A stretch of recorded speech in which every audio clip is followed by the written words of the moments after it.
silk. Strike is one. Observe. Up to it, Manzai!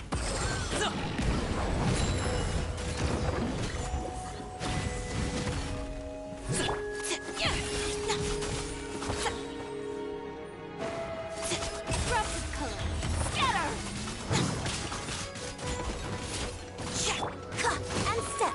Your grand finale.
Show.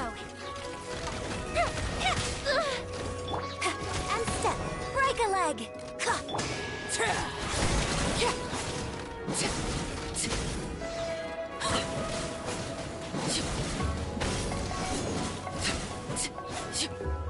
What a waste of time! Everlasting as the moon! Transfixed! Game's up. Fun's over. Run while you still can! Use a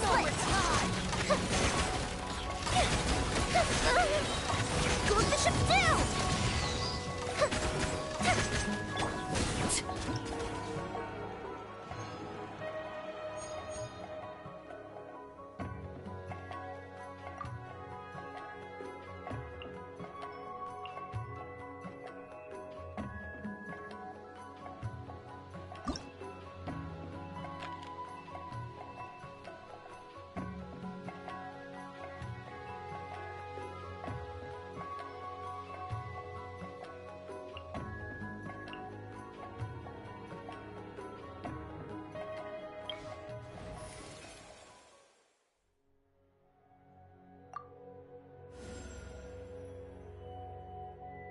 Don't disappoint me.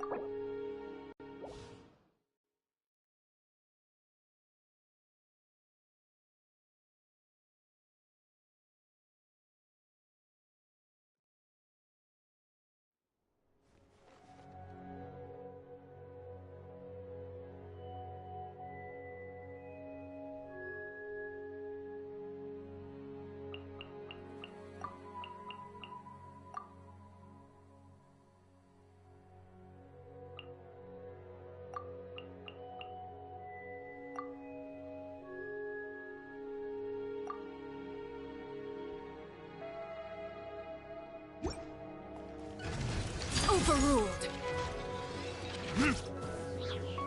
Things are about to get dicey. Quietly now. A festive reprise!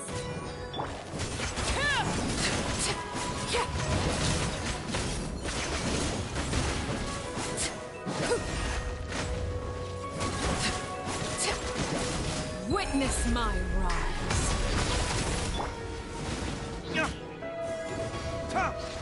Verdict is... Gotcha. Laid bare.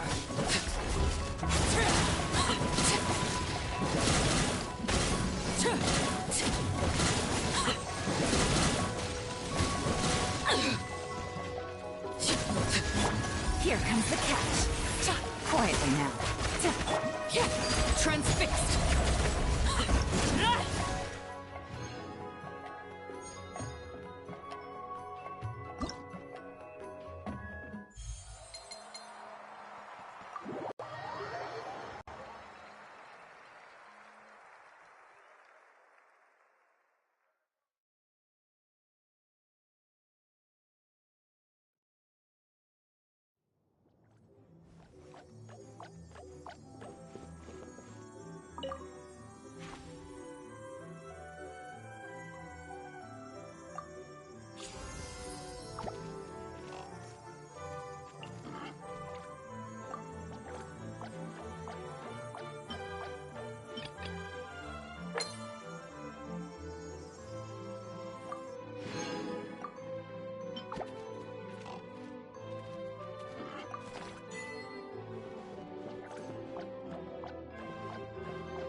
Frozen. Crisp.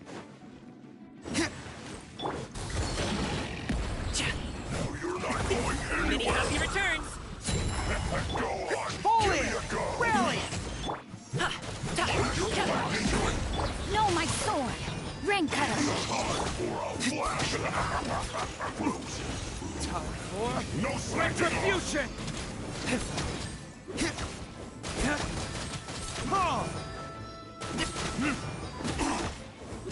It's no problem. It isn't time for a break yet.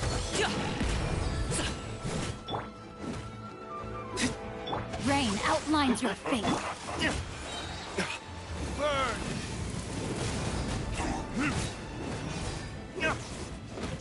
No slacking in my work. Finished. Cut. What? Witness the power of Gugwa. Flash frost. Don't get in the way. Freshness preserved. Time for retribution!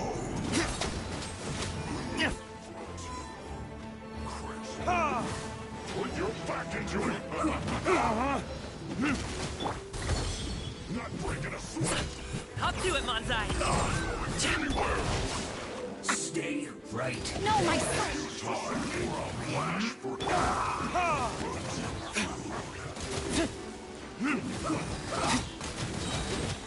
Burn!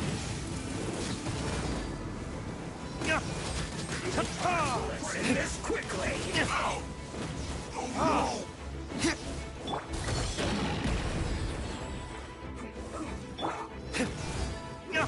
no slacking off. Rain outlines your fate.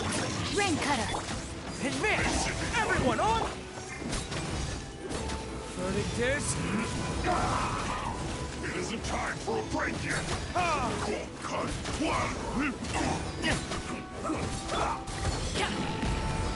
Not breaking a sweat. Going anywhere.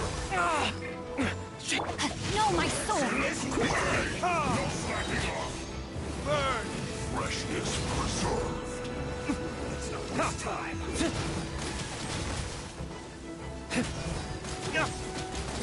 It isn't time for Witness the power of Gugwa. Many happy returns!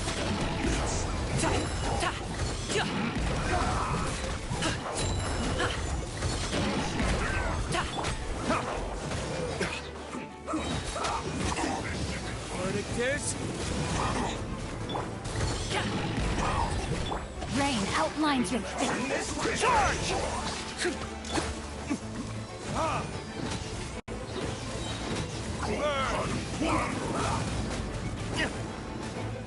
no slacking off. No, my soul. Rain cutter.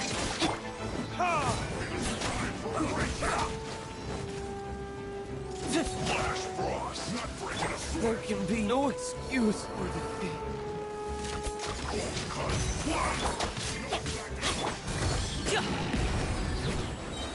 You're not going Up to it, Manzai! Rain outlines your fate.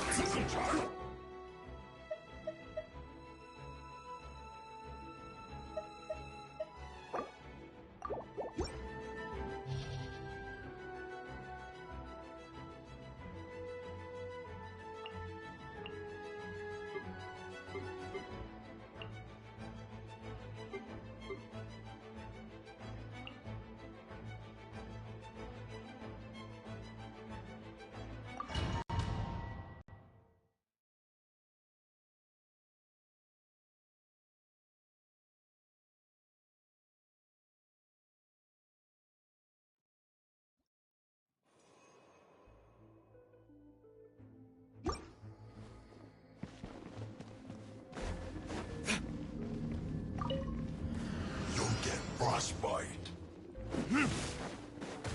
No excuse for slacking. Retribution! Witness the power of Gugwa. Cast your worries to the wind. Flash free. No slacking off. Frozen food.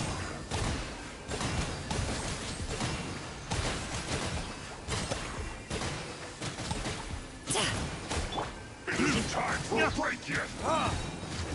Verdict is... Chill to the bone.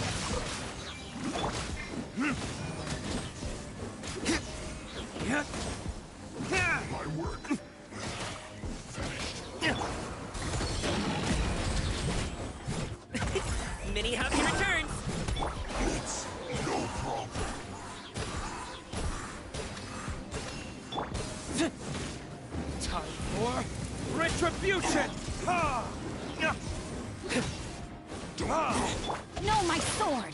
Let me weave you a verse.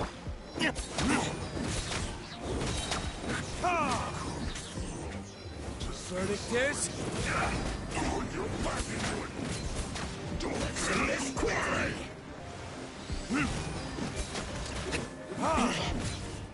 You're not going anywhere.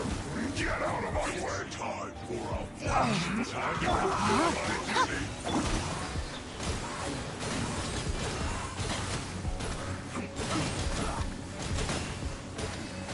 It isn't time for a break yet. Yachan, Taechan, let's go! See this quickly. Burn! This should be fun.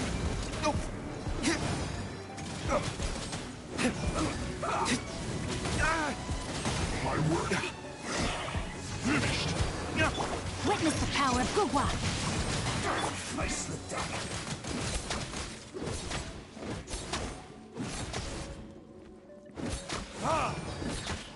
Shield to the bone. More retribution! Ha! Ha!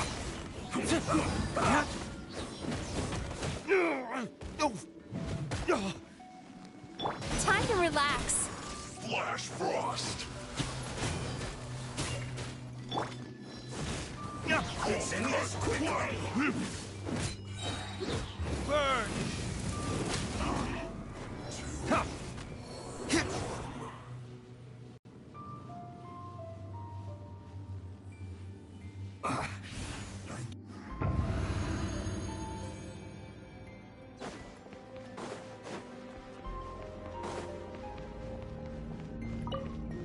Frozen. Crisp. Have a load of this. Coming through! Service with a smile! Go with fun! I swear by my sword! Yeah. This one's well done.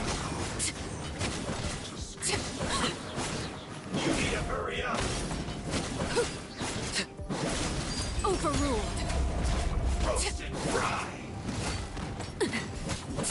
That's that! Yeah.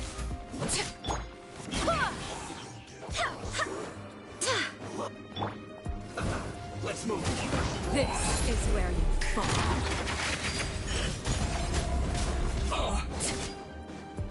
You're not going anywhere. Freshness preserved. Joy, you've only just begun.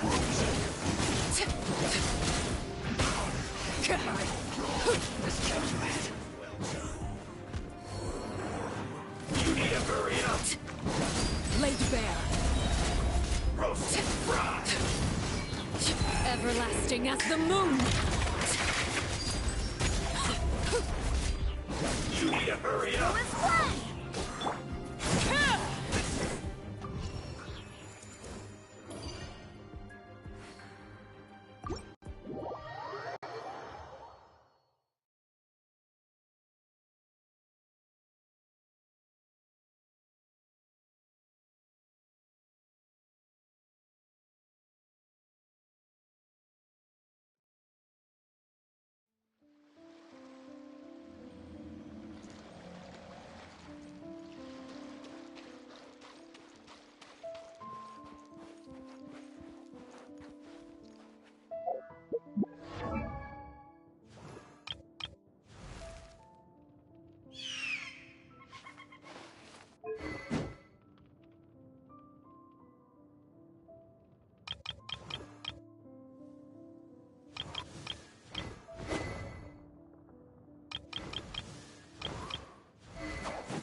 Transfixed!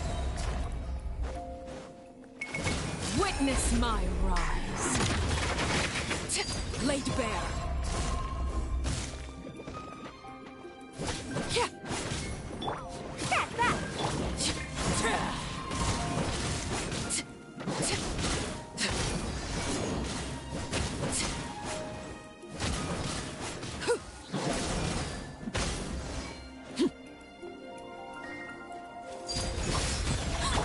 Coming through!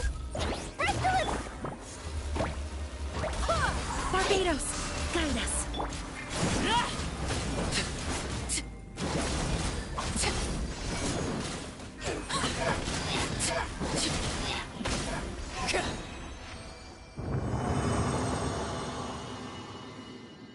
Everlasting as the moon!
This is where you fall.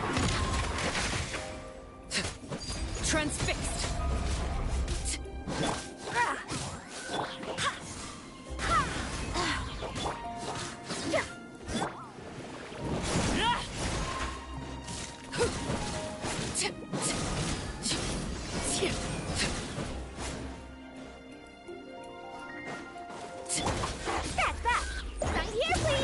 Buckle up! Overruled! Wind, hear me.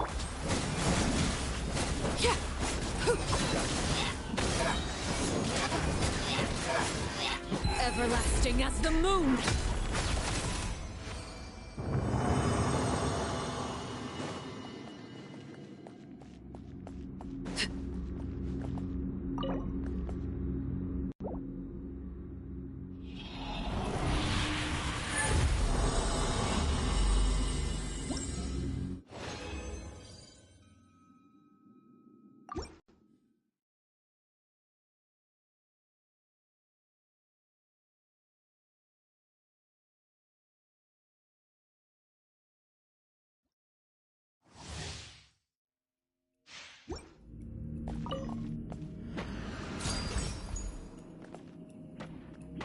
Coming through!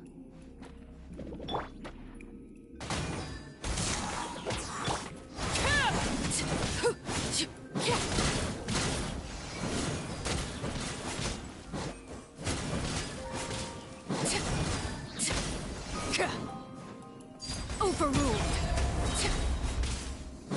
That's that!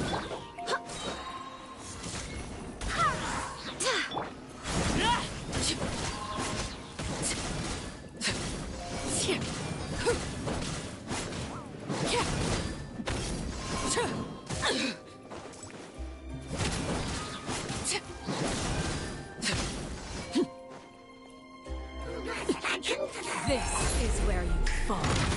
Laid bare. Coming through! Nervous with the...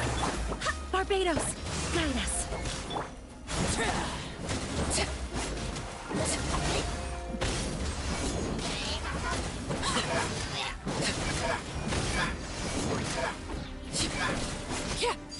Overruled.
bullseye!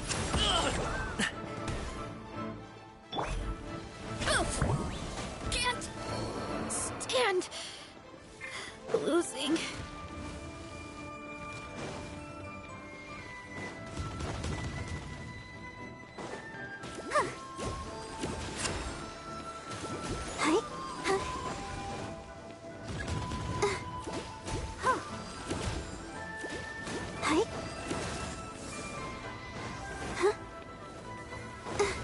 Go, Barbara, go!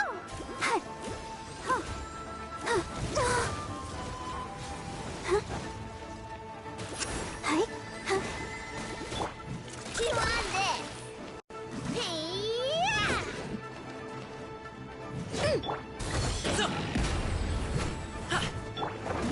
Let the show begin.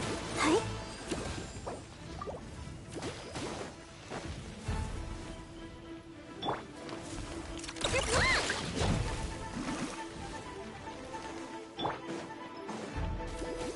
I'll protect us.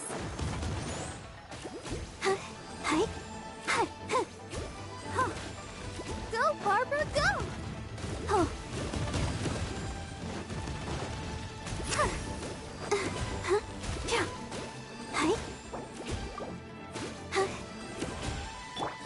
You on this? Ding dong, water. Cha! Ta!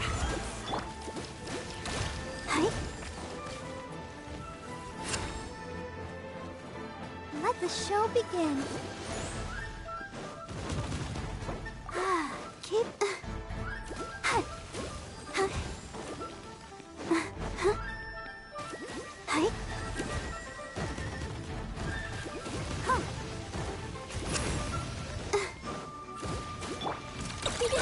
Go, Clo- Yeah!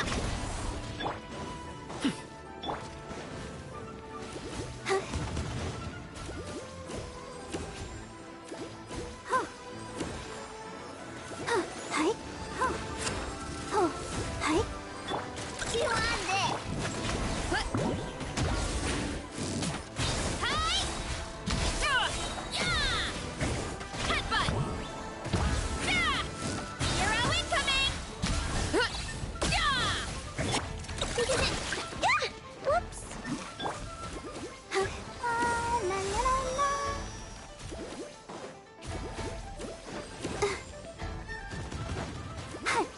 I'll protect us.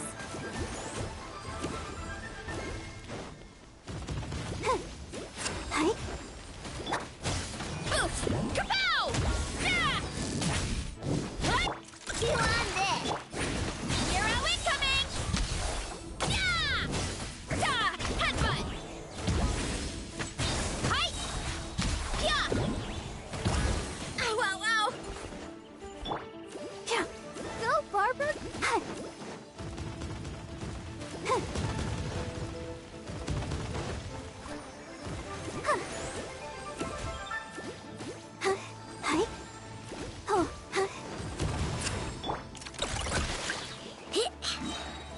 Look, a rainbow!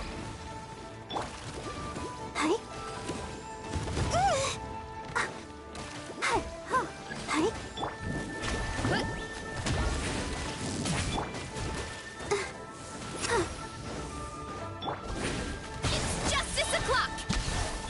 Yeah! Heads up! Go. Let's dance. Maximum power! Charge!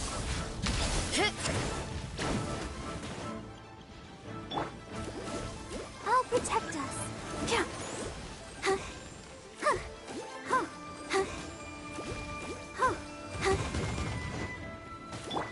You on this? Go, Barbara.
Let the show begin.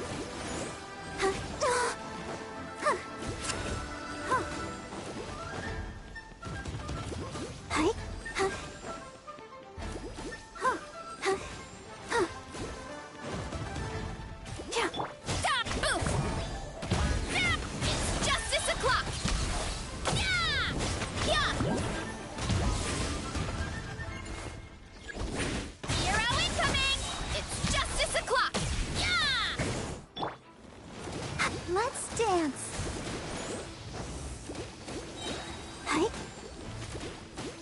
Headbutt! Heads up!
The show begins.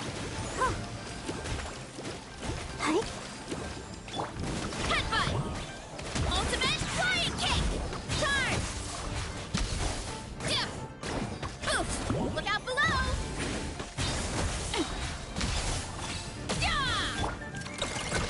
I'll protect him. Ink! Why has everyone stopped singing?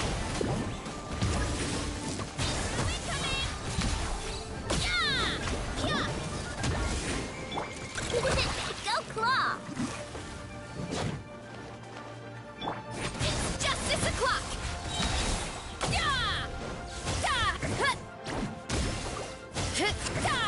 Oof! Chew on this! Lash it!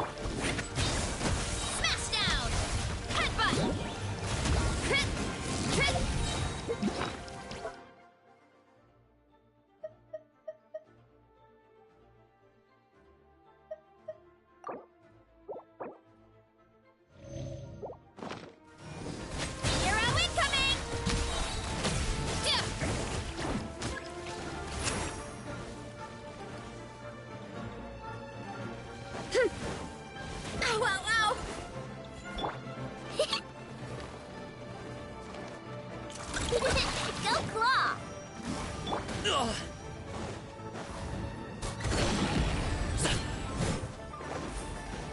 Ta. Cha.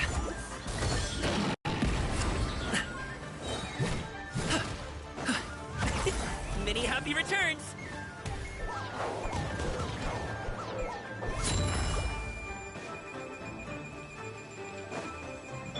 Chew on this!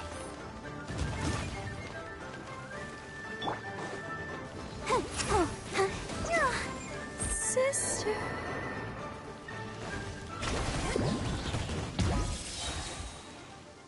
Maximum power!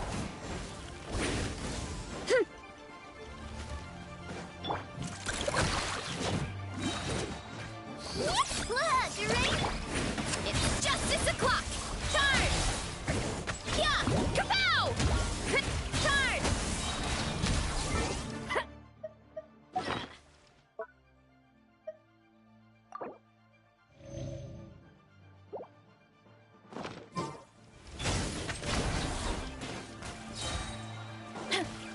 You wanna stand down! My strength is gone.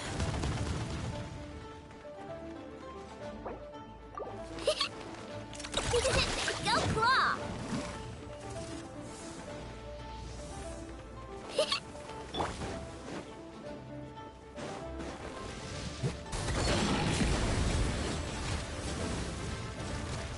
Ha! Cha!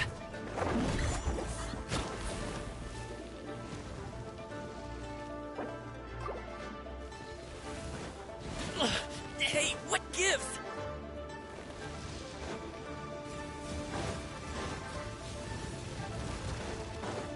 Chew on this!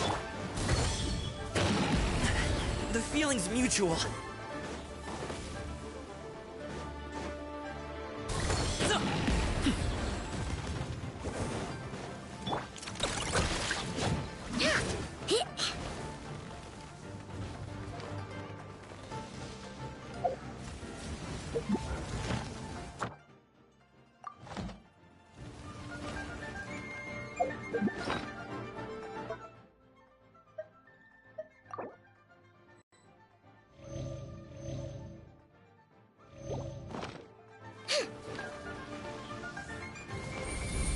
You're one! Ding dong rubber bomb!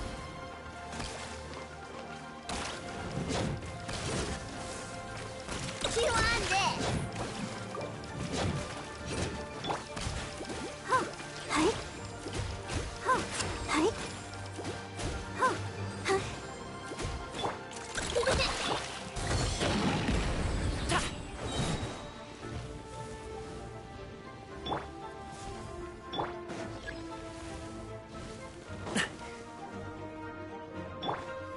Let the show begin.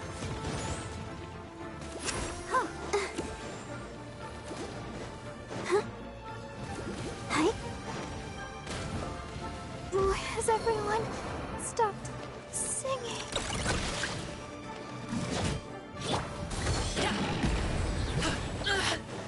Mighty mythical beast! Ugh. So- Ha. Stop it now! Cha! Woo! Cha!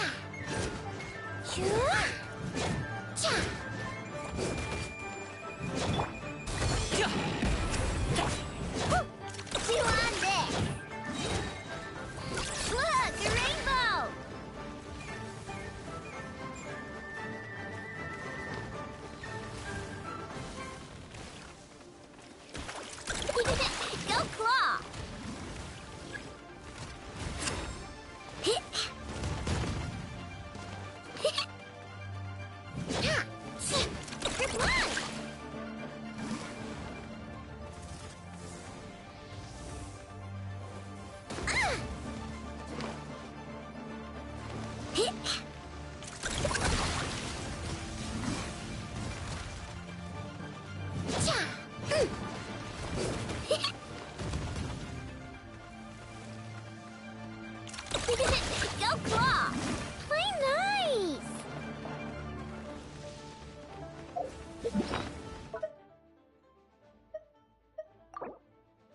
Ad Astra Abyss.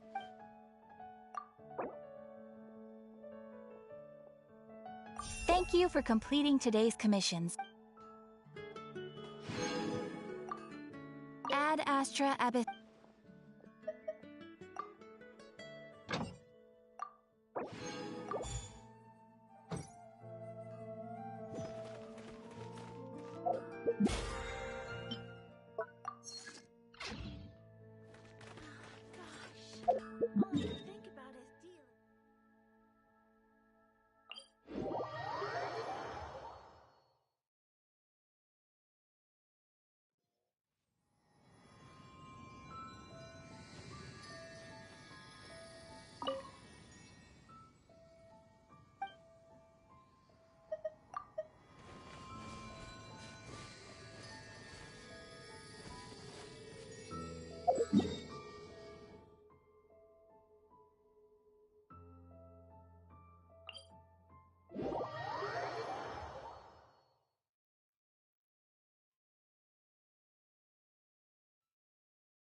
Alley-oop!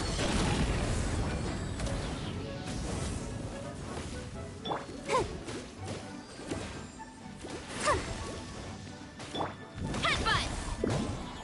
It's justice o'clock! Yeah! Charge! Yeah! Boot!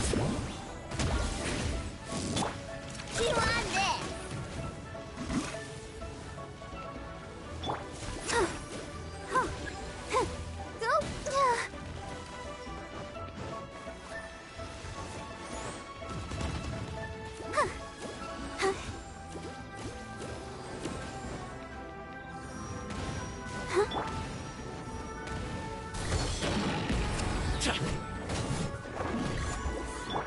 Look, a rainbow!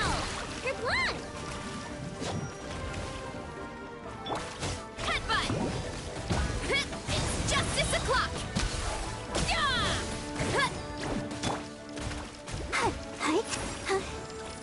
Let's dance.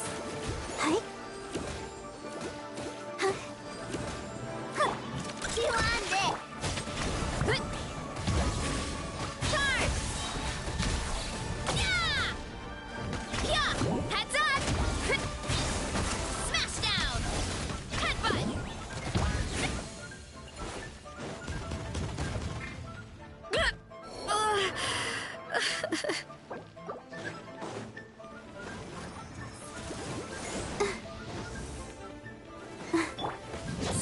You're blind! I feel a little weak.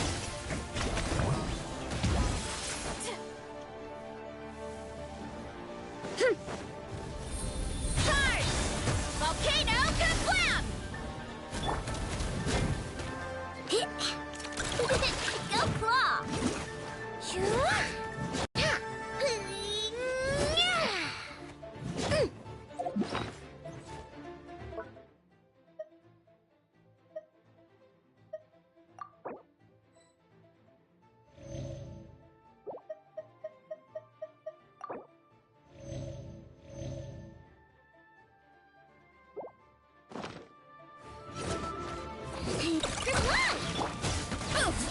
Kapow!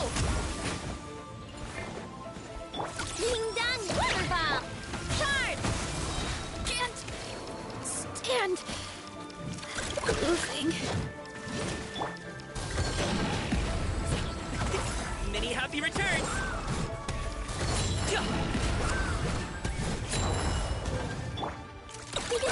Go claw!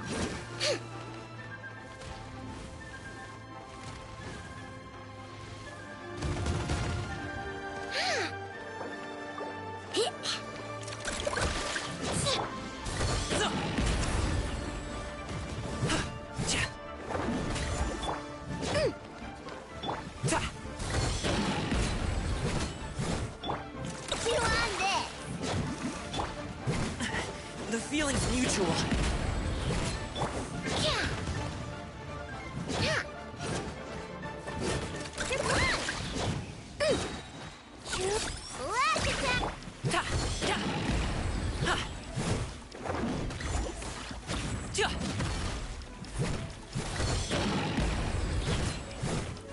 Ja! Chew on this! Ah!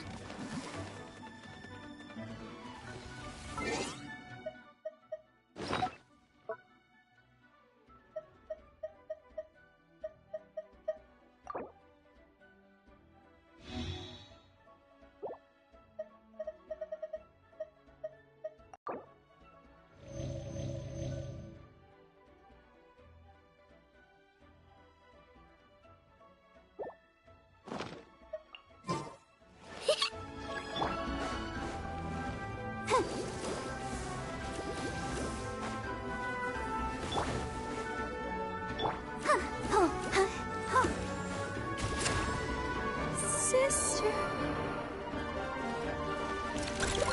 Go claw.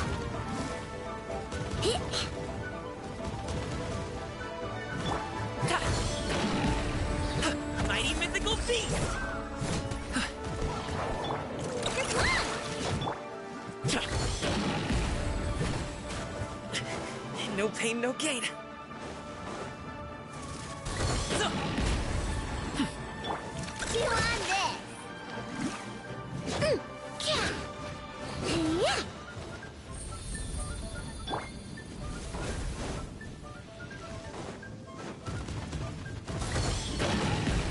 ja!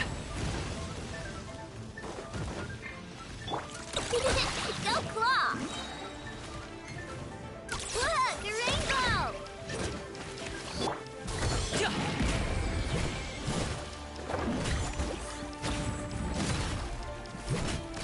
Ja! Your blood.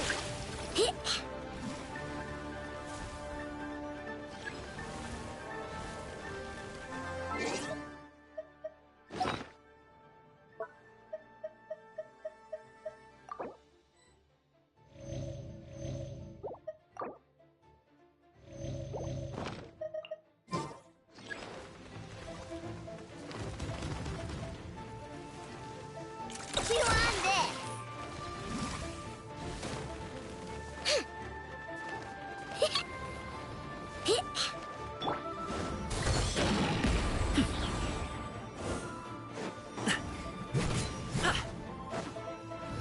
Congratulations!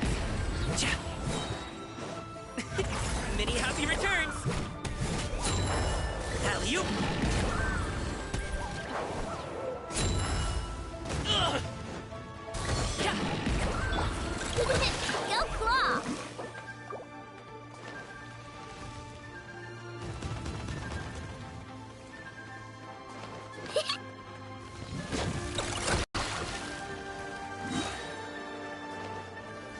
Ding dong water bomb. Let's dance.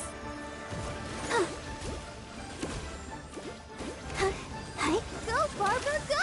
Yeah.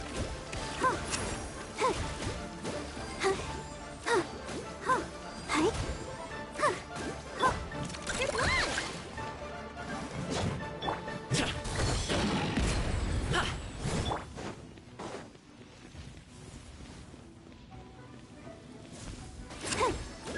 Ha! Go,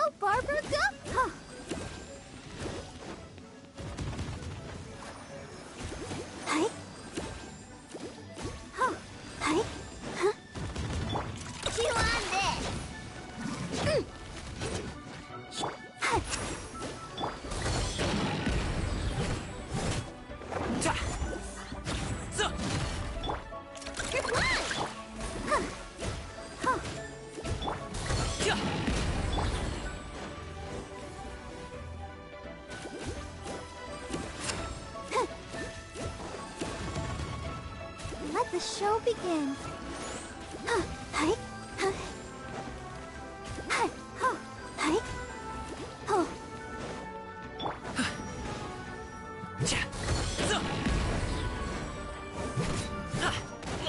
Hey, show's over. Folks. You on this?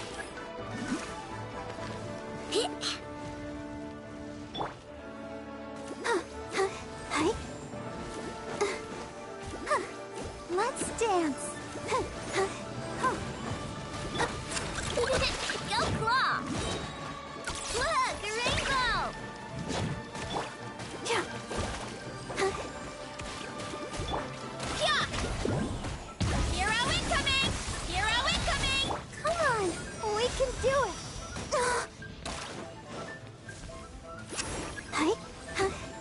Hi.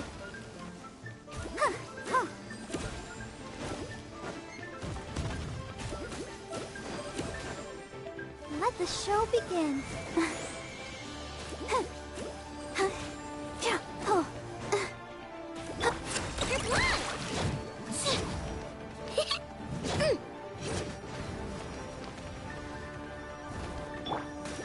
Oh no! Has everyone stopped singing?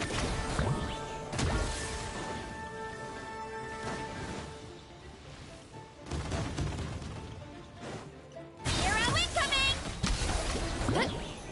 Charge! Charge! By my sparks, the night burns! Chew on this! Smash down!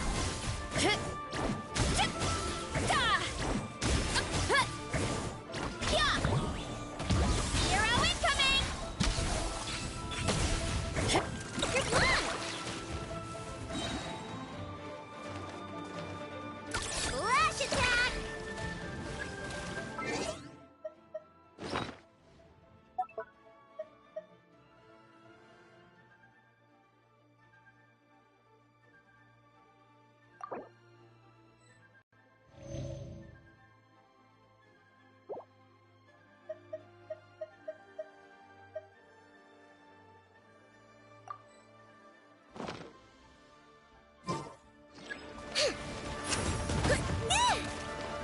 Chew on this!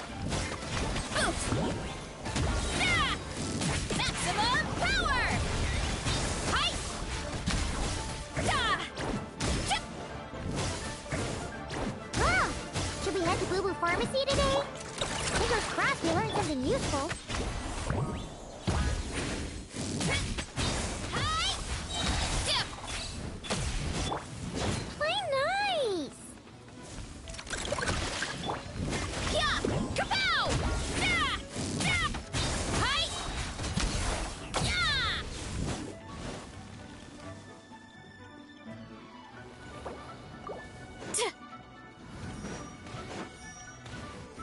Ah! My strength is gone. I feel a little weak.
verse.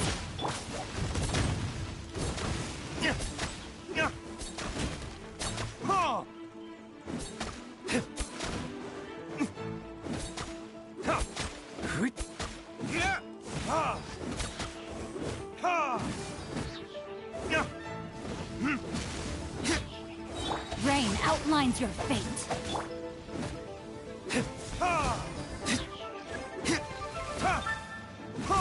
Time for retribution!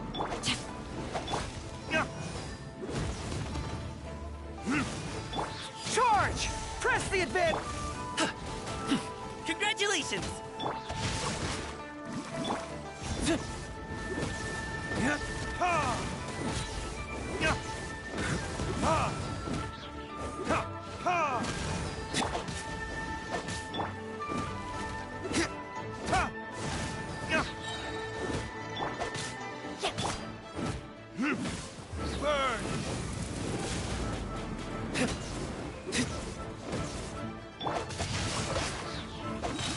Ring cutter.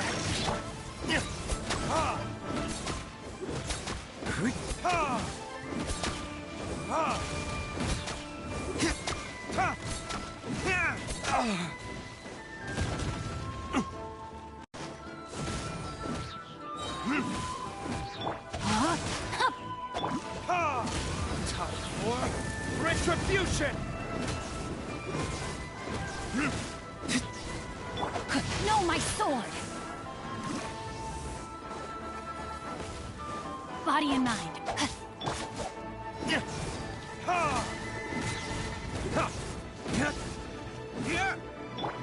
Advance! No! Forget about me! Just go. Let me read you a verse. Burn!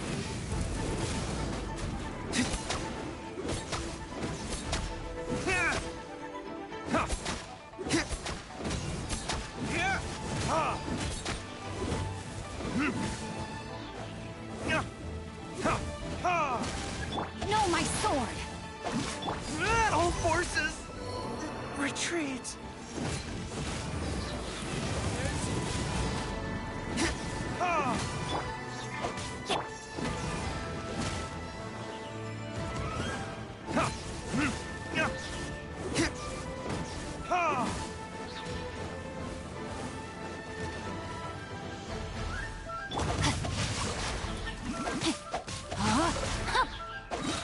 Witness the power of the...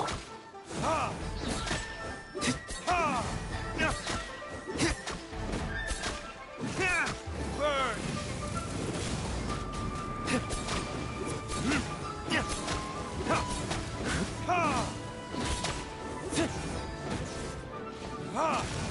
Rain outlines your fate.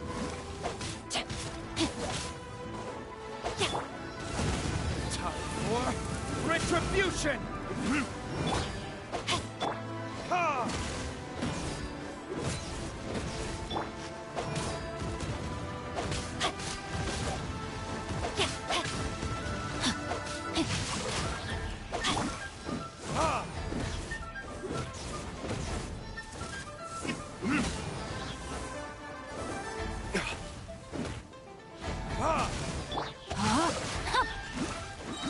Let me read you a verse. Burn!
If you ever...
You should really bring the Knights of Favonius with you next time.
Guess we can rest a bit.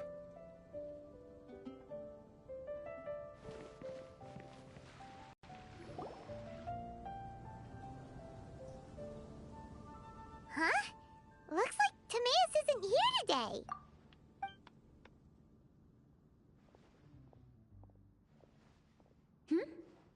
Wait, are these two... Oh! Hello, Traveler in Paimon. Pardon me, are you looking for Timaeus? No, just strange for him to not be around. Paimon always sees him standing here. I see. He was called away by Albedo a little while ago. I was called over to attend to the store. If you need any help, just call my name. If not, I'll be reading a book over there. Thanks. No worries. We're all clued up on the basics of alchemy, aren't we?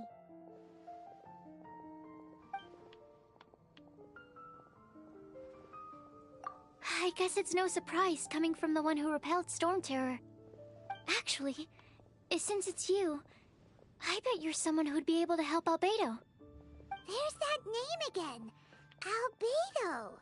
You and Timaeus mentioned him the last time we met, right? Is he also an alchemist in Mondstadt?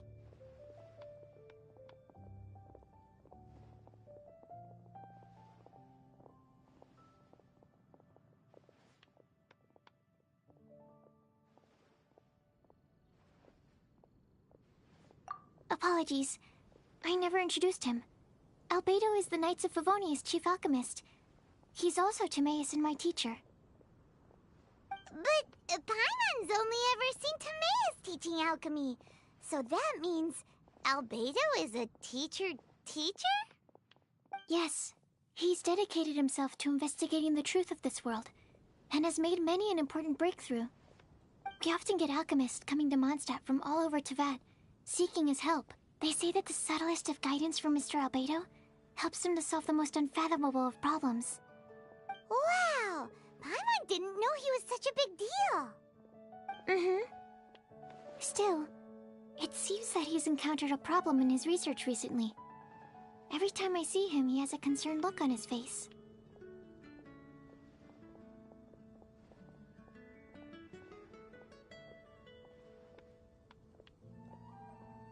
I'm sure that Albedo would love to hear about your incredible exploits. I know it would bring him lots of new inspiration. Albedo is a true gentleman. He'll be sure to pay you back in equal measure for helping him out.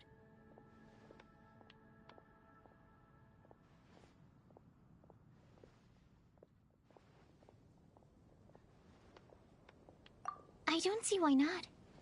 Testing the limits of living beings' capabilities is one of Albedo's areas of research, after all. Albedo and Timaeus will be conducting research in the mountains right now. I'd love to take you both to see him, but somebody has to attend to the store. I'm afraid you'll have to go to the entrance to the pass and look for him by yourselves. Look out for a refined gentleman with the presence of a true scholar. And... sorry. That's the best I can do. You'll have to do your best. Hey, stop worrying! We got this!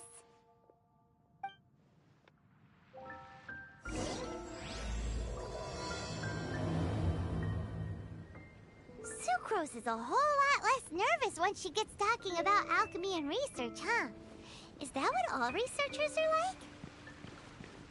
Anyway, let's go and look for Albedo.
I still have a lot to do at the guild. How about you take a rest while I go back?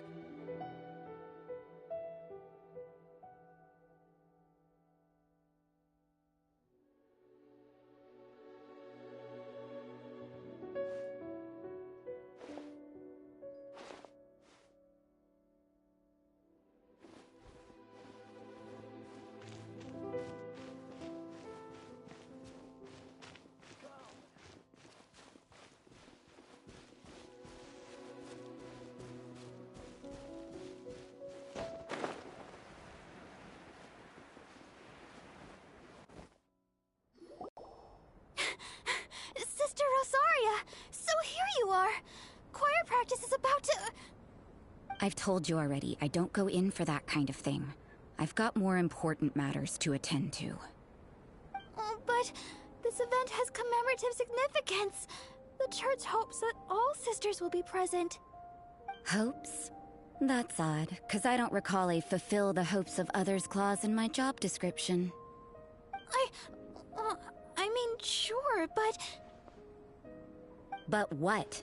You're the event organizer, aren't you? Do you not find it the least bit odd? What do you mean? This far out from Mondstadt at this hour?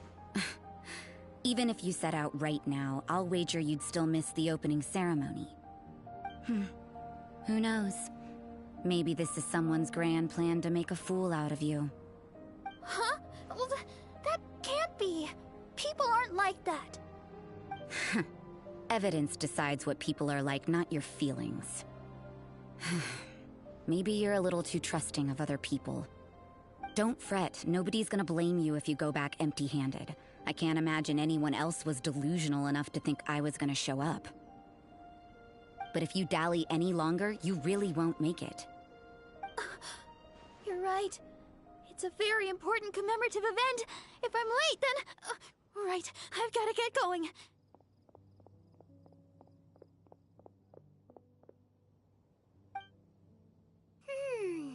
Seems like that sister's an expert in making people believe anything she wants. I thought I heard something. Who are you and why are you eavesdropping? We'd better watch out. She seems like a dangerous villain, or a trickster at best. Oh, really? I'm a member of the long-standing Favonius Church. You're an eavesdropping pixie from who knows where, and you think I'm the trickster? Wait, she heard that? Paimon was whispering so quietly.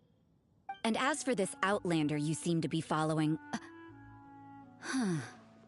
So it's you. The honorary knight that saved us from Storm Terror. Well then, given your status, I won't press you on your reasons for eavesdropping. Otherwise, depending on your answer, I could have arrested you on the spot. What? Do the Sisters of Mondstadt have the authority to arrest people now? We can't go turning a blind eye to hidden dangers, can we? Why shouldn't sisters have a sense of justice? That doesn't sound right. But Paimon can't think of a good comeback. Let's talk about you. What are you doing in the mountains?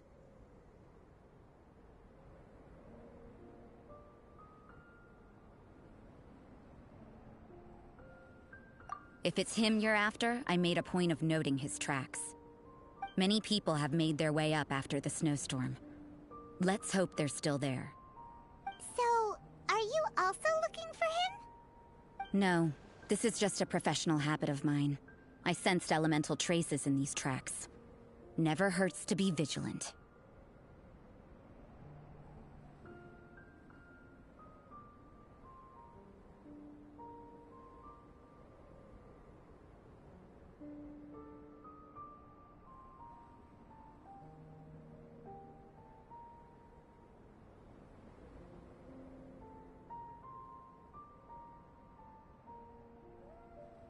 I couldn't care what you think. Come on then.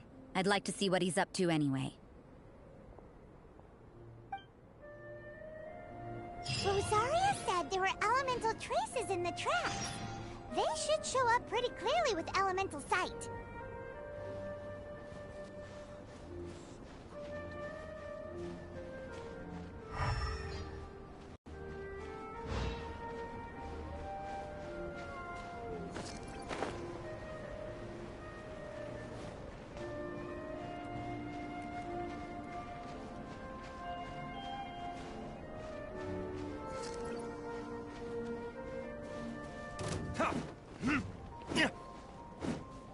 Rain outlines your fate.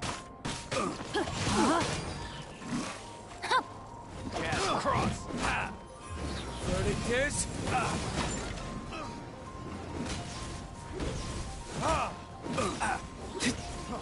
free.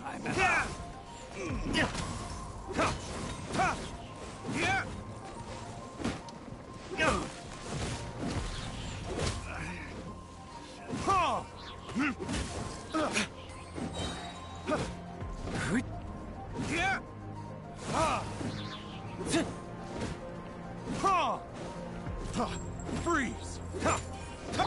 Rain outlines your...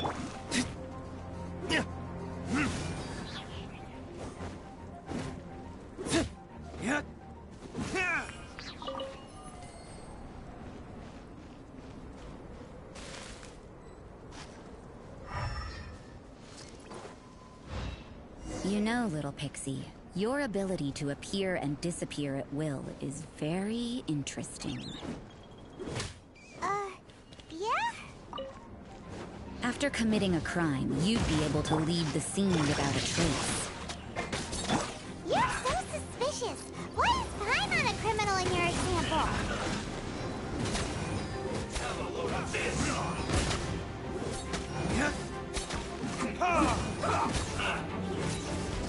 Stay right there. Let's move. Let's end this quickly. Shouldn't get careless.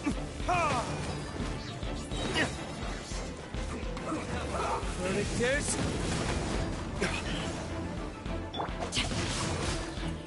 Rain outlines your fate. Let me weave you a verse.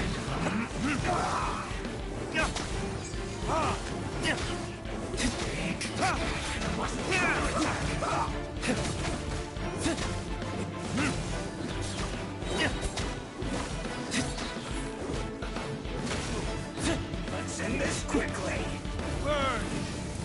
That seemed to work. Ha! This. Pull it! Ha!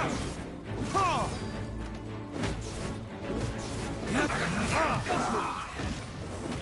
This first. Ha! Shouldn't get careless. Have a load of this. Harden up. Verdict is... No, my sword! Rain cutter! Body and mind.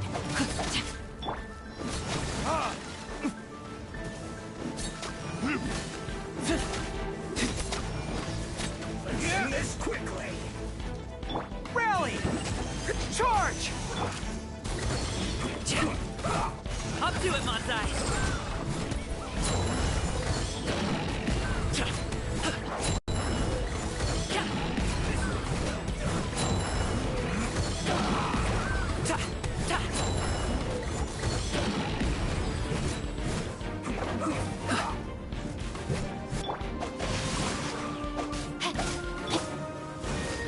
Time for retribution!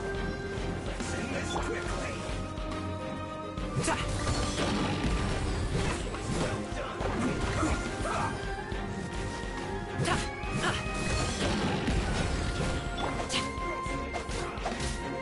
No, my sword! Witness the power of Gugwa!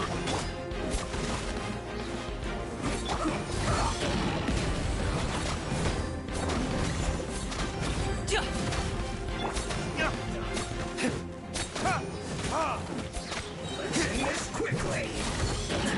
Still breathing. Many happy returns! Time to act. Burn!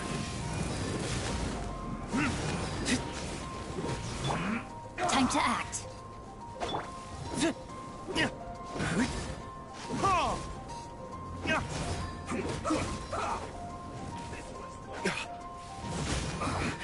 I guess this is it.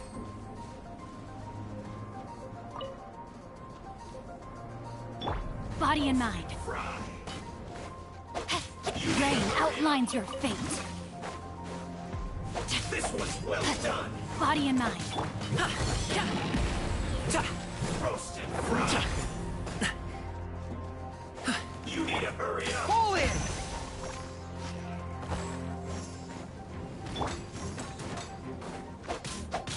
This was well done.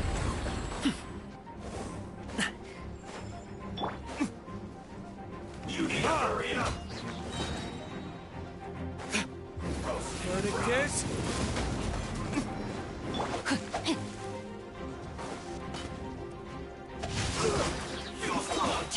Let me weave you a verse. Ha!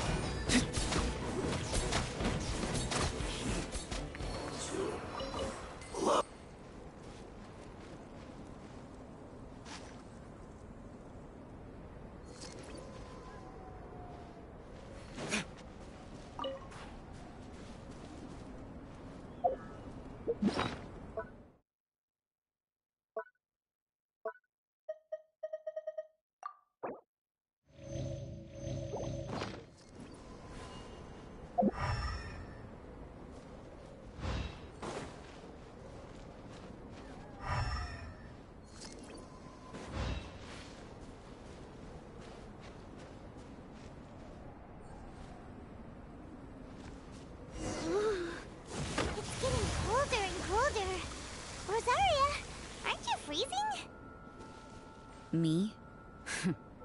I'm all right. I got used to operating in adverse conditions a long time ago. Huh? Seems like there's more to being a sister in the Favonius Church than Paimon realized.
Is that Albedo?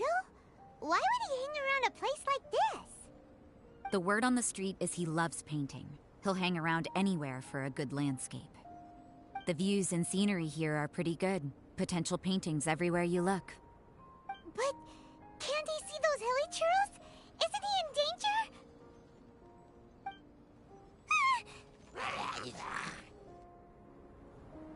Uh-oh. Looks like we startled them. Enough talk! Let's take them out of the picture first! Still... Time for retribution!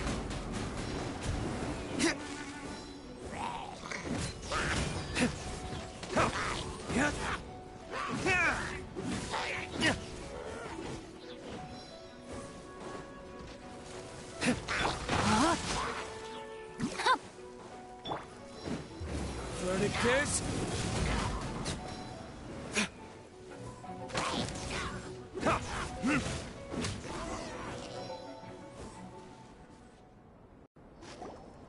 Who are you?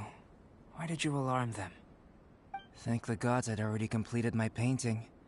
Would have been a shame to leave these particular hilichurls unfinished.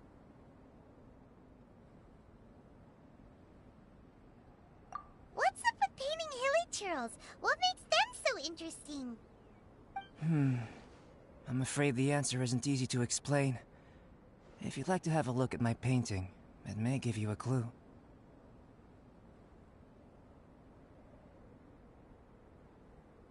Wow! Look at the detail! But some of it seems to have been done in a hurry. You can find these hilichurls anywhere. Quite boring, in fact. Not worth closer inspection. But take a look at this specimen.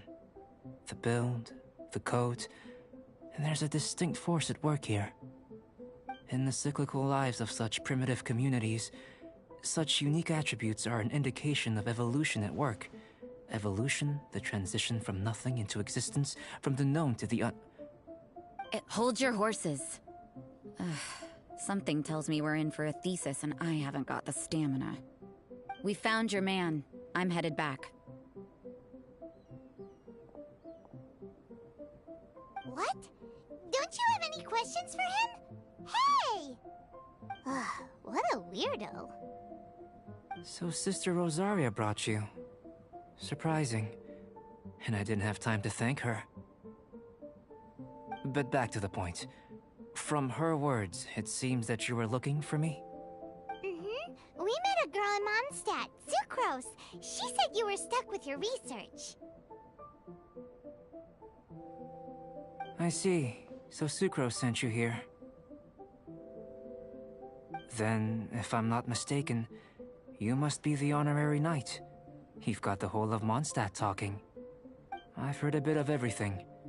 Your actions during Storm Terror's attack, your elemental control, and quite a few other mysterious things. I'll skip to the conclusion. There's only one possibility after all. You came from afar. From another world, correct? Excellent. If I could procure your assistance, I think my research would benefit enormously. Forgive me. This must be confusing. Where should I begin? The essence of life? Whoa! You want to start with that? You're right. Giving a demonstration would be better than trying to explain. For example, awakening life. Breathing new life into fallen leaves.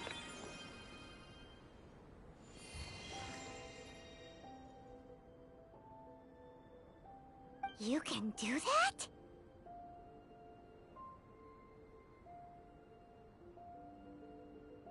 However, I have a particular seed in my possession. The method I'm talking about has produced no results. It's like you, in that it hails from another world. Helping it to grow, to bloom. That's the problem my research is up against. That's where I need your assistance. Well, if you're struggling to figure it out, Paimon's not sure we're gonna be much assistance. I beg to differ. I'm unable to comprehend the world. But you're not from the known world. By observing and researching you, I may just be able to find a way to get the seed to sprout.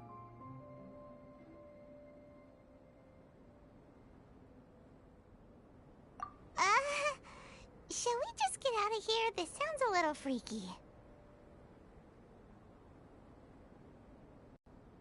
It's possible. But I will do everything in my control to ensure your safety. Time for a change of surroundings. We should be going. There's research to do.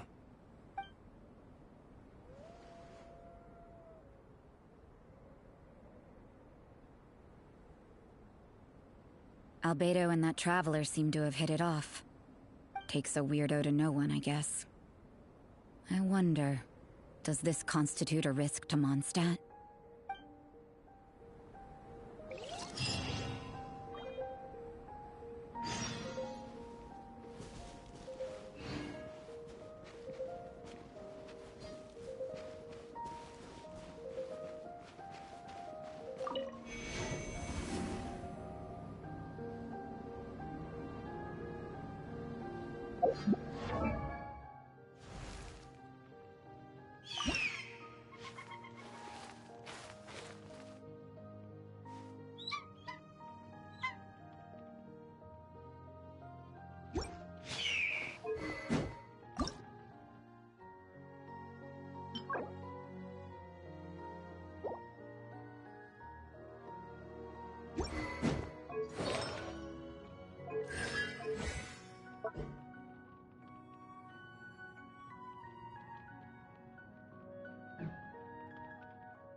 You should really bring the Knights of Favonius with you next time.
laid bare.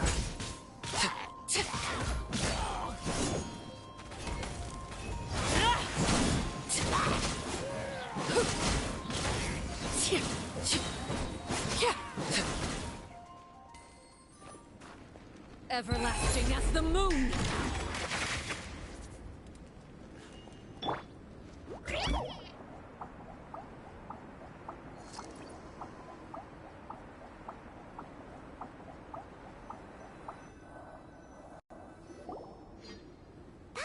A question. After the seed sprouts, will it grow into anything?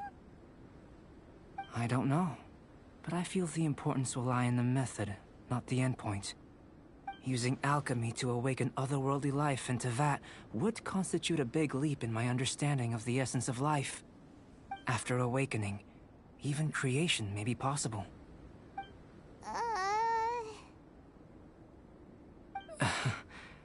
Still a little difficult to understand? No, Paimon's got a brain. But what's the seed gonna become?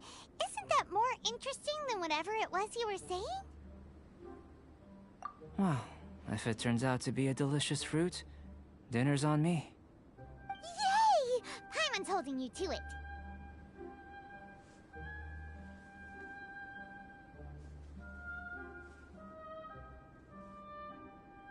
Well, let's just say I, occasionally have to look after a child. Another lengthy explanation, I'm afraid. I suppose it's one of the few non-alchemy related disciplines I'm any good at. The subject of my first research was the elements. In this world, manipulating the elements requires a vision. Though I can't see anything resembling one on your person, how you're able to freely manipulate elemental power is something I'd like to ascertain. I've got a few questions in that regard. Firstly, do you have any extra organs? A second heart? A fourth stomach? Things of that nature. Fascinating. And this floating child is connected to your body in some way? What a stupid question! Can't you see the gap between us? And another thing, it's Paimon, not floating child. I was merely considering the possibility that you were an external organ. Perhaps there is some invisible force connecting you.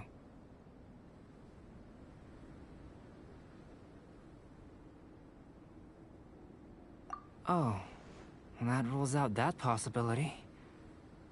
I wonder, did Paimon guide the elemental power to you?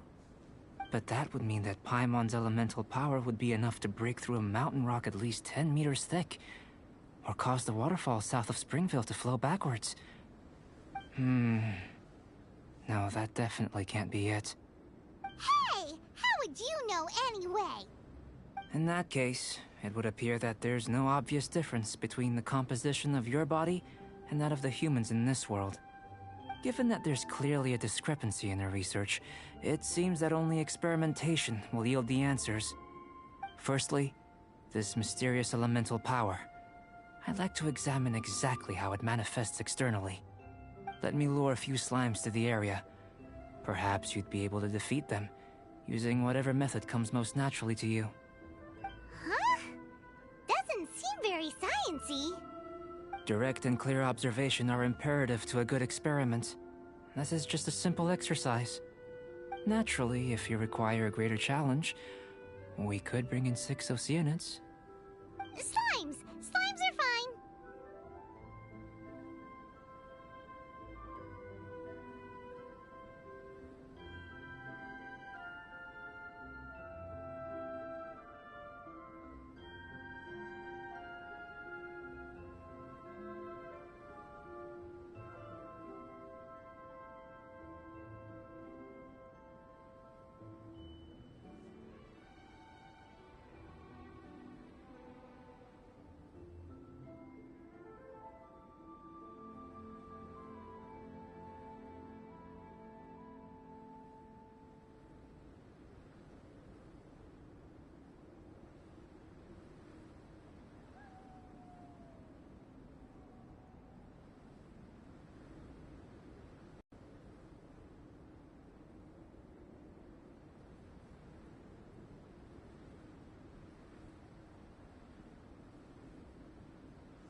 Well, prepare yourself. The slimes will be here any moment.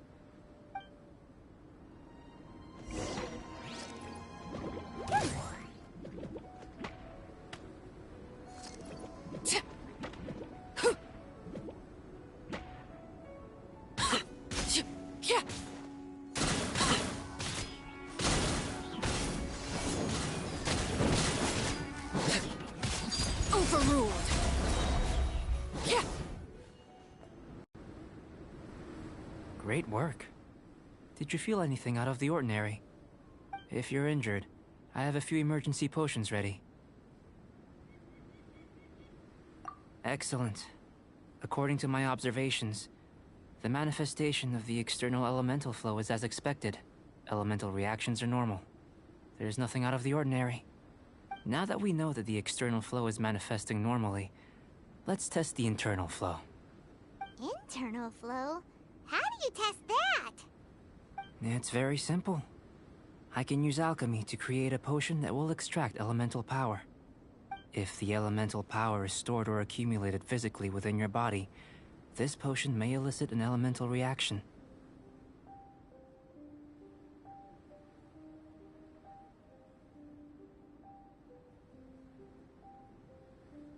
Sounds kinda terrifying. Don't worry. In the normal course of events, you'd feel some temporary queasiness. No bodily injury.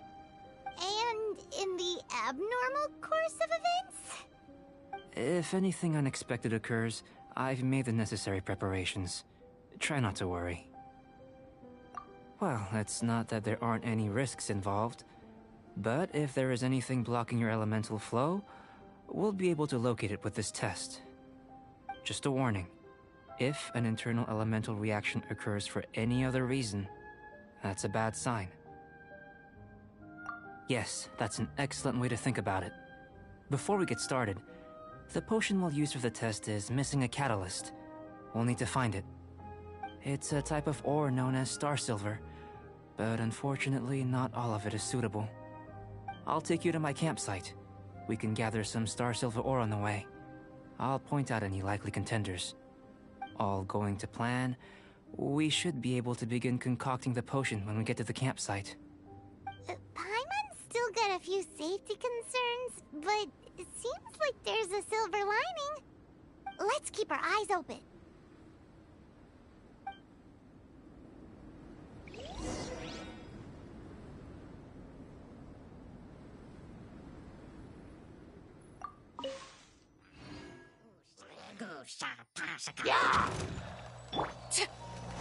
Right. Witness my rise. Transfixed.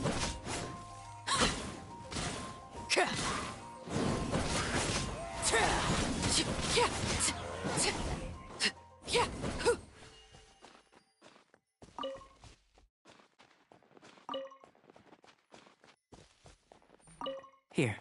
Should do for catalyst purposes. This one. Usable with a bit of polish. What luck.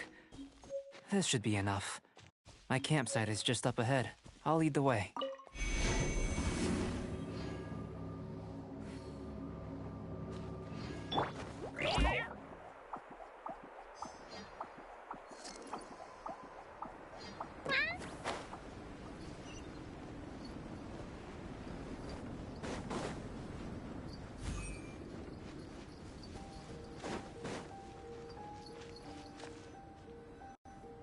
This is my campsite. I've added the materials we collected to the concoction. While we are waiting, have a look over here.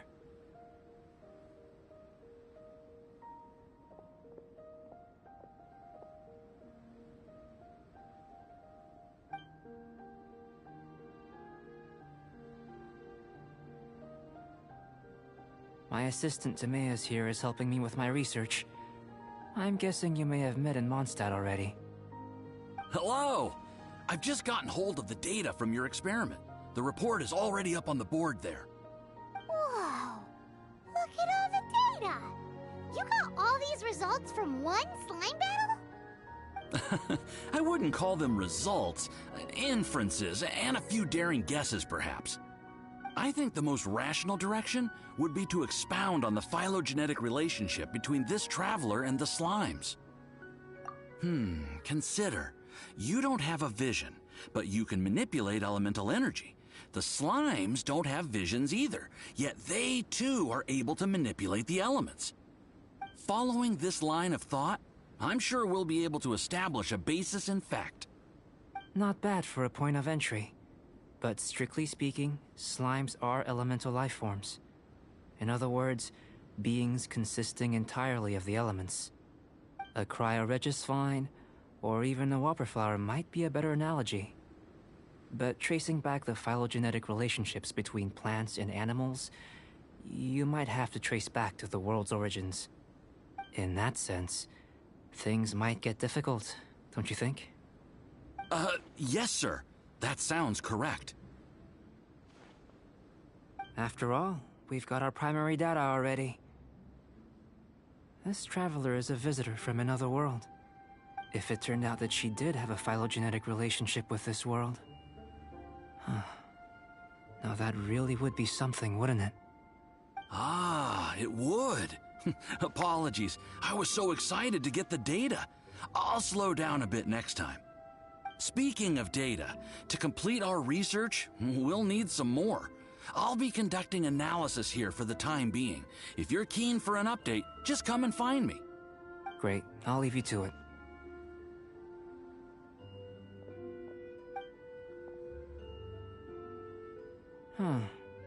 Looks like the potion's ready. I'll try a little first. If all goes well, I'll hand it over to you. In line with my expectations. Ready to drink. Remember to keep calm at all times, and breathe deeply if you feel unwell.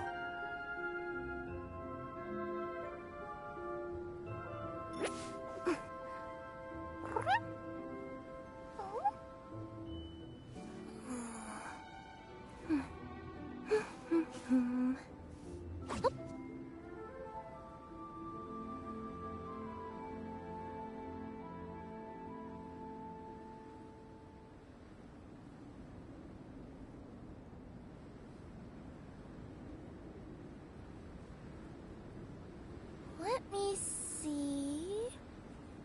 Okay, let's get going. The next location on my list is really far away.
wonder what's inside this package. No, no, no. No peeking at my customers' stuff.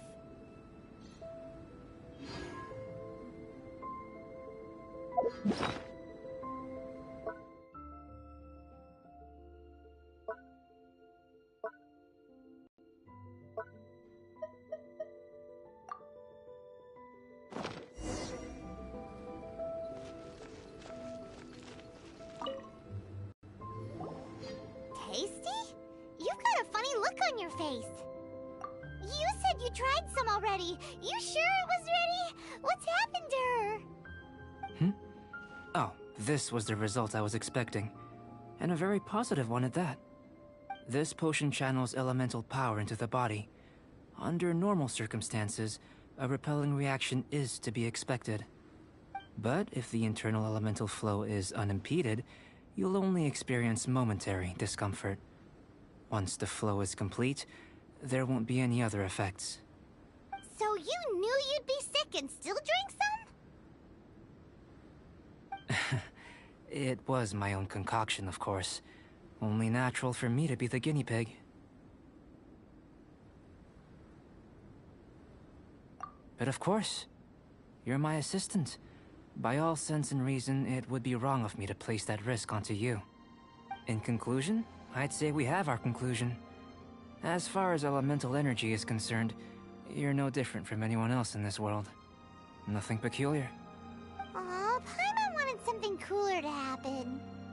Then again, better an ordinary result than a peculiar result. Peculiar results have a tendency to be of the undesirable variety. The good thing about ordinary is that everything is an object of reference, and everyone understands you. People are the same, they can understand, empathize, encourage, and support one another. When you're sick, a doctor can diagnose you because they are you. When something goes wrong, you can ask people who've made the same mistake for their experience because you are them. But a peculiar person, they don't have much recourse for the things we take for granted. The essence of their life is fundamentally different.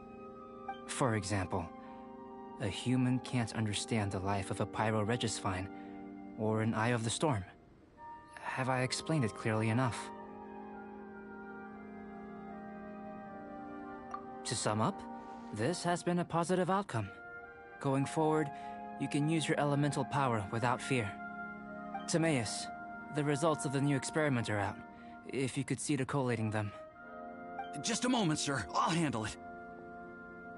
Oh, you gave me a lot to consider. Really stretched my limits. I'm thinking a lot clearer now. Oh, having you down as an animal wasn't very precise of me, but starting with the premise of an elemental life form, now that was... Not bad. I think it's an interesting line of inquiry. Whatever the truth of the matter, I'd like your research at the fore as opposed to my judgment. You can count on me, sir. I'll extract a result satisfactory to all. Is he trying to join the Knights? He's starting to sound like a suck-up. What Paimon meant to say was, that's the spirit! Mr. Albedo, say something! Before we can proceed with our research, I need to... prepare something. Wait one moment. If you're interested, why not have a look around? It may help to pass the time.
I'm back. Did you see anything interesting?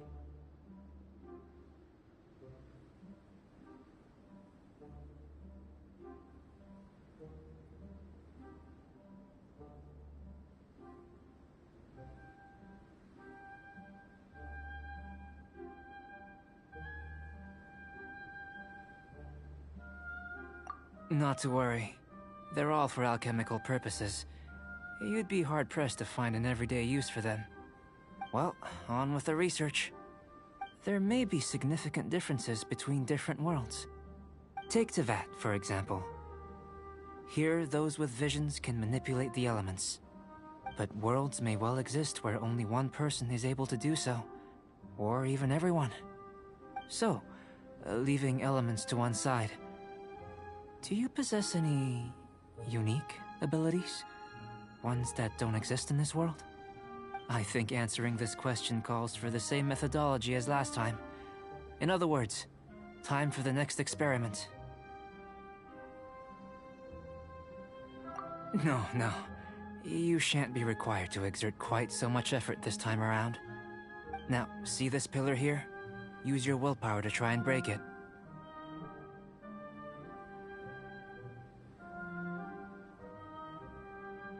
That was your best effort?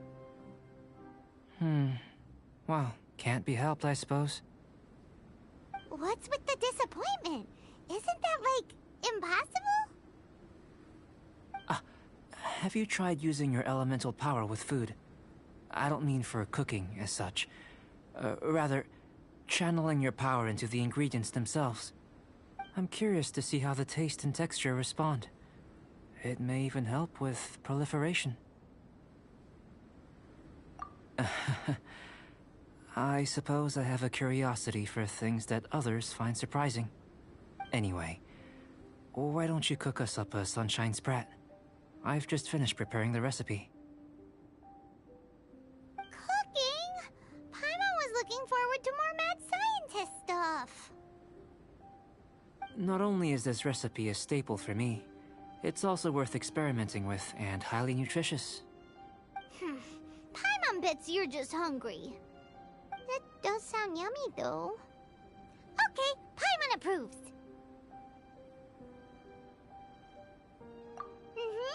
Good buddies are always on the same page. I'll leave you to it then. Looking forward to the results. If there's anything left over, maybe Timaeus can finish the last morsels. Paimon doesn't think we'll have that problem. How are we gonna channel elemental power into the food? Maybe try the willpower thing again. That was fast. Looking forward to testing the results.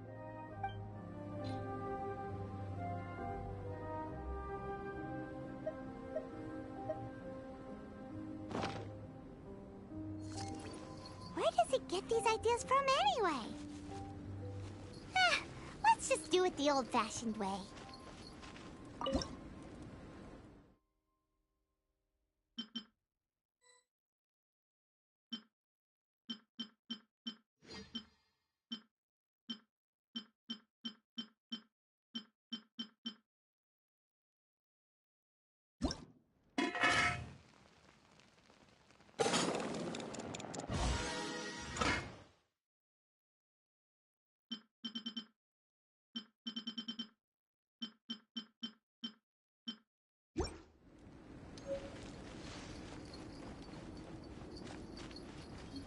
That was fast.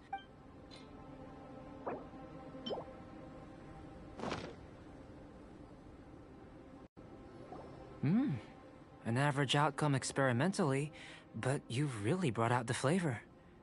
You seem well versed in the science of gastronomy. As far as the proliferation hypothesis is concerned, we've come up short. Seems like food presents the same headaches in your world as it does ours. Unless... could it be that the natural laws of this world are limiting your unique abilities? We just didn't know how to channel elemental power into the food. It's a little more complicated than adding herbs and spices, you know. Not to worry. At least we put some food to good use. No need to feel disheartened. And here's your portion. Enjoy. I can box it up if you like. Woohoo! Thanks! Glad you were paying attention. I can tell that you're good friends. Paimon was keeping an eye on you and your safety during the whole experiment. Not that Paimon would have been able to do much if things had gone wrong. But anyway. Hey! You were being nice a second ago! But you do have tasty recipes, so Paimon forgives you. And you're right, we are good friends. You have good friends too, right? Good students? Yes. I'm fortunate too, I suppose. Anyway, moving on to the next experiment. There are all manner of alchemical items here. Keeping them in their proper place is a challenge at the best of times. A while ago, I had the misfortune of misplacing a batch. I managed to retrieve the majority, but 2 vials have been evading me. Animal crystal fly elemental extract and electrohypostasis powder. Paimon's barely finished eating and you want us to go gathering again? Don't worry if you can't locate them. I was planning to replace them anyway. Though finding them would save me the hassle. If you had, say, a superpower, like night vision or vibratory sensing, lost property would be a thing of the past. I must have dropped them somewhere in the area where you were looking just now. So, guess we'd better take a look. Oh yeah! You could use elemental sight!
do hope the Knights of Favonius are all working hard.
What greater pleasure is there than the unexpected?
Staring into my eyes is ill-advised. I can't promise you'll like what you see.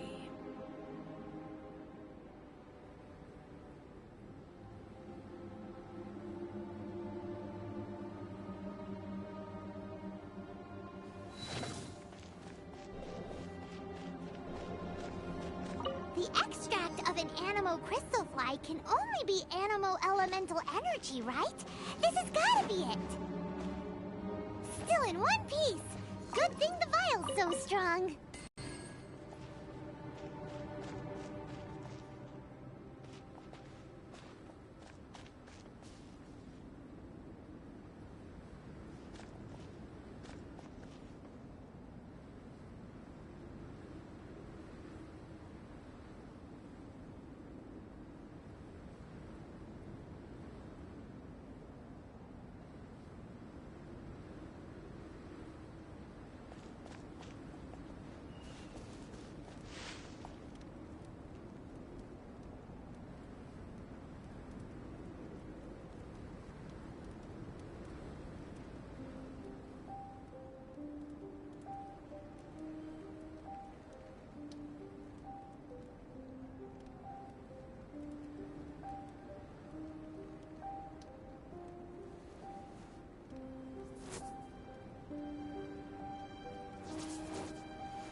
This must be electrohypostasis powder.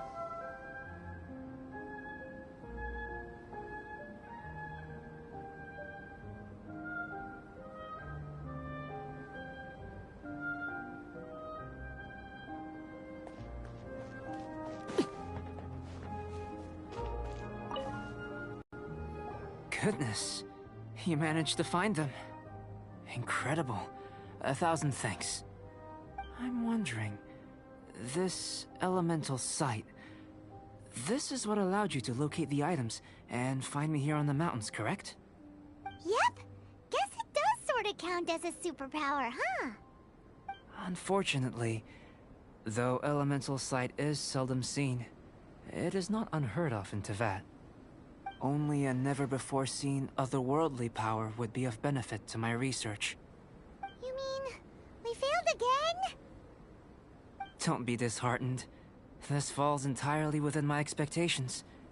Besides, getting these items back, I'd call this a very worthwhile experiment. I have to commend your deduction that the items would contain elemental traces. Right then. Up until now, our research has focused on your otherworldly identity. Our research on your identity as one of us is just beginning. In essence, the differences between humans are reflected in our intellectual and physical capabilities. Let's start with physical.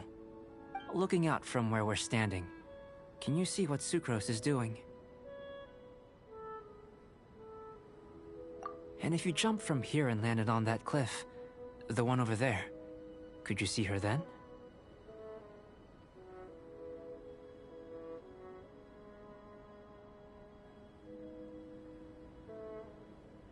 So what about if you planted a single blow on the mountain face here, and it burst into 1,000,000 fragments? Then could you see her? Then I shouldn't get too excited. Still, we'll gain a more thorough understanding with an experiment. I know of a location that will be perfect for a physical test. Please, follow me.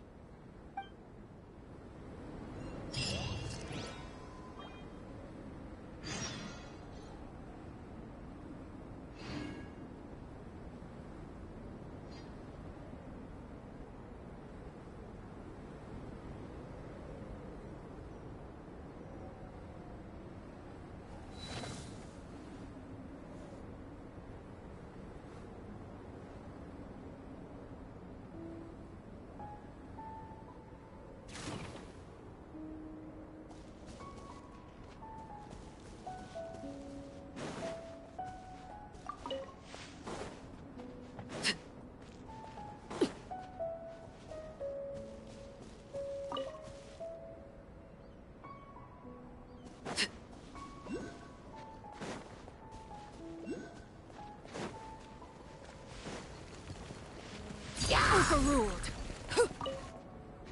Ah, something with which to commemorate this occasion.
jump?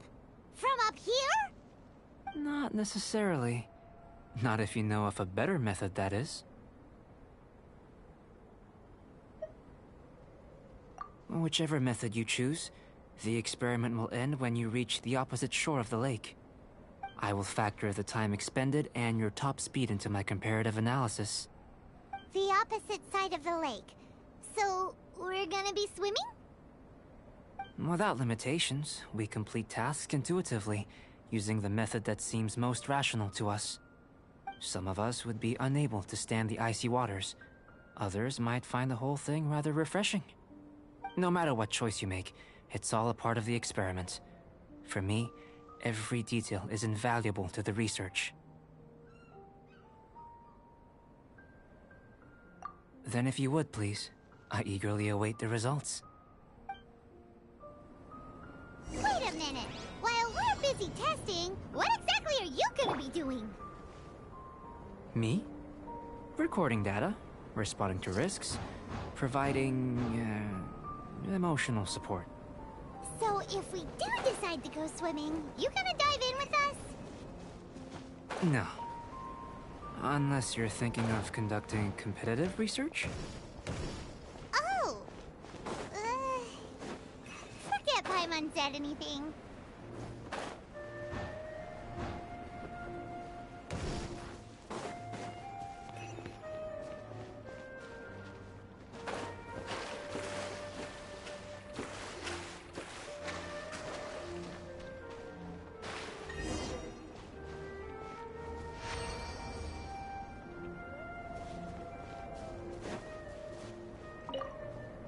Great work. I've never seen a performance quite like it. Your reputation precedes you, Traveler. The data shows that you're easily outperforming the average citizen in Mondstadt. But you followed us the whole way without breaking a sweat! Me? Actually, I used alchemy to cheat a little. But anyway. If it turns out that the natural laws of Tevat do not affect you, I should be able to make various inferences about the otherworldly civilization you belong to. If the natural laws of Tevat do affect you, then I shall be able to make inferences into the kind of evolution that would occur under the absence of such effects. The innumerable possibilities that this could present, the captivating insights, it would be something to savor again and again. But how does this help your research? You've helped me to unravel many of the problems that were holding it back. When we return to the campsite, I should be able to show you something interesting.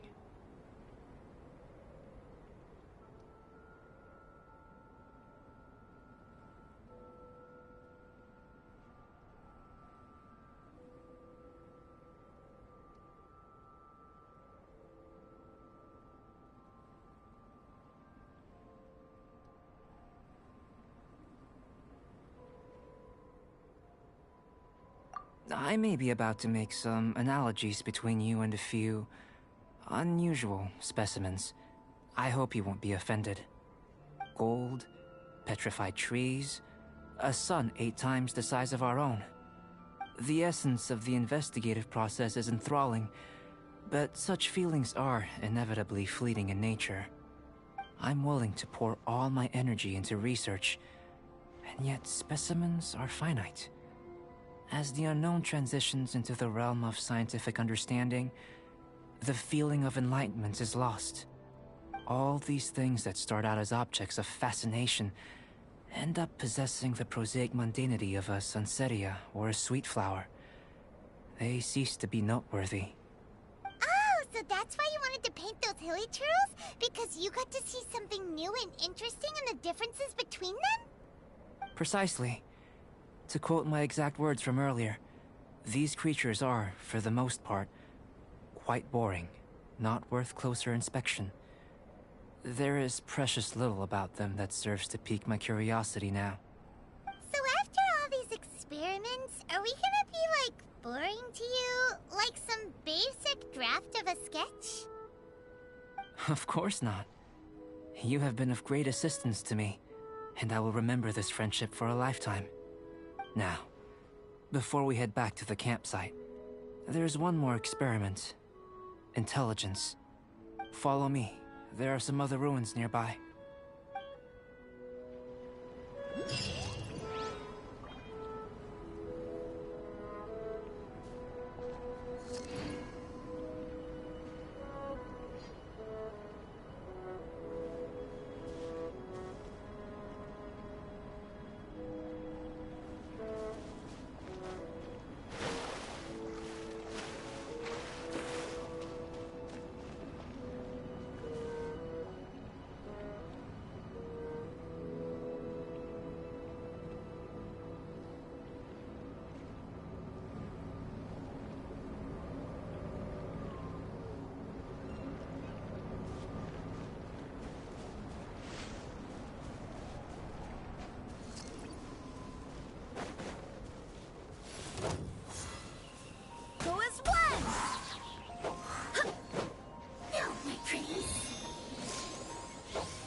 That's that! Fresh delivery! Laid bare.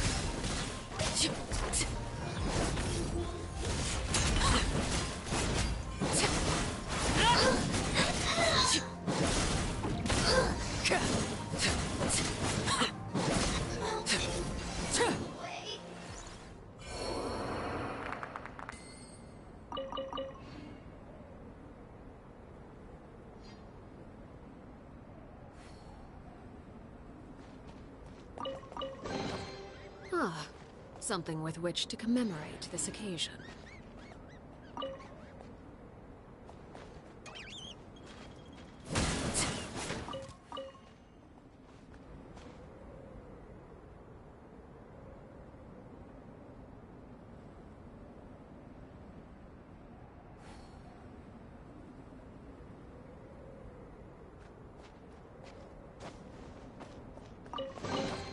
What greater pleasure is there than the unexpected?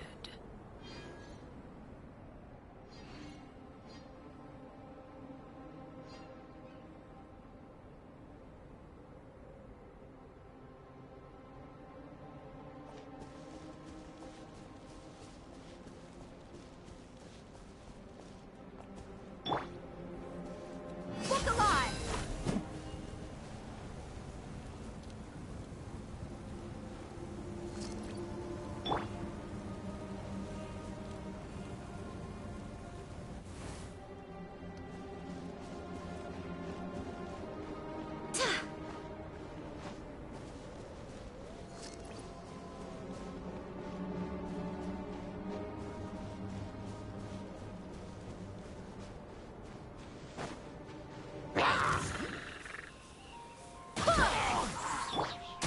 Transfixed!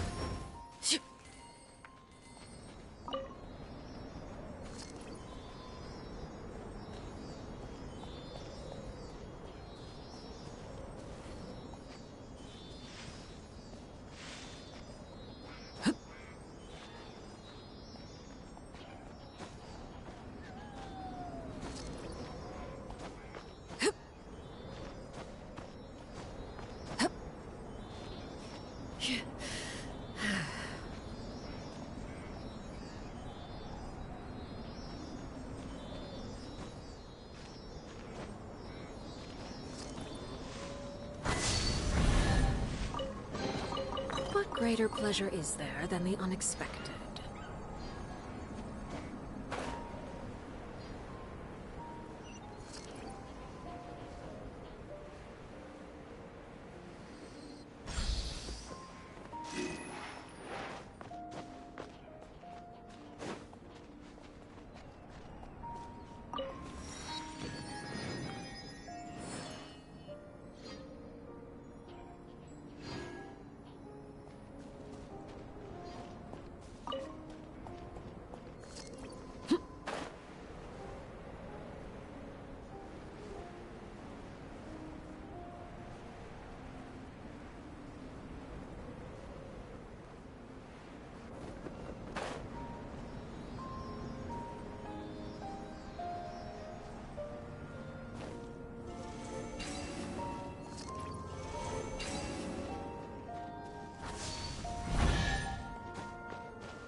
greater pleasure is there than the unexpected?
imagine you must have encountered more than a few conundrums during your travels.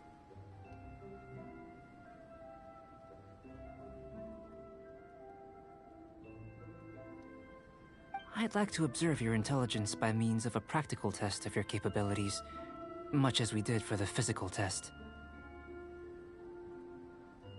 I'd like you to explore these ruins and return with your findings.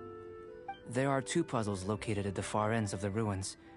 After completion, you should be able to activate the mechanism in the center. As with the physical test, there are no restrictions. Everything you do is an action I wish to observe.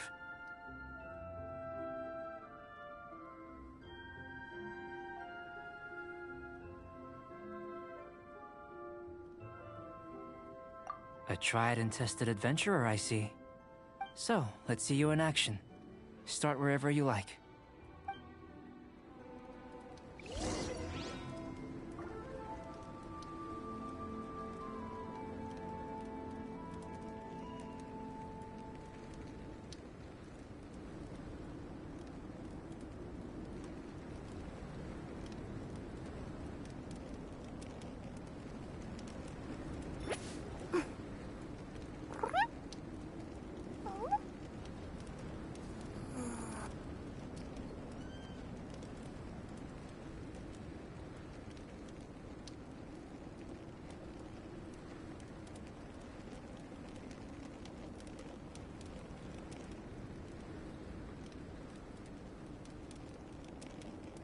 Whoa, the scenery here is wonderful.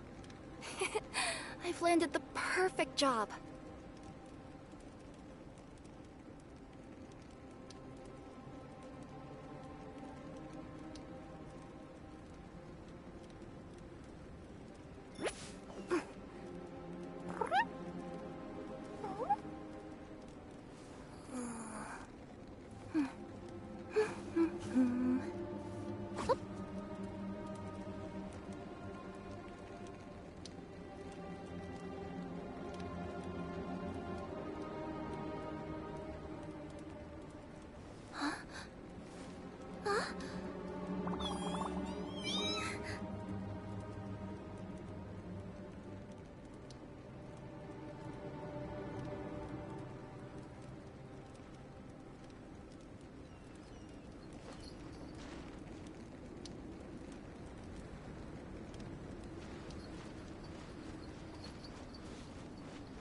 It's a complex environment, so proceed with caution.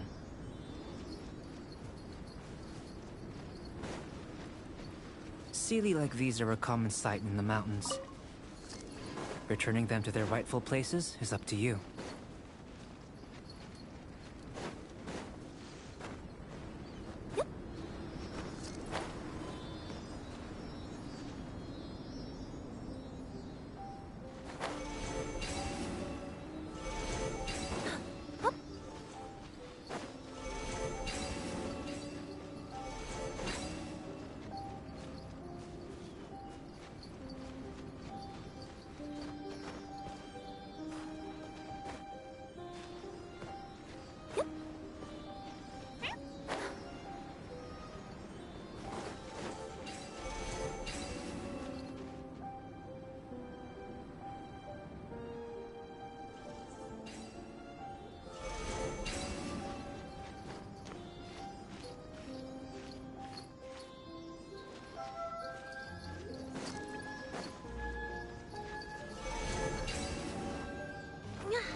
Hear me!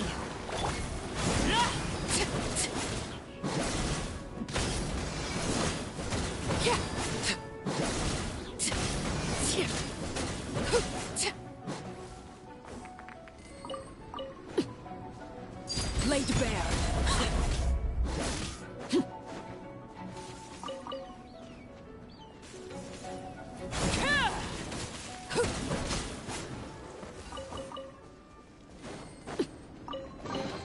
What greater pleasure is there than the unexpected?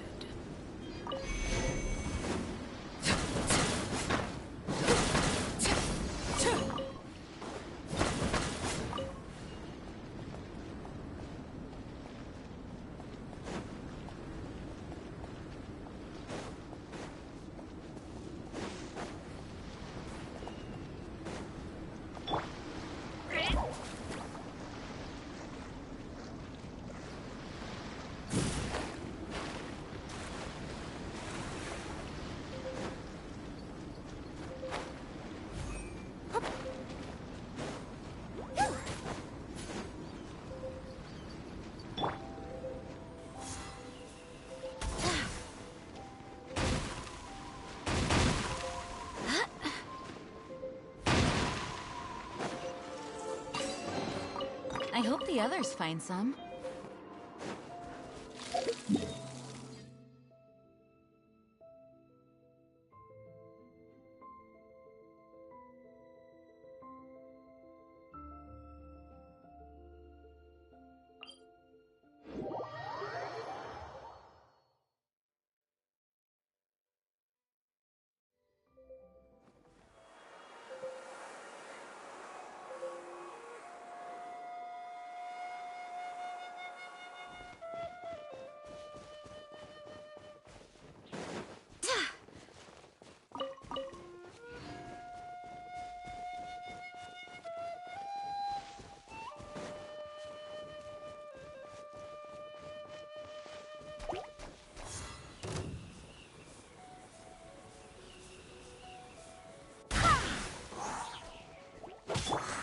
Overruled.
Did someone drop their package?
We made it to Sumeru, our next objective should be to head to Sumeru City and find a way to meet with Lesser Lord Kusanali.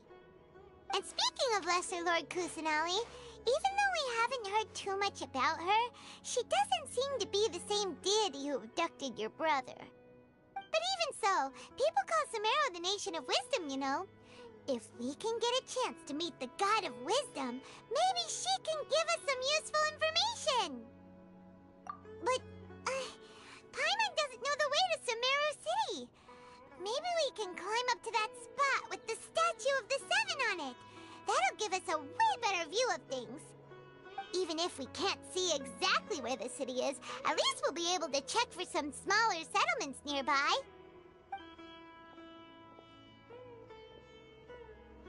Wait a second. Look! There's someone up ahead! Perfect timing!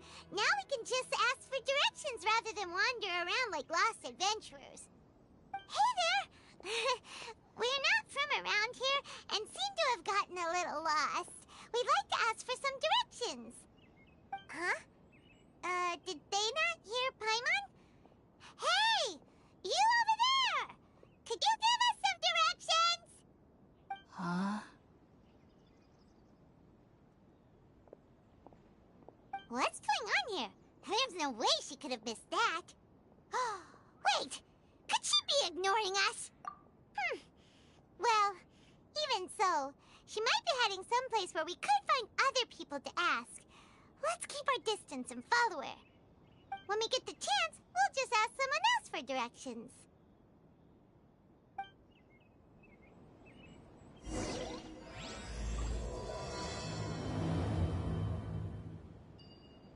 Come on, let's follow her.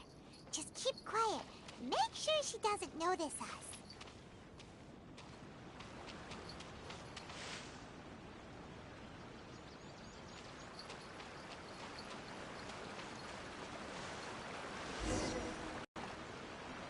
Huh? She just walked near that small waterfall and then suddenly vanished. Let's go take a closer look.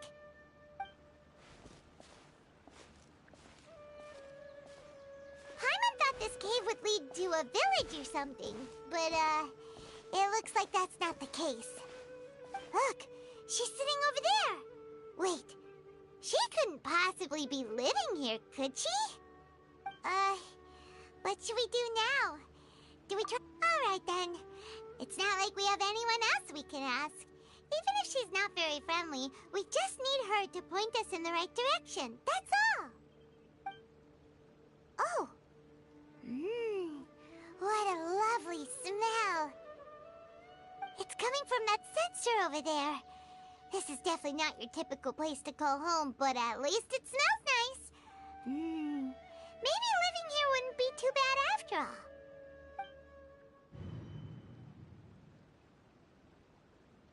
Huh? What's the matter? You don't look... What?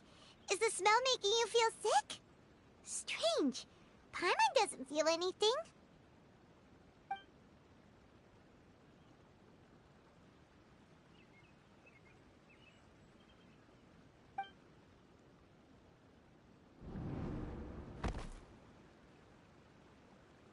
What's happening? Traveler? This is no time for a nap. Oh, come on, wake up.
Yes, you can relax.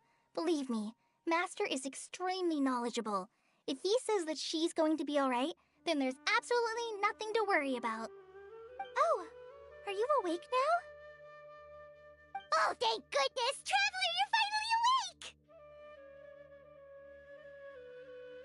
Well, we're at... Good question. Where are we? Paimon was in such a panic when when you passed out that she even forgot to ask what place this is. This is Gandharvaville. It was originally built by scholars from Sumeru as a place to rest in the rainforest. Now it's mainly used by the forest rangers as a base of operations. My name is Kale. I'm a trainee forest ranger. My master and I found you passed out during our patrol, so we brought you here. Oh, no things are necessary. I didn't do anything, really. By the way, how are you feeling now? Any discomfort?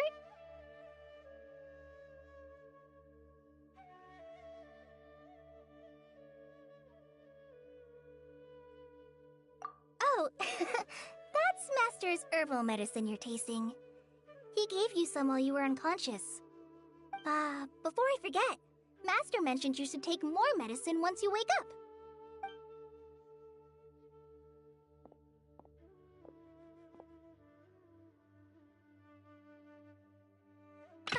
Whoops! Kale, what's the matter? Were you trying to retrieve the medicine? As I've already told you, you must be careful with these. I'll get it for you once I am finished here. Sorry, Master. Now, the Guide to Avidia Forest's edible fungi is clearly posted on our bulletin board, but if Farbode forgets which mushrooms to avoid one more time, I'll have no choice but to leave the guide somewhere a little more visible. Like right smack on his forehead so others can remind him to be careful. Right? This is the second time he's come down with food poisoning this month. I'll be sure to give him a good talking to. Yes, please do. If, on the off chance, Farbode simply enjoys having little imaginary fairies dance before his eyes, then we'll just let him be. But the next time he requires any of our medicine...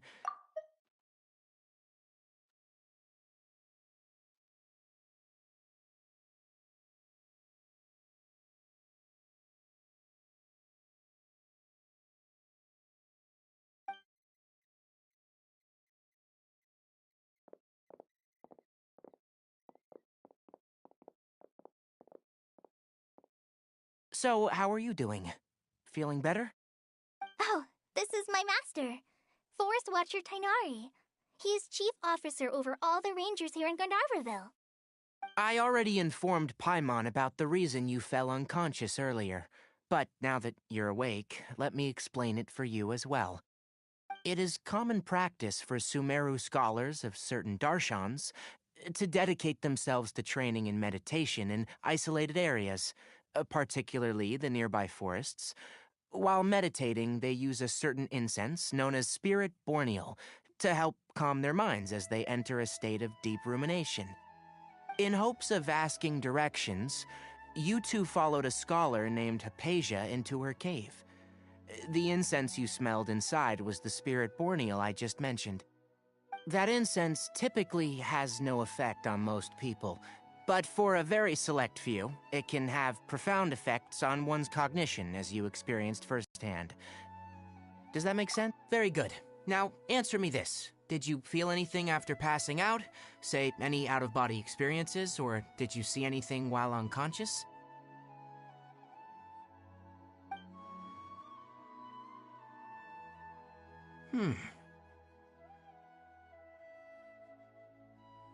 Kale, let the others know to stop bringing their patrol logs here for now. Huh? Why? Because these two will be staying here for the next few days. They can have my room and I'll bunk with Amir. Now get a move on and be sure to do as I've said. Yes, Master Tainari.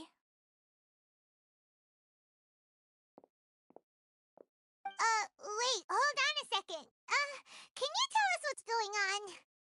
Sure, let me fill you in. I originally planned to send you on your way once you finished your medicine. However, it appears now that you should stay a while longer in Gandharvaville, for further observation while you recuperate. Further observation? No need to be hasty. As long as you have the capacity to judge between right and wrong, I promise that you'll understand the gravity of the situation once I explain everything to you. Based on what you saw after smelling the incense and losing consciousness, We can conclude that you experienced a powerful hallucination, which suggests your mental state is not in the best of shape. If you're skeptical, have a whiff of this. Whoa! Are you okay? You're experiencing a similar sensation as when you passed out, aren't you? So even though your condition is stable as of now, if I were to haphazardly let you leave, it's highly likely that you'd suddenly pass out again somewhere else. The rainforest is home to many fierce animals and hazardous areas. If something were to happen to you again, I'm afraid you might not be so lucky. For now, I suggest you continue taking your medicine each day and avoid wandering off on your own, at least until you stop having adverse reactions to this kind of smell. Okay?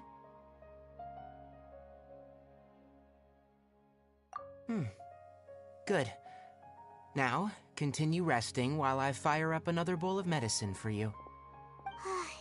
Seriously? We just arrived in Sumeru and we're already having problems left and right! Paimon knows we're set on meeting Lesser Lord Kusanali as soon as possible, but you really don't look too good. It'd probably be best to let you recover first. Hey! Are you even listening to Paimon? Paimon's over here worrying about you, you know!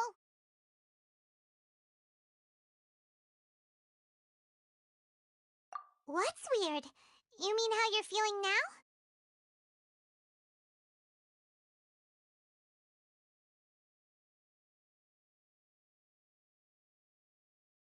You mean the vision of tree roots and red skies you saw? But if those weren't hallucinations, what could they be?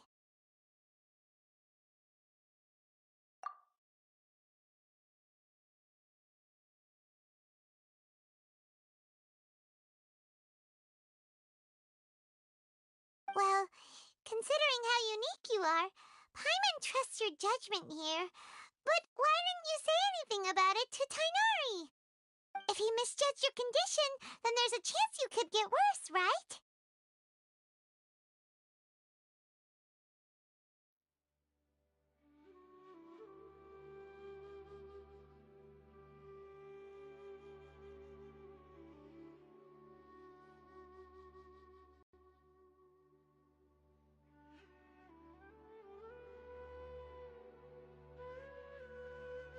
Huh? You mean that Tighnari already knows that what you saw weren't hallucinations? But if that's the case, why would he try to hide that from us? Oh, Paimon gets it now. That explains why you were so quiet earlier. Well, that settles it then. We'll stay here to rest up and figure out what's going on with your hallucinations. But it seems like asking Tighnari might not be an option anymore. What do you think we should do?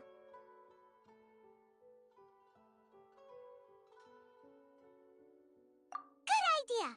Kali's pretty friendly. We can ask her tomorrow about what she knows regarding the Dendro Archon and customs in Sumeru.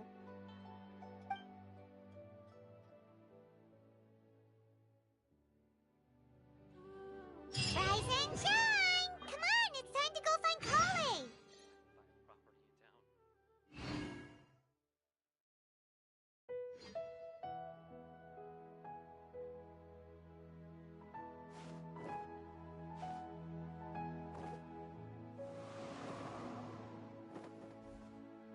Elazar is a truly troublesome illness.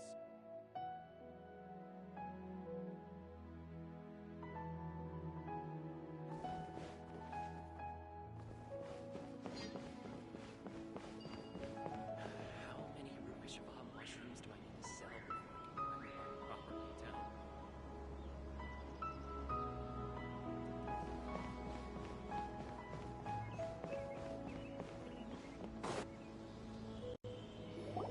All right, next let's see your right hand. Not bad. But please remember that you still need to be careful, understand? Yes, I will. By the way, Master, I still haven't received the patrol route for today. Look, Kale. Today's patrol will be a long one, so you won't be coming along this time. Besides, there's a chance we may encounter... Well, you understand. But I have a vision too! Am I useless to everyone now? Don't talk like that, Kale. This is not something you need to be worrying about right now. Ah, there you are. Feeling any better?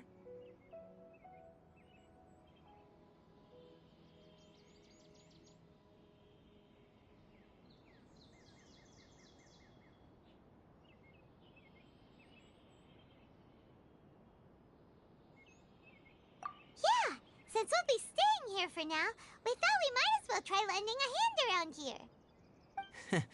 Seems you're not the type to sit back and take it easy for a while, huh? In that case, perhaps Kale could take you two for a patrol south of Gandharvaville for the day. And if you're feeling up to it, you can be responsible for cleaning the Statue of the Seven. Tighnari, we're ready to head out. Got it! I'll be right there! All right, we'll be heading into the forest now. I'll leave any further details to Kale. Yes, you can count on me. So, Kale, what exactly are we going to be doing today? Tighnari mentioned cleaning the statue just now, but, that doesn't really sound like the job for a ranger. Well, a forest ranger's responsibilities can be pretty diverse. They handle a variety of tasks, like checking the condition of outlying roads, maintaining forest facilities, ensuring fire prevention standards are met, and providing assistance to travelers and locals. As for Master, well, he has to handle more dangerous areas of the rainforest. Today we can perform routine checks on the pathway lamps as we make our way to the Statue of the Seven. Paimon, Traveler, this way! You can leave the task of checking the lamps to me. In the meantime, you two can keep an eye out for anything unusual.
Shower me with praise!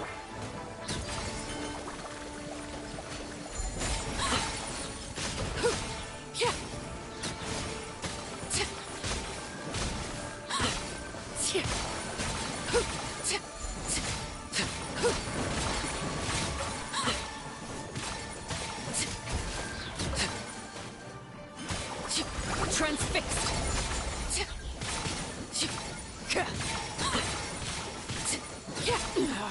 Go on. Witness my rise. Overruled.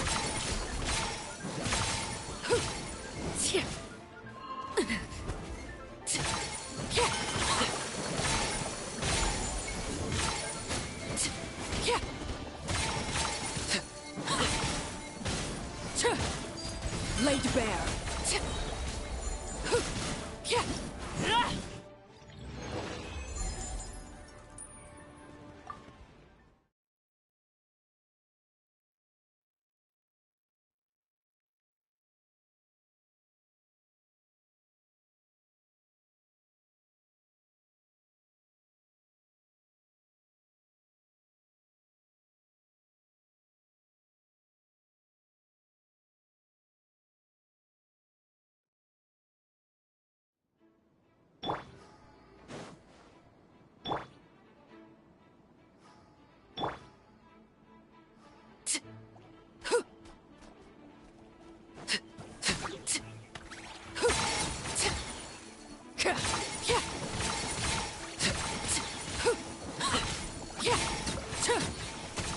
This is where you fall.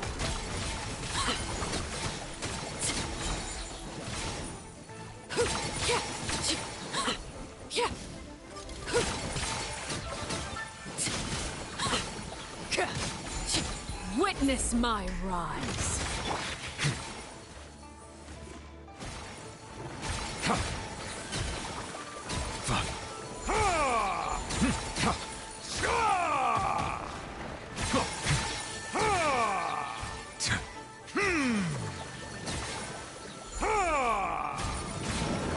Bow your head.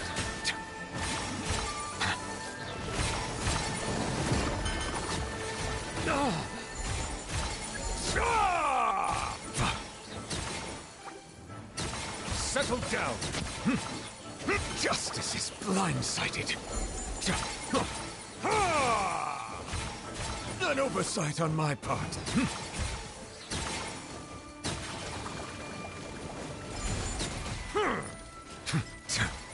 Bow your head.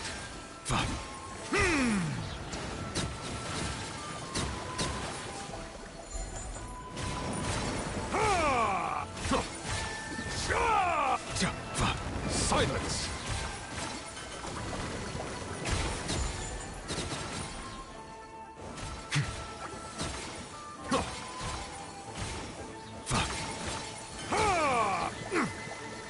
Settle down!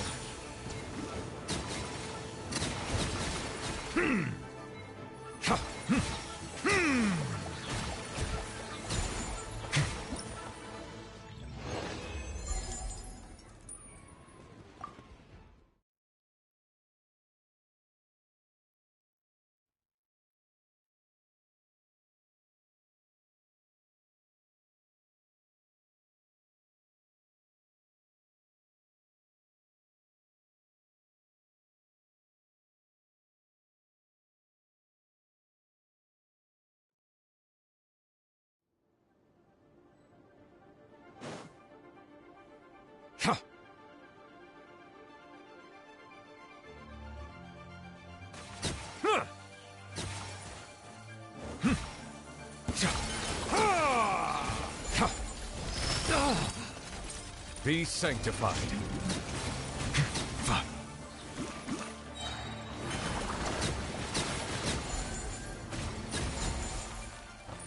Silence!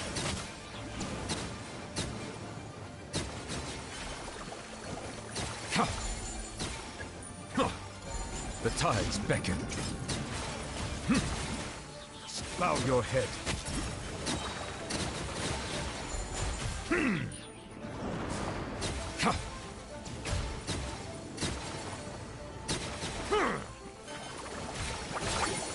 Settle down. Justice is blindsided. Let the mighty be humbled.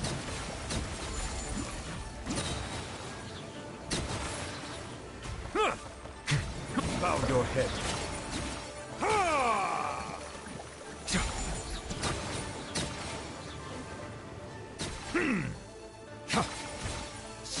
Be sanctified. Silence!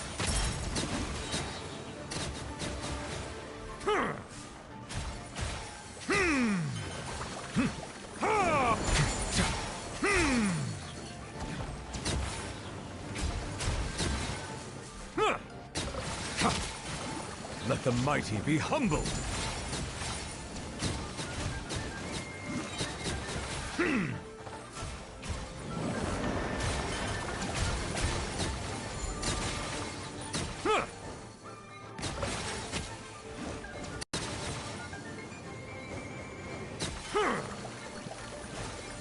Be sanctified.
Forest, protect us. With one heart, we pray. A grave transgression. Witness the power of Guhua. Can I be laid bare? Everlasting as the moon!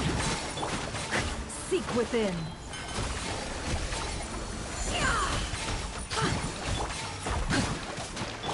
You poor last lamb, for the everlasting court. It all adds up. I saw this coming. The heart! Now extinguished.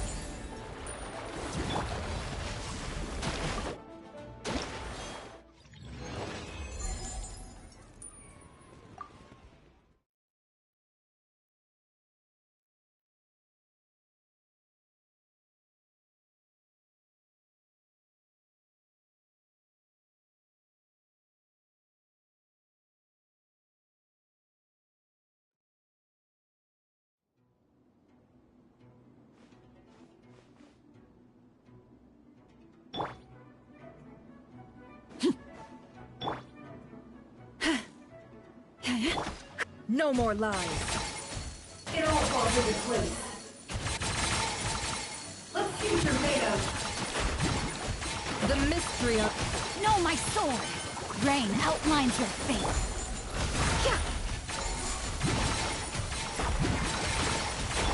By the frost moon of old. You witness my rise. Transfixed.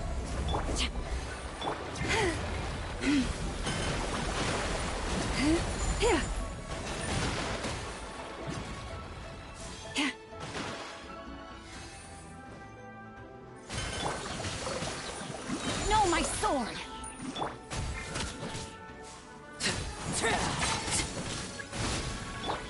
Leave this place. With one heart, we pray. Witness the power of Gugwa!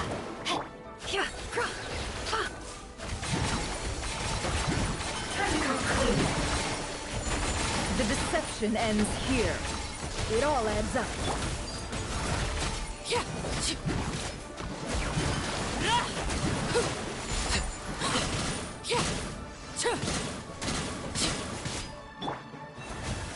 Stay your head by the frost moon of old. Oh, forest, take my broken crown.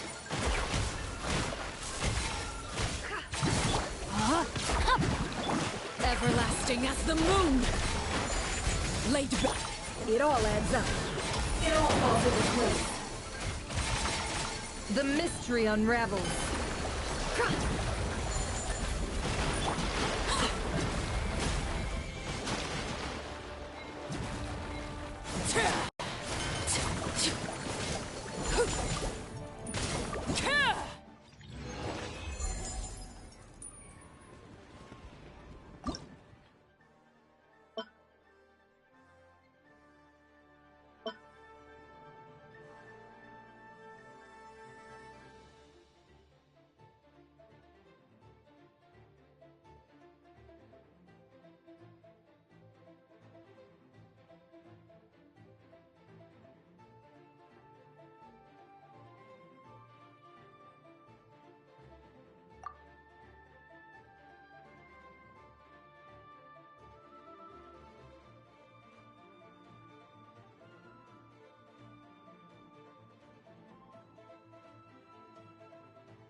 Okay!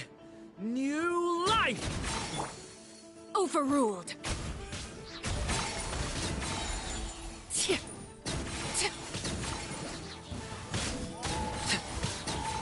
Animal hypostasis emulation. Leave it to me! A turning point? Yahoo! Time for takeoff.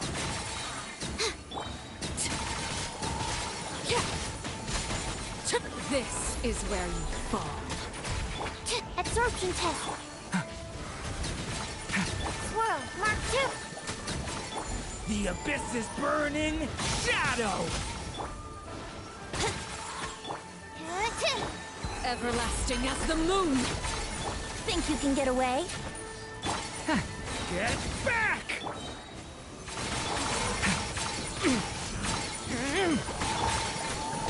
Laid bare. Animal hypostasis and... Watch out!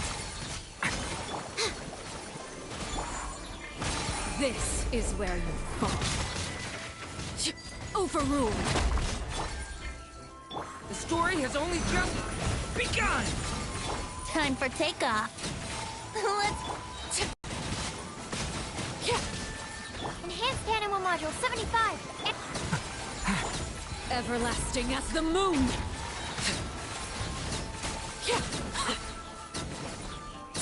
Think you can get away? The story has only just begun! This is where you fall. Animal hypo... Devouring claw! Time for takeoff. Stay away from me!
Onwards! We have work to do.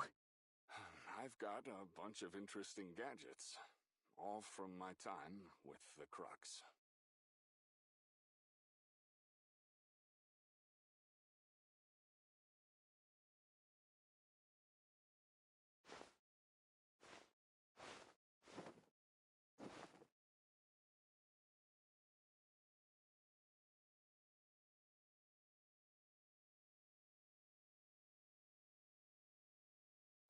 I've got a bunch of interesting gadgets, all from my I time. do hope the Knights of Favonius are all working hard.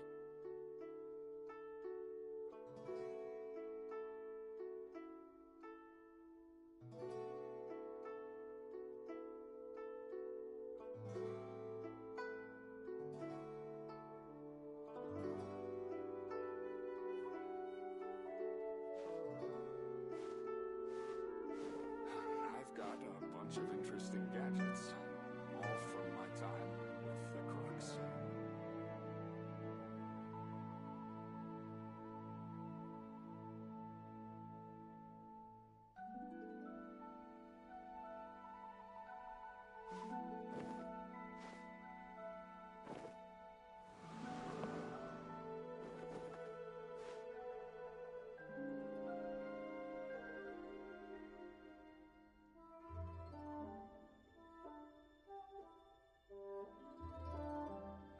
I've got a bunch of interesting gadgets, all from my time with the Crux.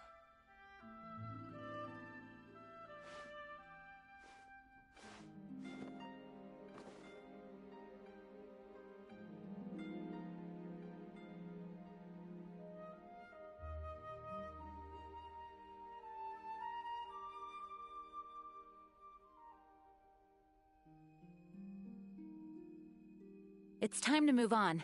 We shouldn't stay here. I've got a bunch of interesting time with the Crux.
Onwards! We have work to do.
with these 2 lamps. Let's move to the next ones. I'm dead on my feet. I think... Oh, this lamp seems to be getting a little wobbly. Let me make a note of it.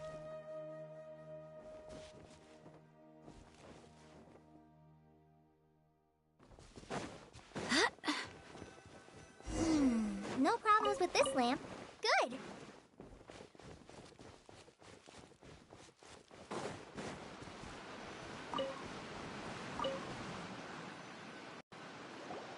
The statue of the Seven is up on top of that large rock formation. You must have seen it when you came down this road before. It's pretty high up there, isn't it? Don't worry. If you're afraid you can't make it up there, I'm sure Master wouldn't mind if you don't clean the statue. Oh? I guess I'll leave it up to you then. There's not much footing once you reach the statue, so be careful up there. Paimon will fly up with you and help you with those hard-to-reach areas. By the way, Kale, do you know anything about the Dendro Archon? You know, what's she like? That depends. Are you referring to Greater Lord Rukkhadevata or Lesser Lord Kusanali? Huh? Greater Lord Rukkhadevata? Oh, is that the name of the former Dendro Archon? Uh-huh. Greater Lord Rukkhadevata was Sumeru's first Dendro Archon. She created the rainforest as well as the wall of Samiel around the desert. Her works provided a means of peaceful living for everyone. To the people of Sumeru, she's not only a symbol of wisdom, but also of power and kindness. Unfortunately, she disappeared in a great calamity that occurred a few hundred years ago.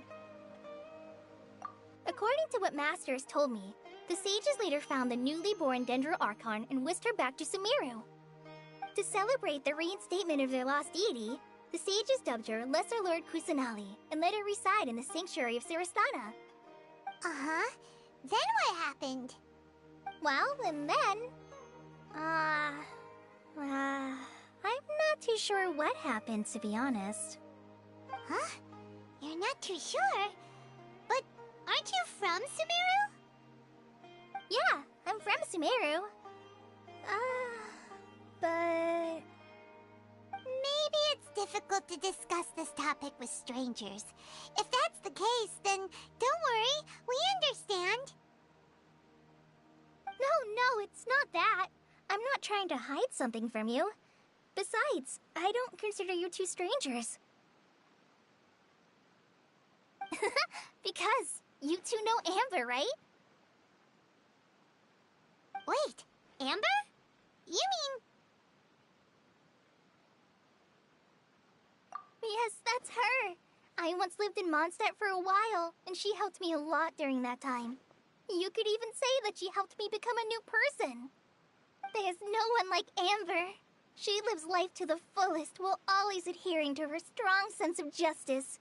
She's ready to answer the call for action at any moment, but is also very understanding of others.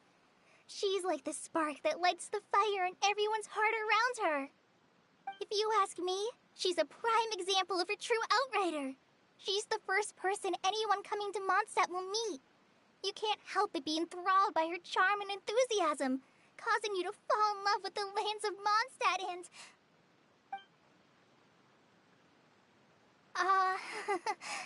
sorry.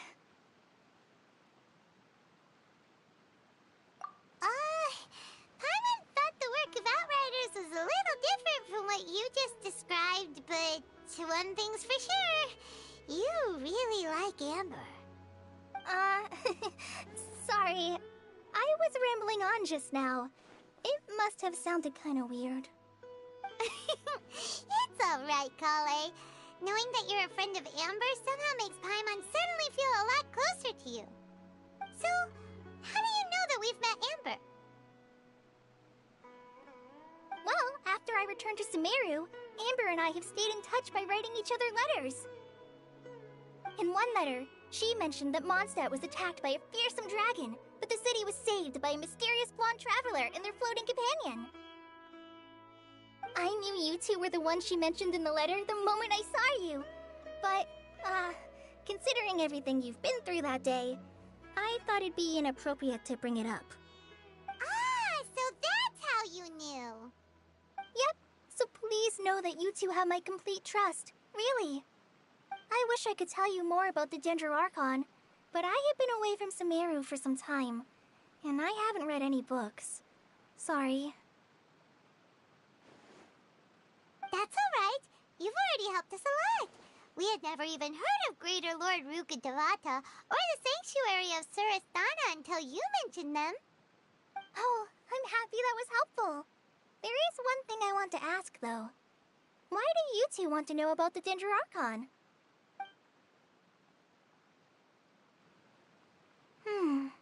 So that's why you're here.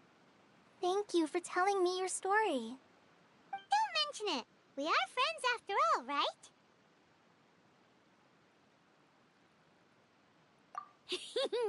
Alright, we have a statue to clean. You both have my thanks. While you two are up there cleaning, I'll go ahead and inspect the forest canopy. Let's meet back here shortly.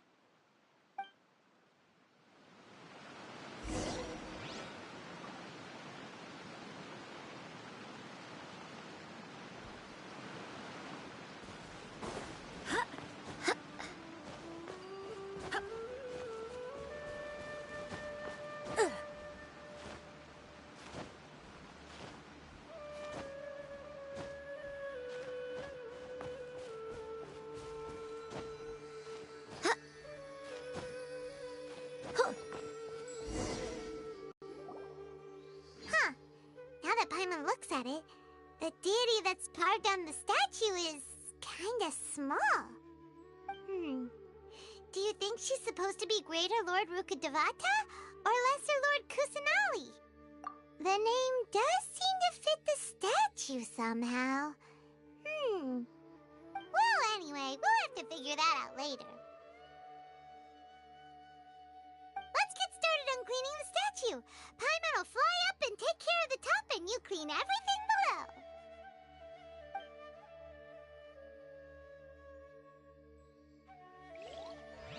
Nice work! That's one clean statue. Let's head down and meet up with Kale.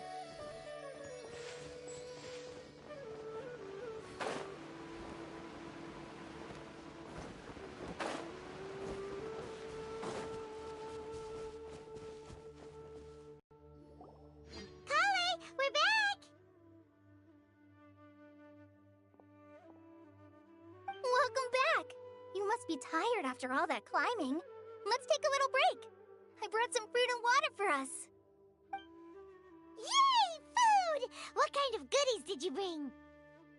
Hey, don't be a party pooper. It's not like Kale is a stranger or anything. Besides, the best way to compliment a chef is to show passion for their food. Xiangling taught Paimon that. I prepared a nice portable dish that forest rangers like to eat called pita pockets. I hope you'll like them. Whoops! Ah, no! You dropped it on the ground! Not to worry. I wrapped a few layers of oiled paper around each pita. They should be fine. Oh, whew. Paimon nearly had a heart attack there.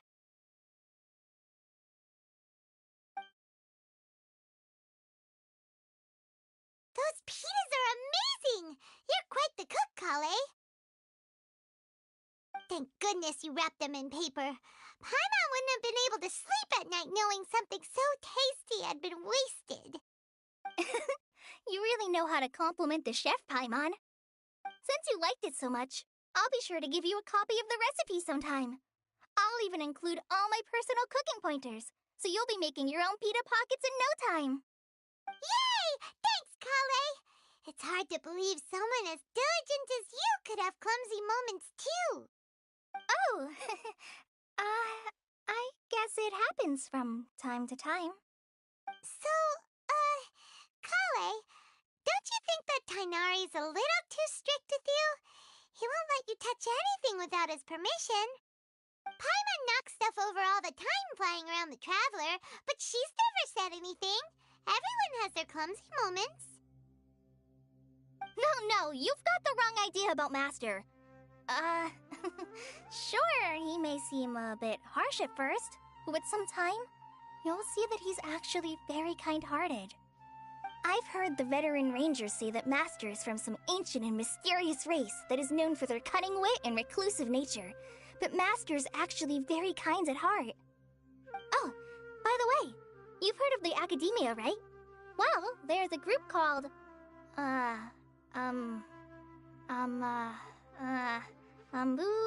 something? Well, anyway, because Master does a lot of research on plants, sages from the Academia have written him many times, inviting him to take up an official position there. But Master declines their offers every time, saying, Sumeru City is too noisy. It'd be bad for my ears.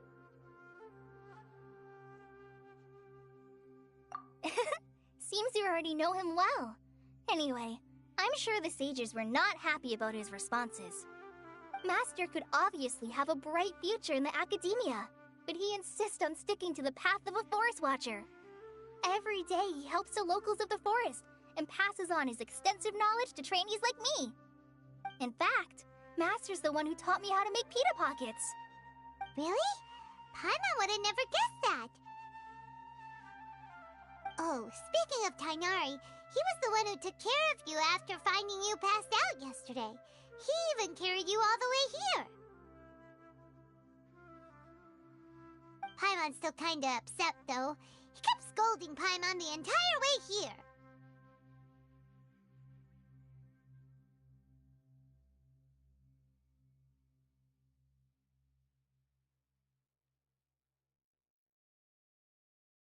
Oh no, I'm sorry.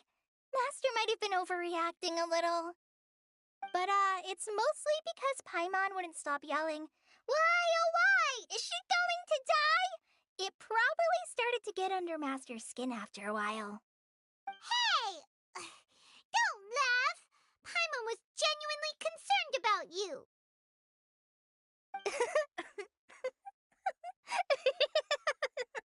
Hey! Now even Kale's starting to laugh. That's it! Paimon won't forget this! It's time for some Paimonial wrath! No! Don't touch me!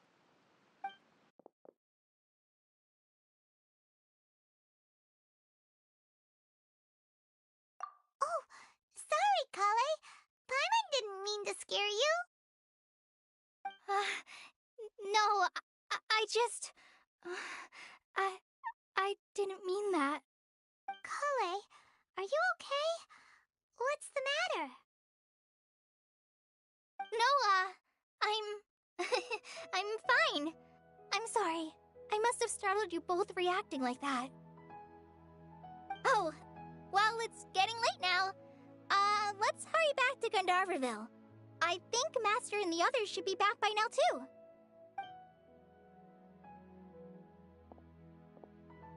Huh? What was up with Kale just now? And why is she in such a hurry all of a sudden? Look, she's practically running back. Paimon can't even see her now.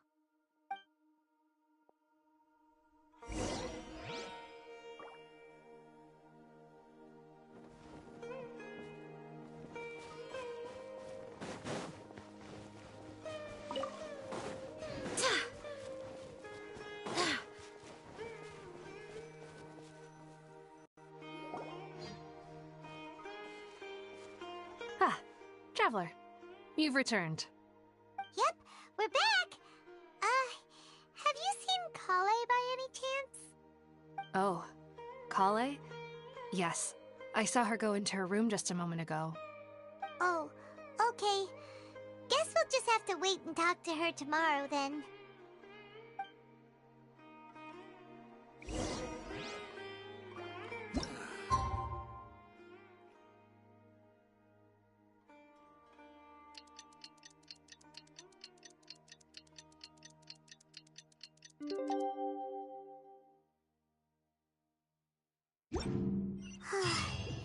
Paimon was thinking all night about what happened with Kale, and still can't figure out what the problem might be. Maybe she's in a better mood now. Let's go check on her.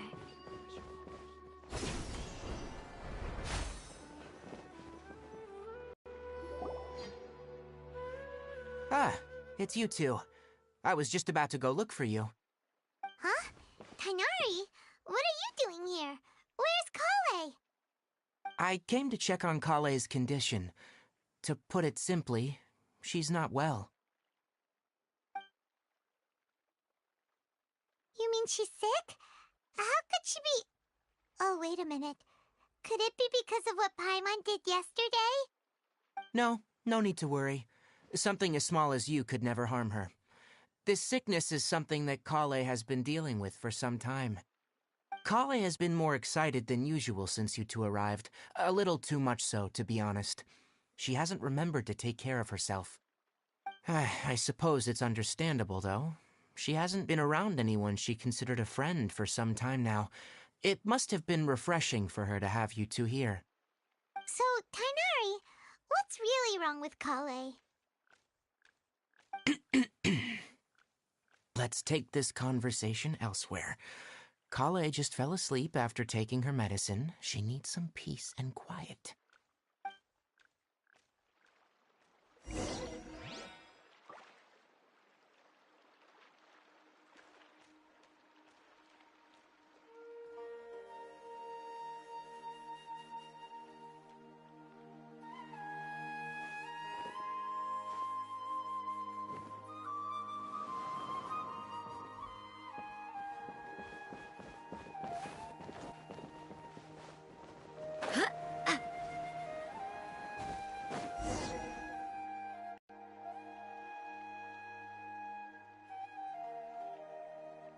All right, let's continue our conversation here, shall we?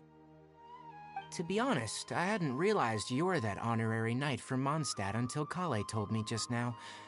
I've also heard all about your deeds in Liyue and Inazuma. So just to clarify, what I'm about to tell you about Kale is not because of who you are or your past feats. Instead, I am going to tell you because Kale asked me to. And honestly speaking, I was against Kale revealing her past to you. But she insisted, saying you two treated her with sincerity and as a friend. So now she wishes to reciprocate the gesture. So, Tighnari, what exactly is wrong with Kale? You said this is something she's been dealing with for some time. Just how serious is it? Right. Ever since she was a child, she's been afflicted with a disease called Elazar. Elazar? Yes. It's a disease unique to the lands of Sumeru. It is characterized by dark and hardened scales that form on the body. At first, the afflicted may only feel mild numbness on affected areas of the skin. However, as the disease progresses, one may begin feeling fatigued and even experience peripheral paresthesia. In its final stages, the disease strips a person of the ability to control their own body, and they effectively become completely immobile. That sounds terrifying.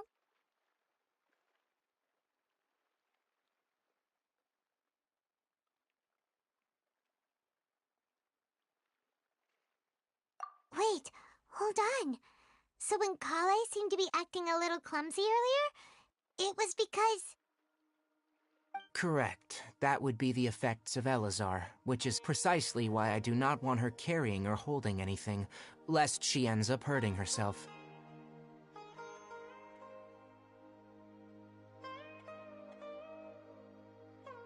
With appropriate treatment, the disease can be effectively controlled before it progresses to a more serious stage. However, there is unfortunately still no true cure for Elazar. Nevertheless, Kale's mother still hoped that there was something out there. She handed Kale over to an organization known as the Fatui after one of their members lied and said they had a cure. What? The Fatui? Ah, it appears you already are familiar with them. That'll save me some explanation. Anyway, the person who eventually rescued Kale and brought her to me for care said that she had been given to a harbinger known as the Doctor. I have no idea how this doctor managed to do it, but her case of Elazar was completely stable for all the years that Kale was with them. However, Kale's days with the Fatui were anything but pleasant. Kale is a resilient individual and always tries to appear cheerful, but her experience with the Fatui has left deep scars. Even now, she can still feel deathly afraid of someone touching her. Oh, Paimon had no idea Kale's been through so much suffering. Oh, by the way, Paimon, Kale wanted me to tell you that she's sorry for scaring you yesterday. She also wanted both of you to know that she's sorry for hiding her illness. She doesn't need to apologize. None of this is her fault at all. Well said. I hope you'll get a chance to tell her that in person the next time you see her. Kale once thought that it would be impossible for her to have any real friendships. I trust that you two will never let my trainee experience such emotional pain again. Don't worry, Tainari. We'll take good care of her.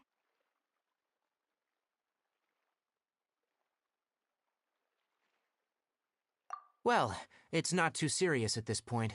She overexerted herself the last couple of days, which is what led her to break down this time. As long as she has taken her medicine and gets plenty of rest, she should get better. Though I must admit that Kale's condition was much more stable when she first arrived here in Gandharvaville. She was interested in the work of the forest rangers the moment she saw us. I could see that she was serious about learning, so I felt compelled to ask her to join us. Her stamina has gotten much worse recently. Though a moderate amount of physical exercise is always necessary, I'm afraid the long-distance patrols are a little too much for her now. Alright, now that I've told you about Kale's past, I think I'll head into the rainforest to find some ingredients needed for her medicine. I'll see you two later.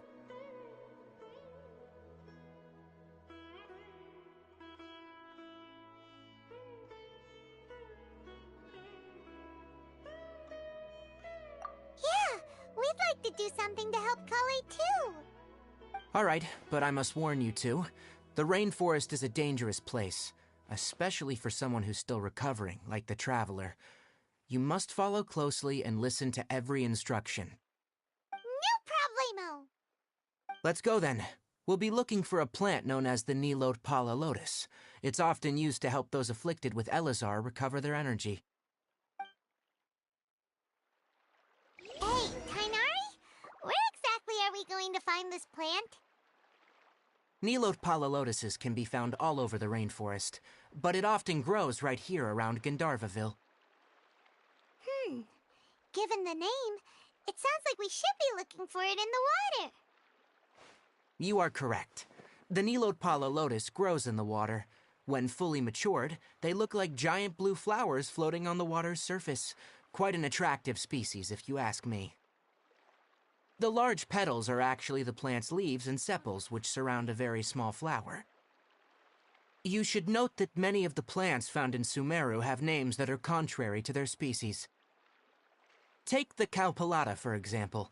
The plant is not a lotus at all, but rather a vine. And then there's the Sumeru rose, which is not a rose, and is completely contrary to its name. Oh, okay then. Note to Paimon, never bring up the topic of flowers with Tainari.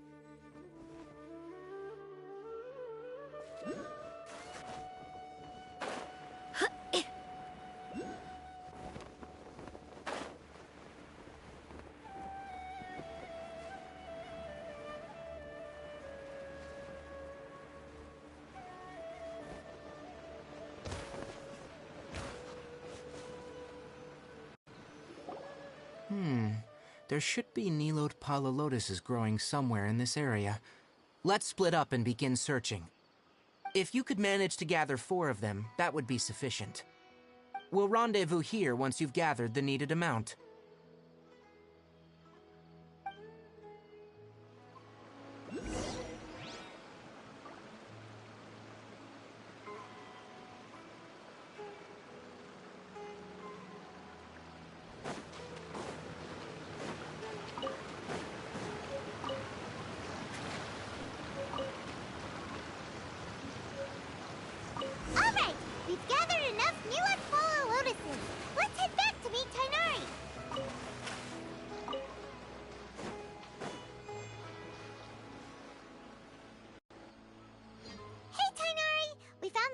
as you requested.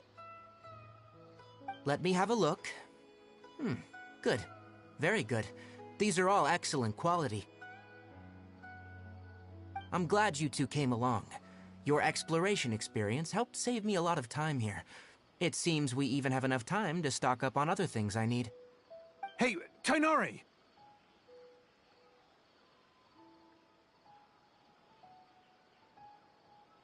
Oh, Tainari, someone's calling your name. They're dressed like a forest ranger.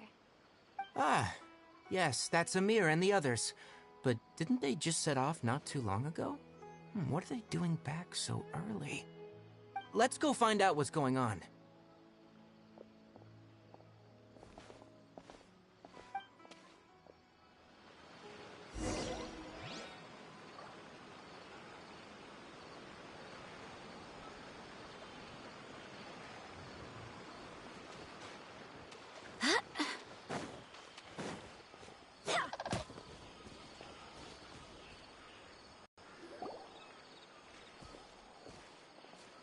Tainari, thank goodness we found you here. We were just about to head back and find you at Gandharvaville.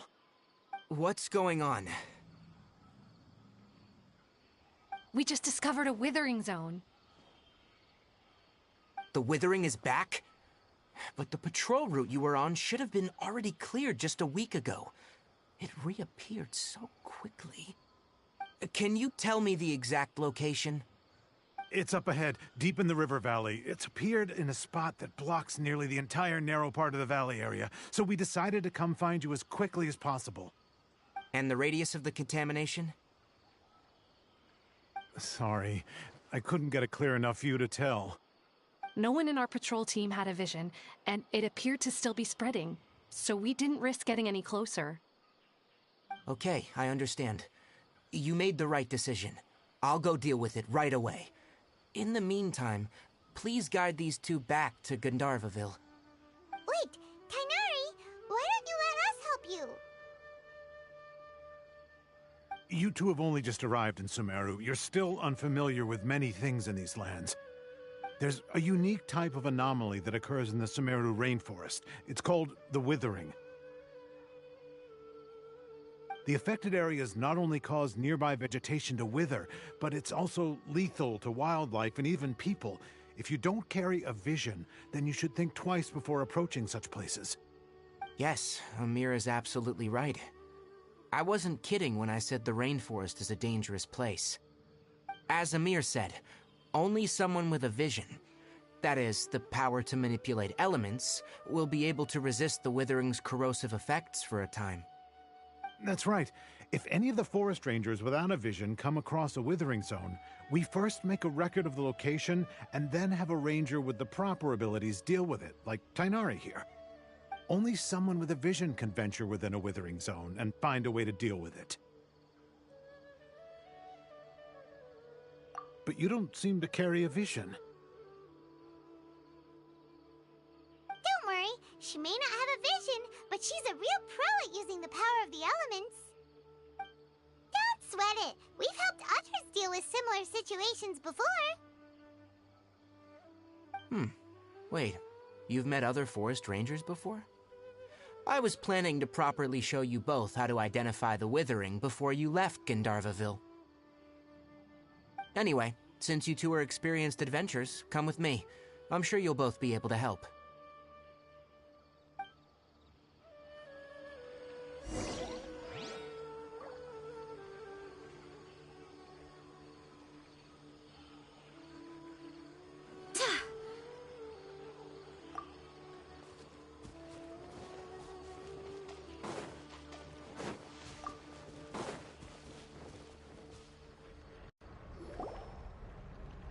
Hey, look!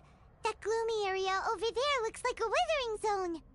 Even though Paimon's seen one before, it's still kinda scary. All right, Traveler. We're about to enter the withering zone. Since you already have experience dealing with these things, you should already know what to do. But please remember, don't push yourself. If at any point it becomes too much, return outside the zone and take a breather. It could become a matter of life and death. You ready then? Let's go.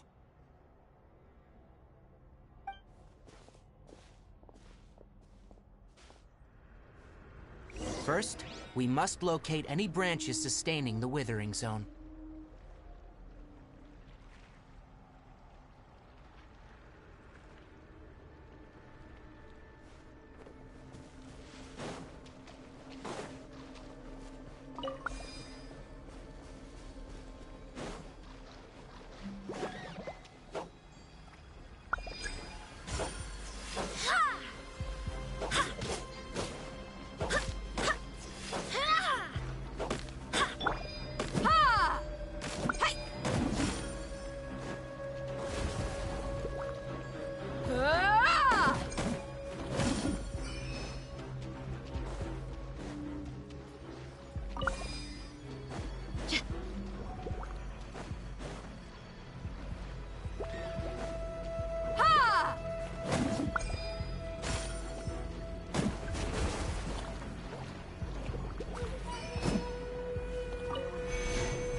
Great work.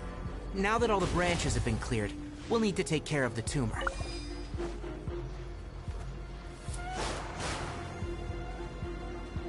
Let's get it on!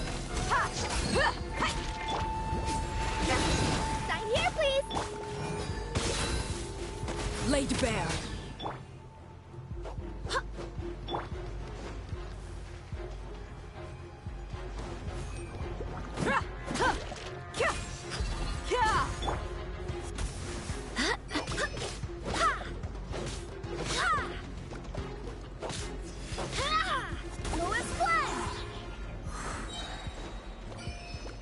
I swear by my sword! Buckle up! Ah! Transfixed!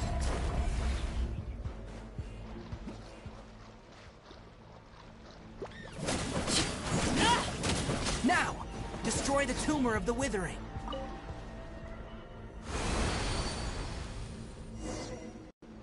We did it! Everything's returning to normal now! Yes. Thanks to you two, we were able to quickly restore this area back to normal. Tainari? You make it sound like we did well, but why does Paimon have the feeling you're worried about something? It's that obvious, huh?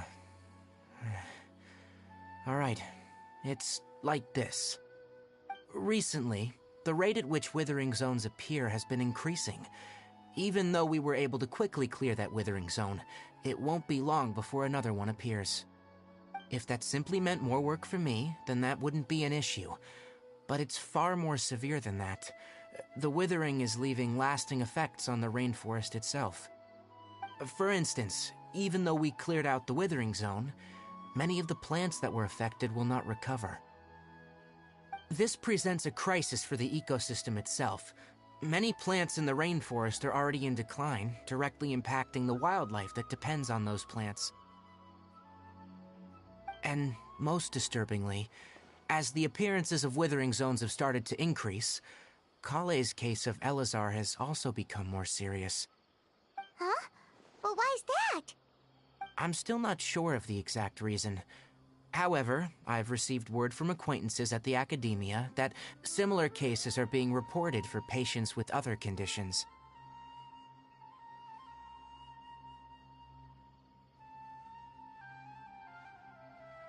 No, none that we know of. The Withering has been recorded in Sumeru for millennia. It's said that it originates from the depths of the world. Oh, by the way, have you heard of Irminsul before? Irminsul is a tree located deep beneath the surface. Although it isn't like any tree we know in a biological sense, you can basically think of it as a large tree that grows downwards rather than upwards. I'm sure you've heard of ley lines, right? They're like the roots of Irminsul, spreading and extending from a massive cavern deep underground all the way up to the surface.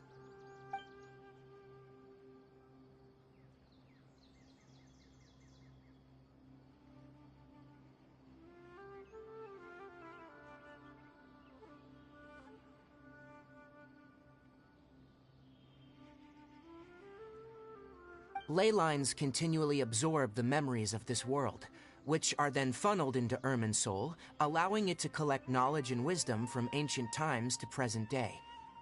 The Dendro Archon is known as the God of Wisdom because her consciousness is directly connected to it. It is also said that the Dendro Archon's power is a manifestation of Irminsul.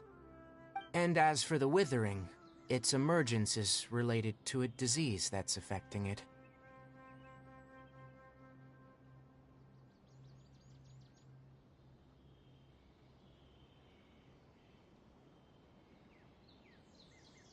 That's right. My ancestors learned of this from Greater Lord Rukkhadevata's familiars a long time ago, but even those mysterious creatures did not know of a cure for Irminsul. I'm afraid we Rangers will be battling the Withering Zones here for a long time, until a cure is found. Alright, that's enough on this topic for the time being. Now that we've taken care of things here, it's time for us to head back to Gandharvaville.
What could the children be up to?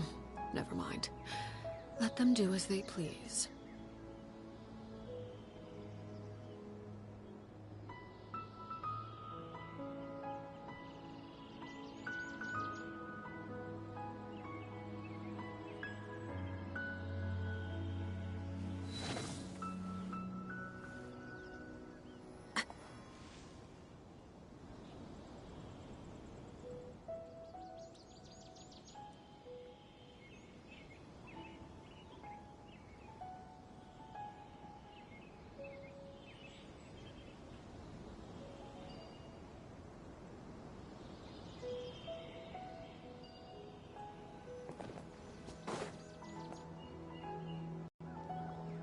Oh, Tighnari, you all made it back. How did it go? The Withering Zone you reported has been taken care of. No need to worry. Huh? Wait, is that?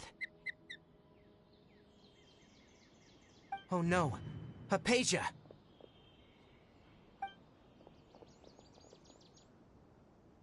Huh? What's wrong, Tighnari? This Duskbird is Hypatia's designated courier for urgent news. You do remember her, don't you? She's the scholar you and Paimon were following when you first arrived in Sumeru. Oh, her? How could we forget? So did something happen? Let me see what's written in the letter first. So what's it say? And what's with that weird expression on your face? Just let Paimon read it. Huh? All Paimon sees are 3 squiggly lines. Yes. Allow me to explain. After we brought you from Hypatia's cave to Gandharvaville, Hypatia resumed her meditation. She must have just finished. It's been nearly 3 days since she's had anything to eat, and it appears she's forgotten to prepare some rations. This letter is her asking us for help. We need to go. What? You mean she's been sitting there for 3 days?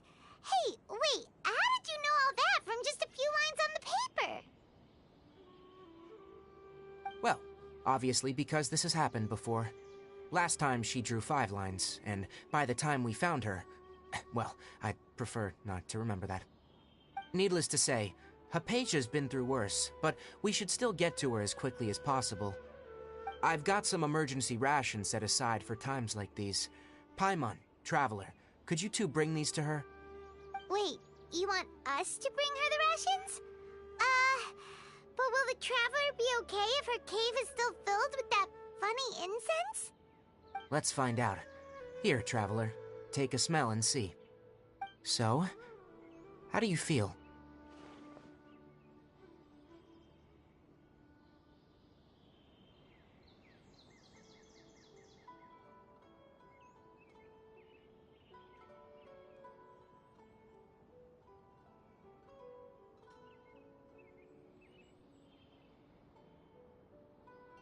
Huh? Really? You're not feeling even a little drowsy? But wait, how'd you know that she'd be okay this time, Tainari? Back when we were clearing the Withering Zone, I observed that she could adeptly manipulate the Dendro element. I knew then that she would be fine.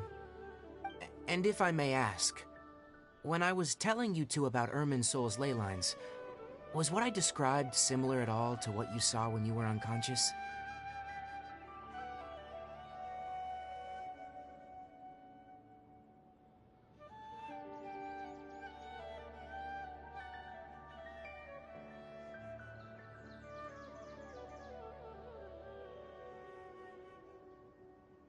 That's correct. Those weren't hallucinations at all, though I don't intend to apologize for deceiving you. Because what you saw is of significant importance, not just for the nation of Sumeru, but the entire world of Teyvat. My forefathers were shown much favor by Greater Lord Ruka Devata. We took an oath to protect this nation together with her. Now that that duty has fallen to me, it was a part of my responsibilities to ascertain whether you could be entrusted with the fate of Sumeru. Now, after seeing you in action with my own eyes, you have earned my confidence, and I no longer feel the need to hide any secrets from you.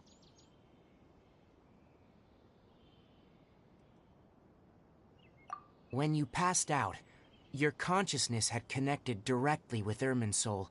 What you witnessed were actually real memories contained within Irminsul itself.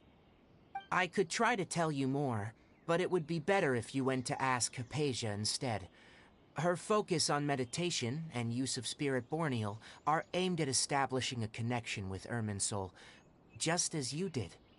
That sounds nice and all, but will she really help us? Seriously, she completely ignored us the last time we tried talking to her. That was because when you ran into her, she was in a special phase of her training. During that time, she must avoid communicating with others.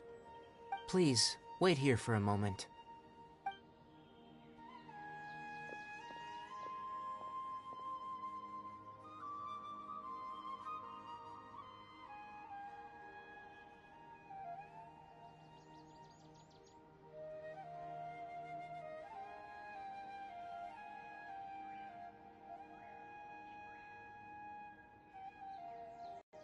Here, take these.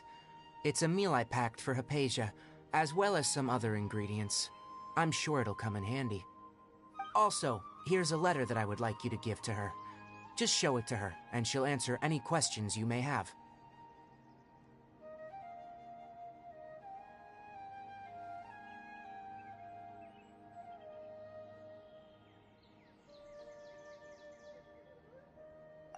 No, I should be the one thanking you. You've both been a great help these last few days.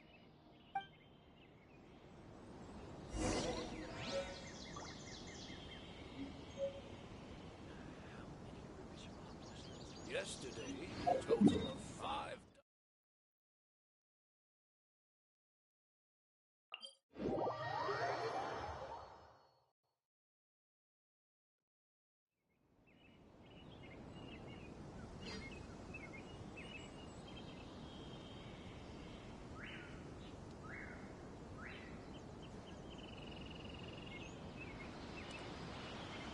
Hypatia should still be in the cave.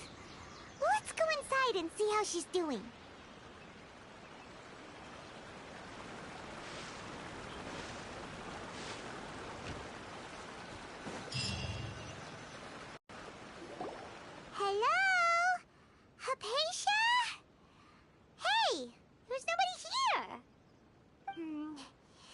she went out to look for some food. Let's try looking around the area.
Hypatia, are you alright? So hungry. There's no way we can get her to eat in her current condition. Let's try finding some water first. Huh? Wait, why does it look super foggy outside all of a sudden? Anyway, let's go look around.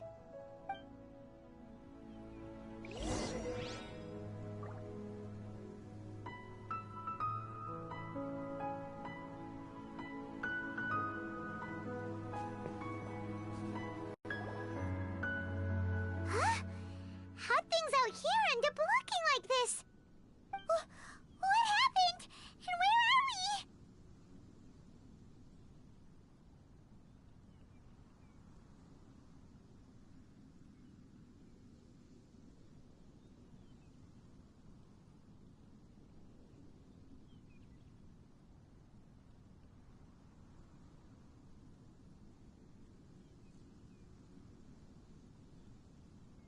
Really? Oh, maybe you're right.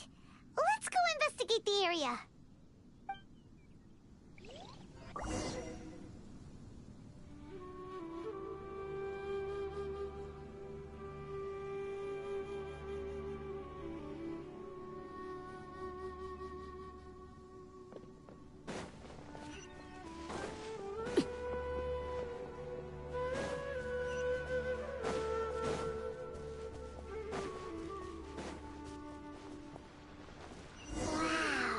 This place is huge!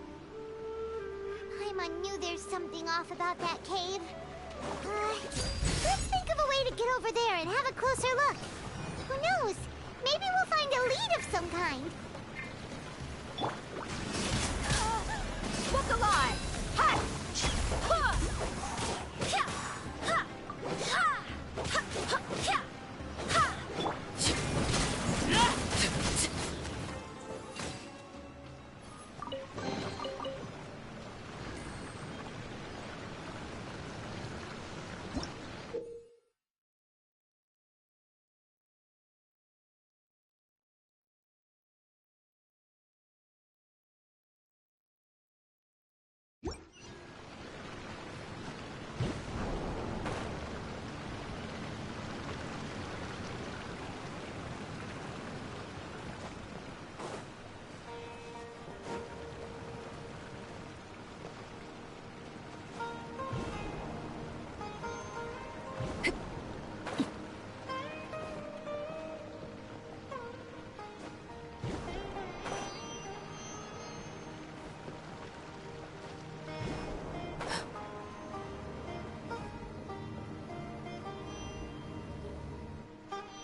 Transfixed! Let's get it on! Barbados, guide us.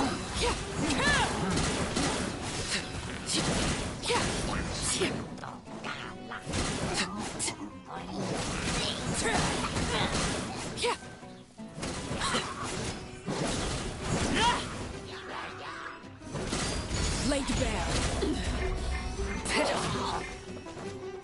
Everlasting as the moon!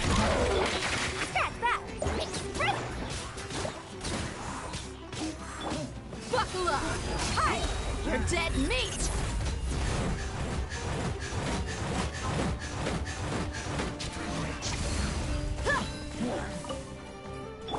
Wind, hear me. Transfixed! Coming through!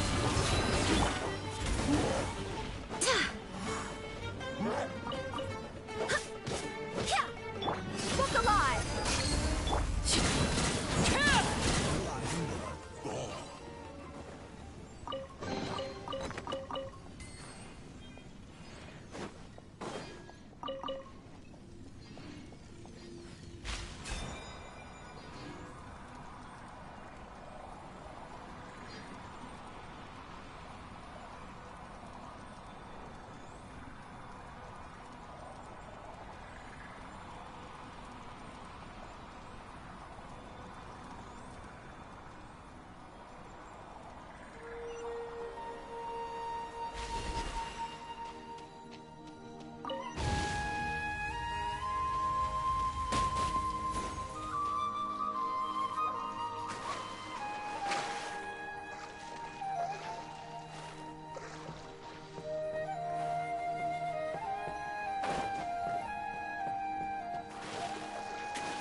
Something you wish to report?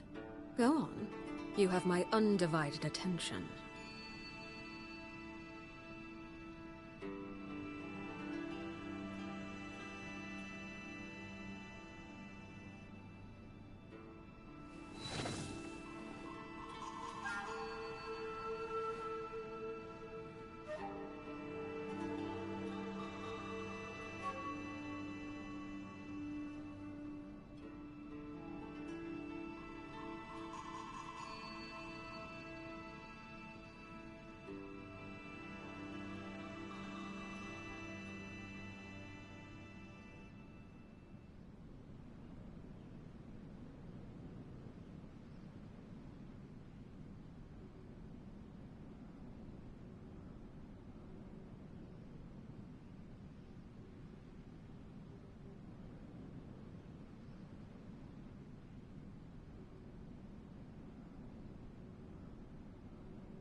What in Tibet is going on here?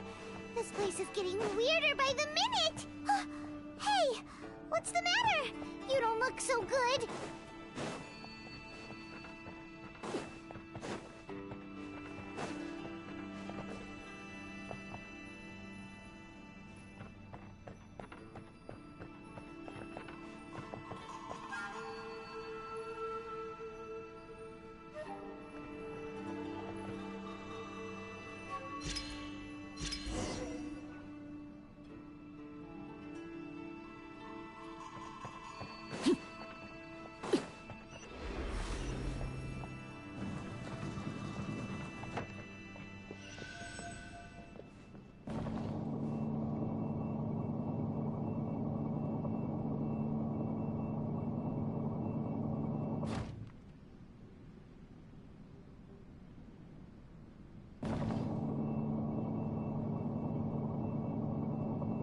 Staring into my eyes is ill-advised. I can't promise you'll like what you see.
Well. Looks like we meet again, traveler. The Abyss Herald! What are you planning to do in this strange place? Strange place. Plotting. You needn't worry about such things. They don't concern you.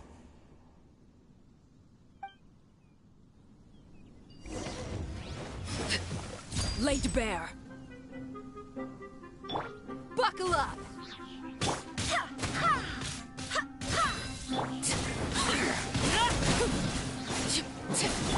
That's that!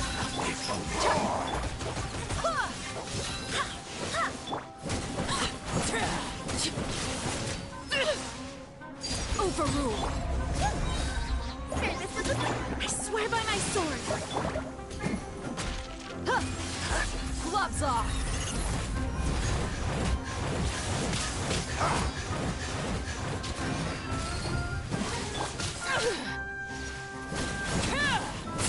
This is where you fall.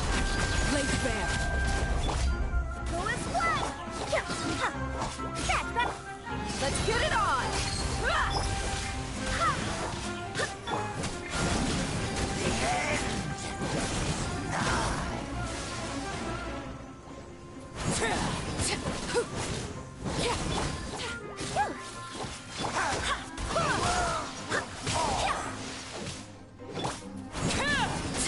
Transfixed!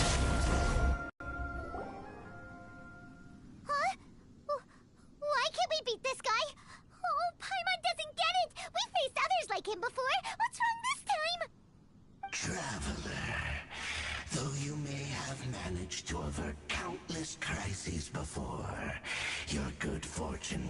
to end sooner or later. It's time you realize how weak and powerless you really are.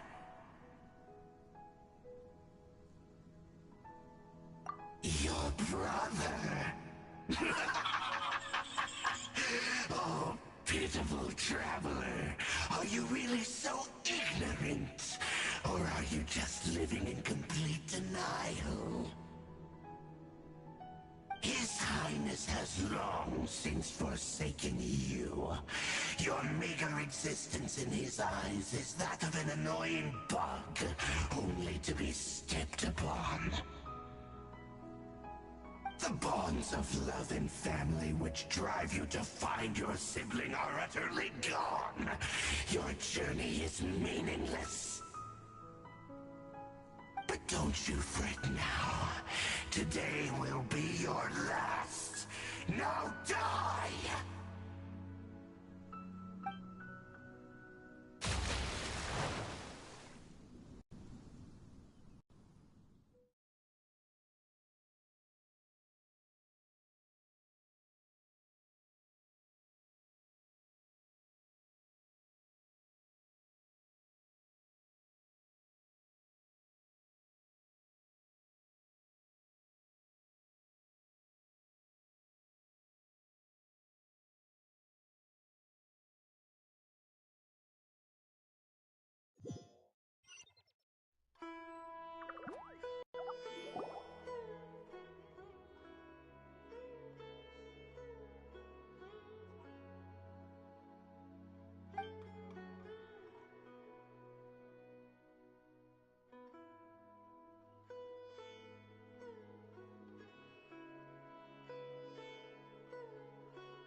What do we do? We haven't seen Hypatia anywhere out here. Oh, there she is! Quick, let's see how she's doing. Ah, so sweet. Well, the good news is that she's still conscious. Hey, why'd you drop her food on the floor like that?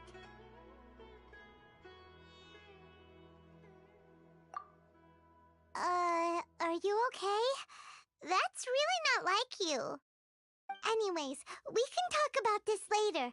We better make sure she's alright first.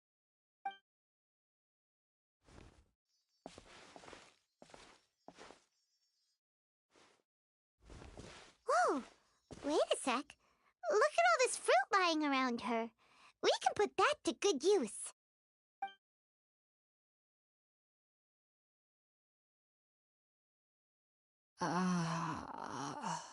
Who is there? Tainari, is that you? Huh?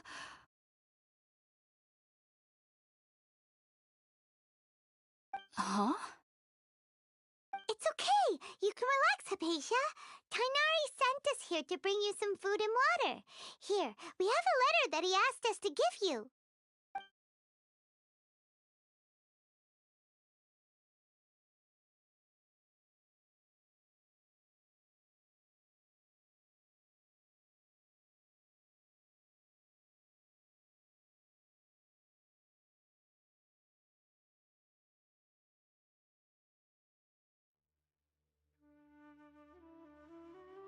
I see. So, you're friends of Tainari. I apologize for all the trouble I've caused you. I'm grateful that you came so quickly to save me. You even brought all this fruit. Well, actually, we didn't bring the fruit. It was already here when we arrived. We were kind of wondering about that, actually. When we found you here, there was all this fruit lying around and even some juice dripping from your lips. How did you end up like this anyway? Oh, really? I seem to understand now. All the fruit was likely from my, neighbor. Must have come by and saw me like this. Your neighbor? You mean there's someone else living nearby?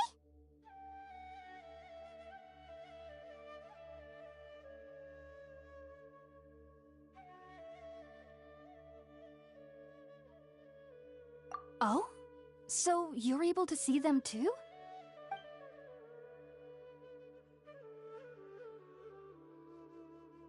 Wait, hold on a second, Traveler.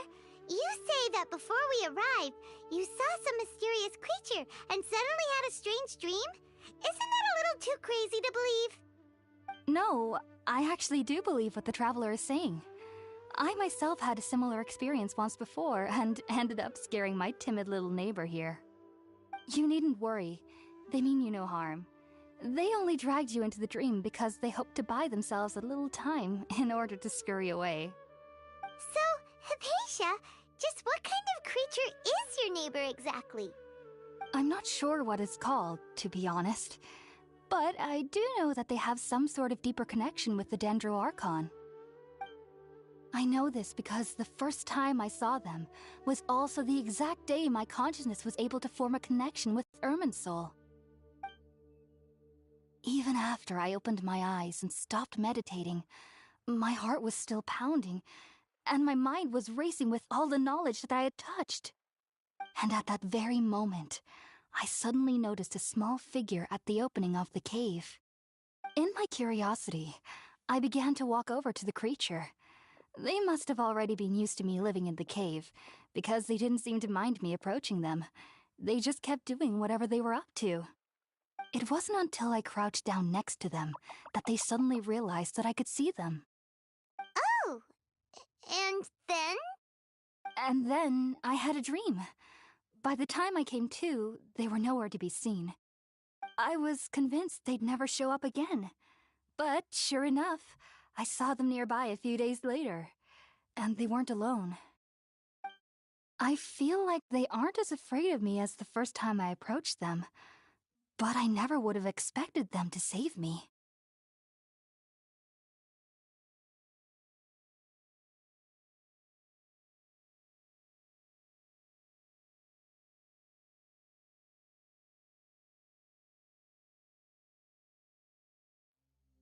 Yes, no doubt about that. By the way, Tighnari mentioned in his letter that you had questions for me regarding Irminsul.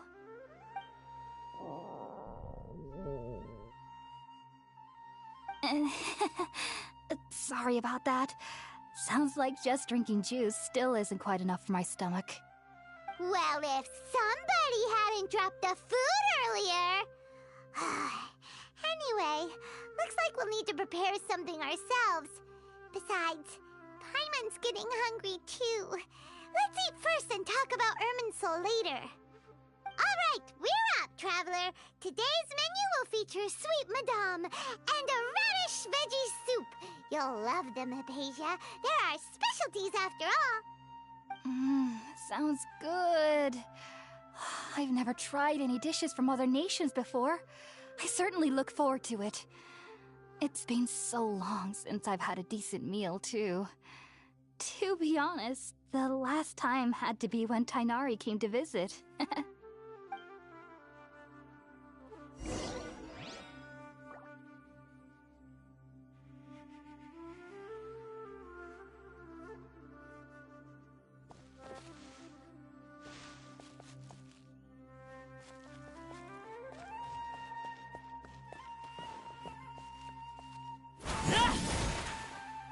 Overruled.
Let's use the empty box that Tainari gave us since we already washed it.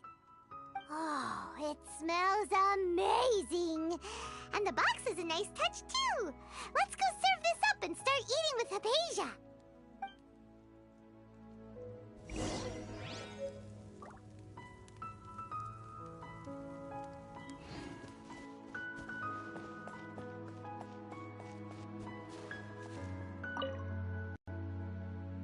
Are you already finished cooking? Smells delectable. I'm truly thankful whenever I can enjoy a proper meal like this. Cooking really isn't my forte.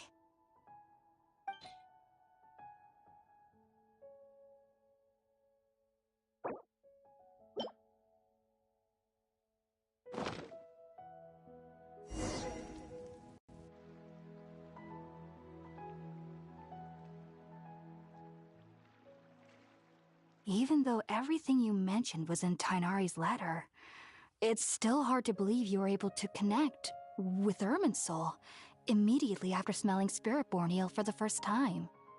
It took me nearly 3 years before I could do so, and everyone at the Academia even lauded me as a genius. You should know that some researchers spent their entire lives without ever successfully connecting with Irminsul as you have. So why does this incense allow people to connect to Irminsul? The ingredients used to make Spiritborn eel primarily consist of plants created by Greater Lord Rukkhadevata. These special ingredients are conducive to heightening our senses to the Dendro Archon's power. Since the root of the Dendro Archon's power lies within Irminsul, we can occasionally tap into her powers to peer into the depths of the earth.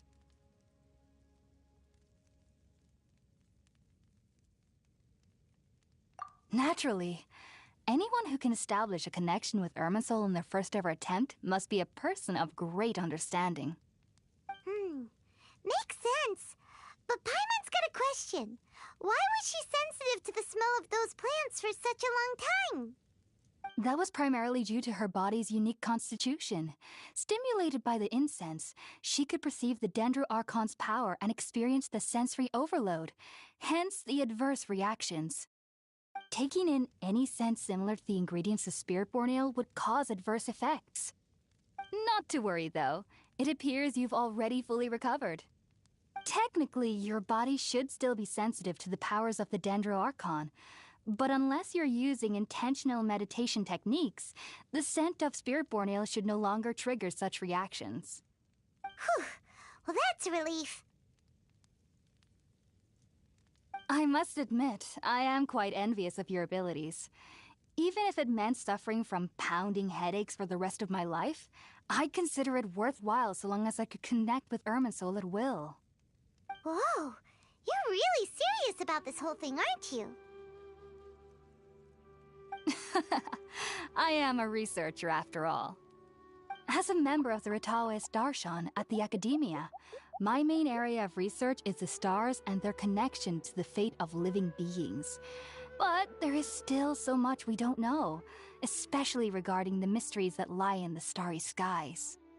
Which is why I must turn to the all-knowing Irminsul for answers. If only my perception wasn't so limited. Unfortunately, I cannot guarantee that my every attempt to attune with Irminsul will be successful, or that doing so will leave my consciousness intact. I am currently in the stage of training known as Satyavada life. Many researchers in Sumeru have lost their minds while seeking to attune with Irminsul during this stage. Sages have said that Irminsul contains divine knowledge, and touching such knowledge without the proper preparations and abilities will only lead to one's mind caving in on itself. That's why we meditate alone. We need to ensure that our minds will be calm while minimizing the possibility of involving anyone else. Whoa, so knowledge from Irminsul can be super dangerous. Don't you ever feel afraid of the risk, Hypatia? Of course I do. Especially during nights that are pitch black with no moonlight, and dead silent without even the sound of insects. However, I've been feeling better as of late. I don't get as scared anymore knowing that I have a little neighbor living nearby. I believe that being able to see them is a sort of blessing from the Dendro Archon. But what's strangest of all is that they're clearly an envoy of the God of Wisdom herself. And they have the curious power to make people dream. What's so strange about that? It doesn't sound so out of place for a divine being, does it?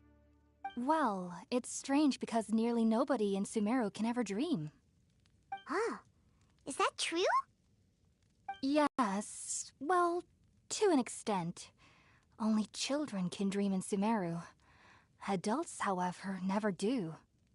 The sages say that wisdom implies rationality, but that which occurs in dreams is often neither rational nor logical. Yes, if one struggles with anxieties, those emotions could influence their dreams. The fact that the people of Sumeru do not have dreams is seen as a blessing by the sages. They believe that Greater Lord Rukkhadevata, the god of wisdom, is keeping us away from the foolish delusions you encounter in your sleep. I was born into a family of scholars in Sumeru City. Ever since I was a child, my parents would always tell me that I'll know I've grown up once I stop dreaming. I studied hard, enrolled as a student in the academia, and went on to become a researcher. Sure enough, I never dreamed again. But then, on the day I scared the little Aranara, I suddenly saw a dream again. It was incredible. Though I don't exactly remember what I saw, I clearly recall the feeling. I suddenly felt like I was a child again. Back then, I was foolish and ignorant as any youth would be, but I was free of fear. Maybe dreaming isn't as bad as we've made it out to be. Just be sure not to speak of this if you travel to Sumeru City. They'll look at you as if you've lost your mind. So, do you have any thoughts about the things she saw when she connected with Irminsul? Sorry. I'm afraid I don't have any answers as of now. All I can say is that what you saw is a memory contained within Irminsul itself. World forget me. What could that possibly mean? If only I could ascend past Satyavada life and begin Paripurna life, I might have some more answers for you. If you two are ever in the area again, please be sure to come and see me.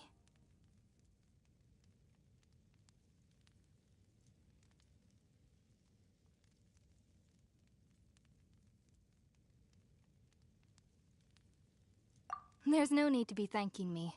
You two are my saviors. Besides, I'm already looking forward to tasting some more of your cooking. Now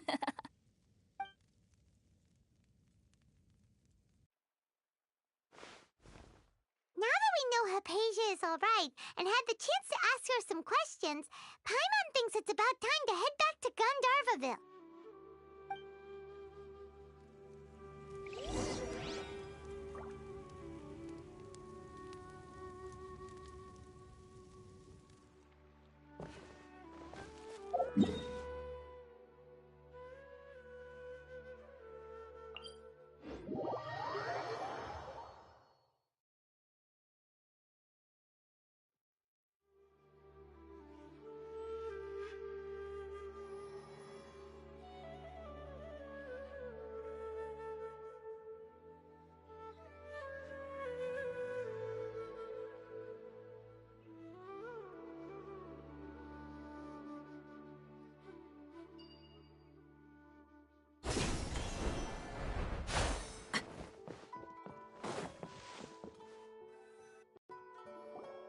Think about it, Tainari. Refusing to join is tantamount to burying your head in the sand.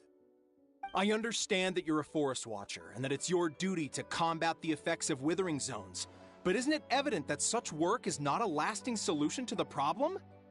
As Sage Kage clearly stated, your presence and guidance in Sumeru City is pivotal in finding a cure for Irminsul. How could you possibly refuse? Keep your emotions in check, Gulam. Let's at least listen to Tainari's reason for declining. We're here to invite him to the Academia, not to cause a scene. Sage Kage, I am truly honored that you came here in person, but I'm afraid I must still decline your invitation. I am merely a forest watcher, How could the great minds of the Haravatat have any need of someone like me? Well, it turns out that your refusal letter had some implications on your master's reputation. He is a renowned sage of the Immorta, after all. So now I've come here in his stead. I see. Well, I figured that given his temper, he would come here and berate me personally. Tighnari, your master is an integral part of this effort, and now he requires your assistance. And what exactly does my master need of me, Sage Kage? You'll know once you've arrived in Sumeru City, that is. And, how long will I be required to stay? There's no definite answer as of now. Do you mean to tell me that, despite coming all the way here to Gandharvaville, you still can't answer the questions I laid out in the letter to my master? If that's the case, then I'm afraid I cannot give you a definite answer either. Tighnari, but you... So be it. Come, Gulam, we're leaving.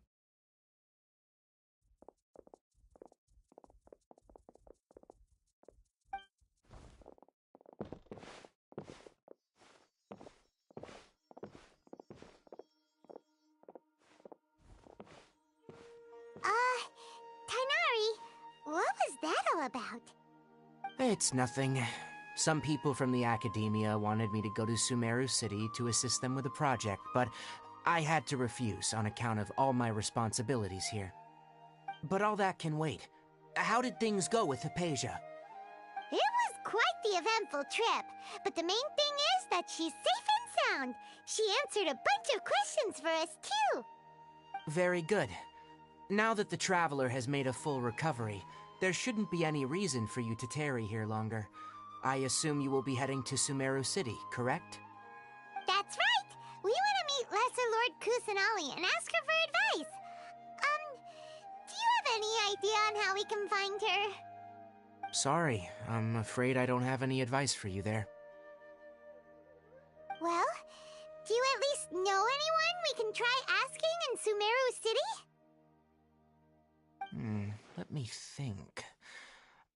My trips to Sumeru City have been fairly short, and most of my acquaintances are researchers. Oh, how about this? I'll write you a letter of introduction that you can give to a researcher I know. He's from the Amorta Darshan and is adept at gathering information. Asking him might prove worthwhile. Also, when you enter Sumeru City, you'll probably end up receiving something like this item here. I'm not sure if it will ever come in handy for you, but maybe you can give it a try. Oh? What is it? It's called an Akasha Terminal. It's a tool produced by the Academia that utilizes the legacy of Greater Lord Rukkhadevata. Some say that this item is the very basis of Sumeru's reputation as the City of Wisdom.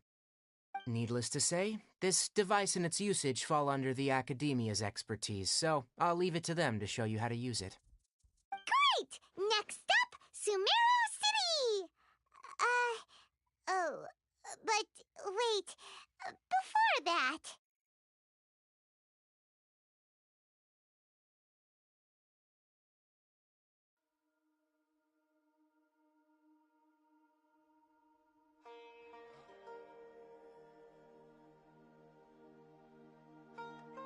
That's right!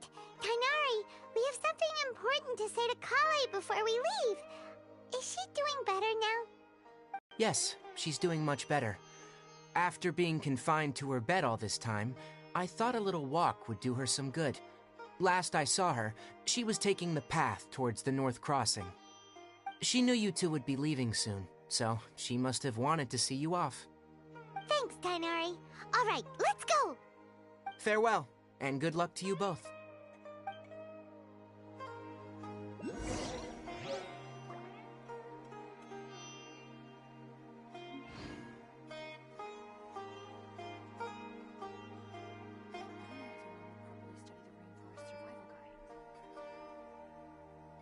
The rainforest is the best place to live.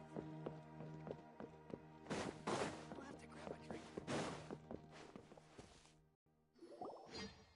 Ah! I've been waiting for you two.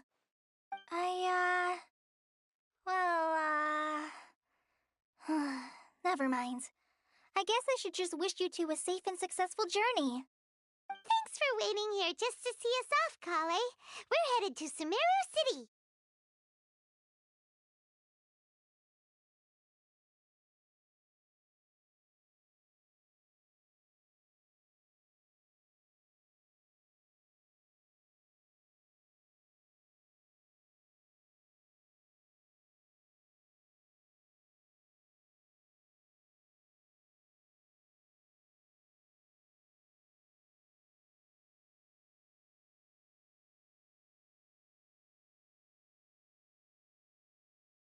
Don't worry about me.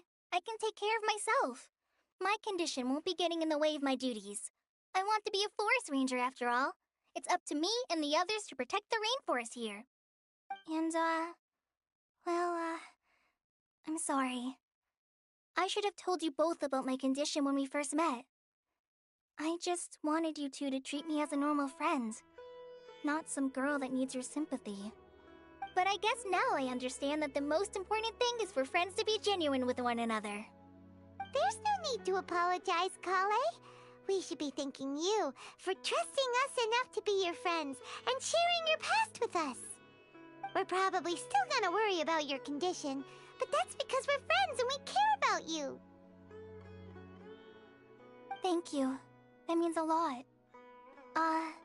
Before you leave, I have something for you. Oh? What is it? It's my recipe for pita pockets. I told you that I'd give you a copy, remember? My handwriting is a little, messy, so please don't laugh. Yay! Thanks, Kale. Now we can eat those scrumptious little pitas whenever and wherever we like. I hope that whenever you eat them, you'll both remember your time here in Gandharvaville.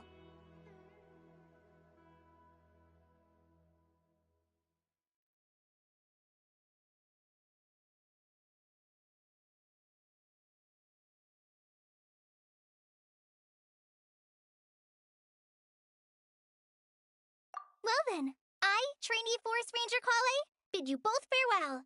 Please visit Gandharvaville again. The Rangers will always be ready to assist you here.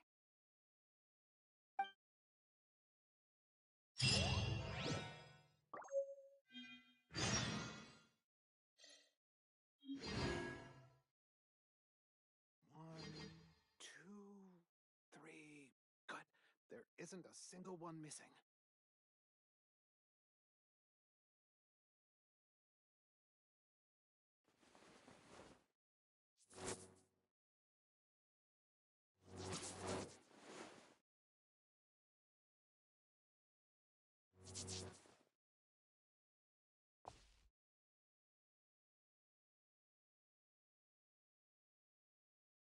One, two, three. Good. There isn't a single one missing. Something you wish to report? Go on. You have my undivided attention.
Staring into my eyes is ill-advised. I can't promise you'll like what you see.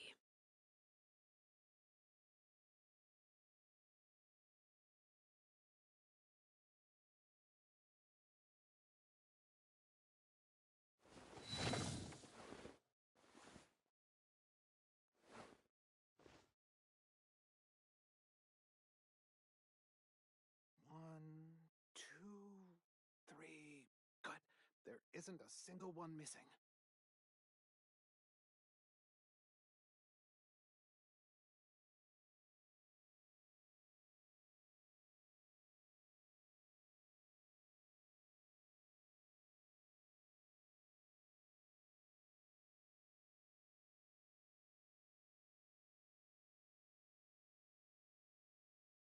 One, two, three. There isn't a single one missing.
Something you wish to report? Go on. You have my undivided attention.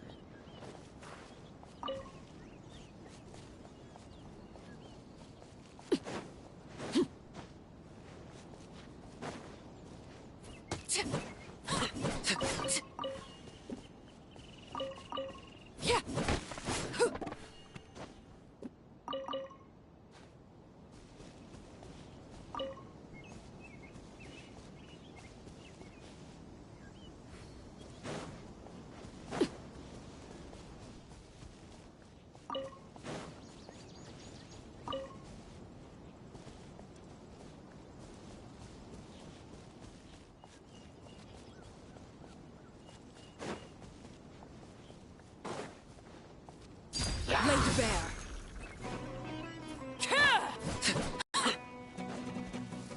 Barbados, guide us. Bonus one! Look alive! Ha! Ha! Ha! Ha! Ha! Ha! Ha! Ha!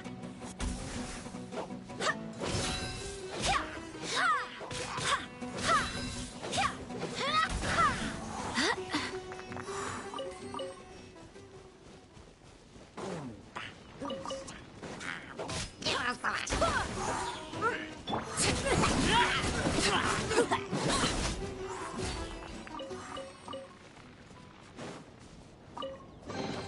What greater pleasure is there than the unexpected?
A new job.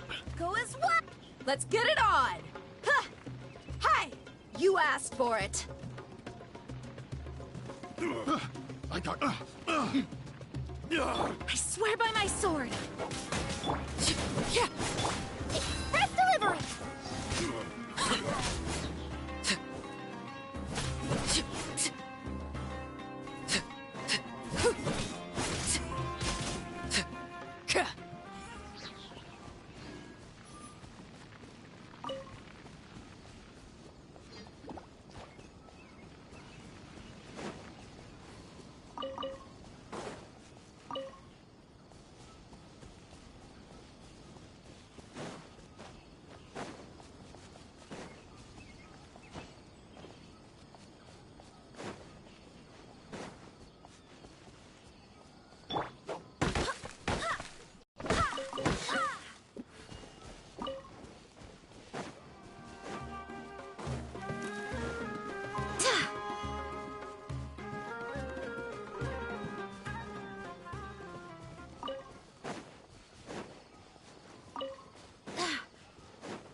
Sumeru City!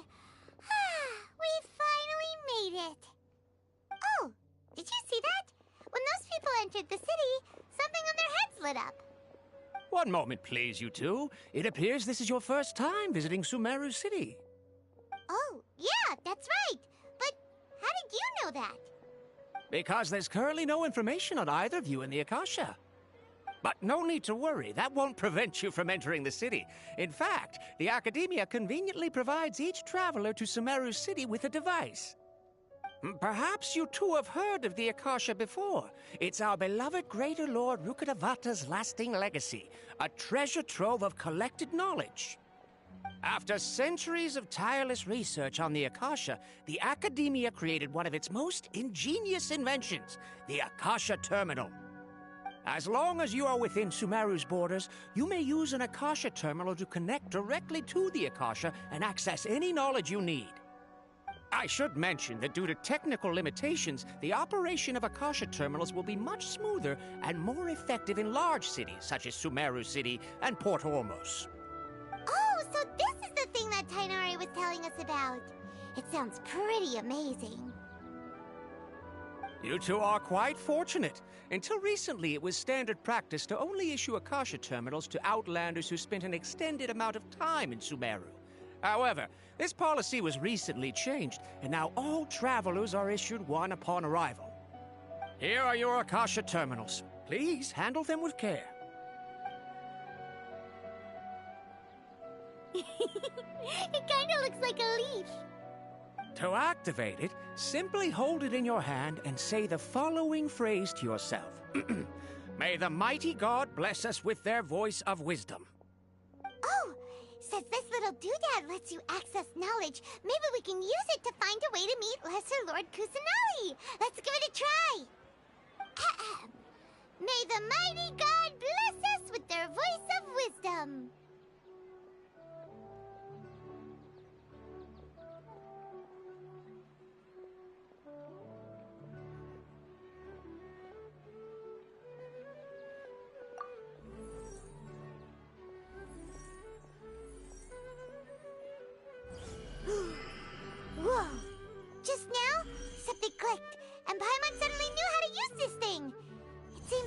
we need to do is concentrate on what we want to know. And bam! You get it. Oh, that'll come in real handy. Exactly. That is the power of the Akasha. And with that, let me officially welcome you both to Sumeru City. May the wisdom of the Dendro Archon always be your guide. Okay, now that we're in, we can check the Akasha about Lesser Lord Kusanali. Let Paimon try. 500 years ago, the sages found a newly born deity from within some scorched ruins. The deity now resides in the sanctuary of Suristana. Seems pretty similar to what Kali was telling us. Okay, next, let's concentrate on asking how to meet her.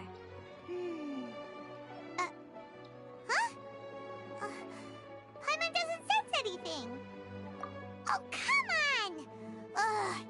Focusing on this question feels like when you have something you're trying to remember and it's on the tip of your tongue, but you just can't think of it. Paimon's brain is exhausted.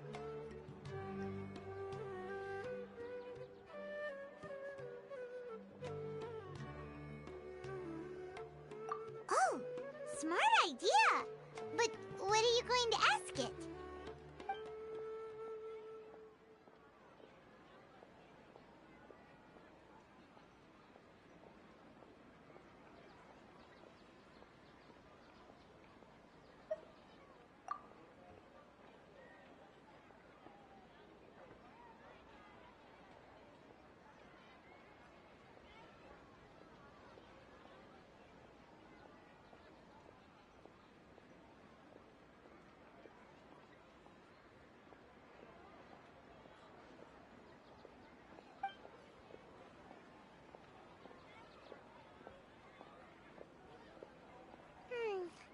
You too? Well, glad it's not just Paimon.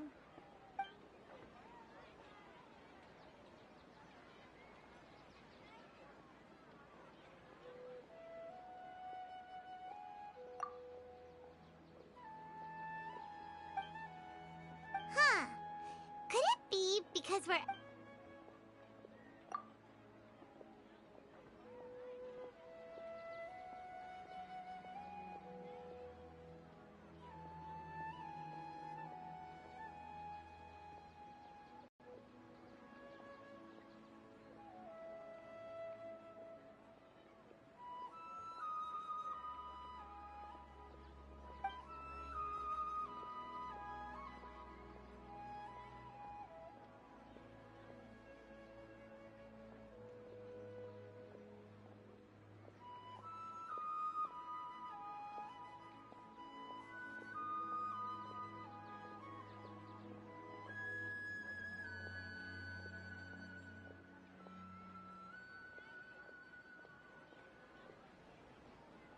Uh-oh. Paimon's getting all teary-eyed all of a sudden. It feels like the people of Sumeru really missed their Archon. Well, seems no matter which way we try, we can't find anything that'll lead us to Lesser Lord Kusanali. Guess our only choice now is to try meeting with the researcher that Tighnari recommended. He's from Sumeru and even has a position in the Academia. Maybe he'll be able to access more info from the Akasha. Let's see. Tighnari wrote an address on the letter's envelope.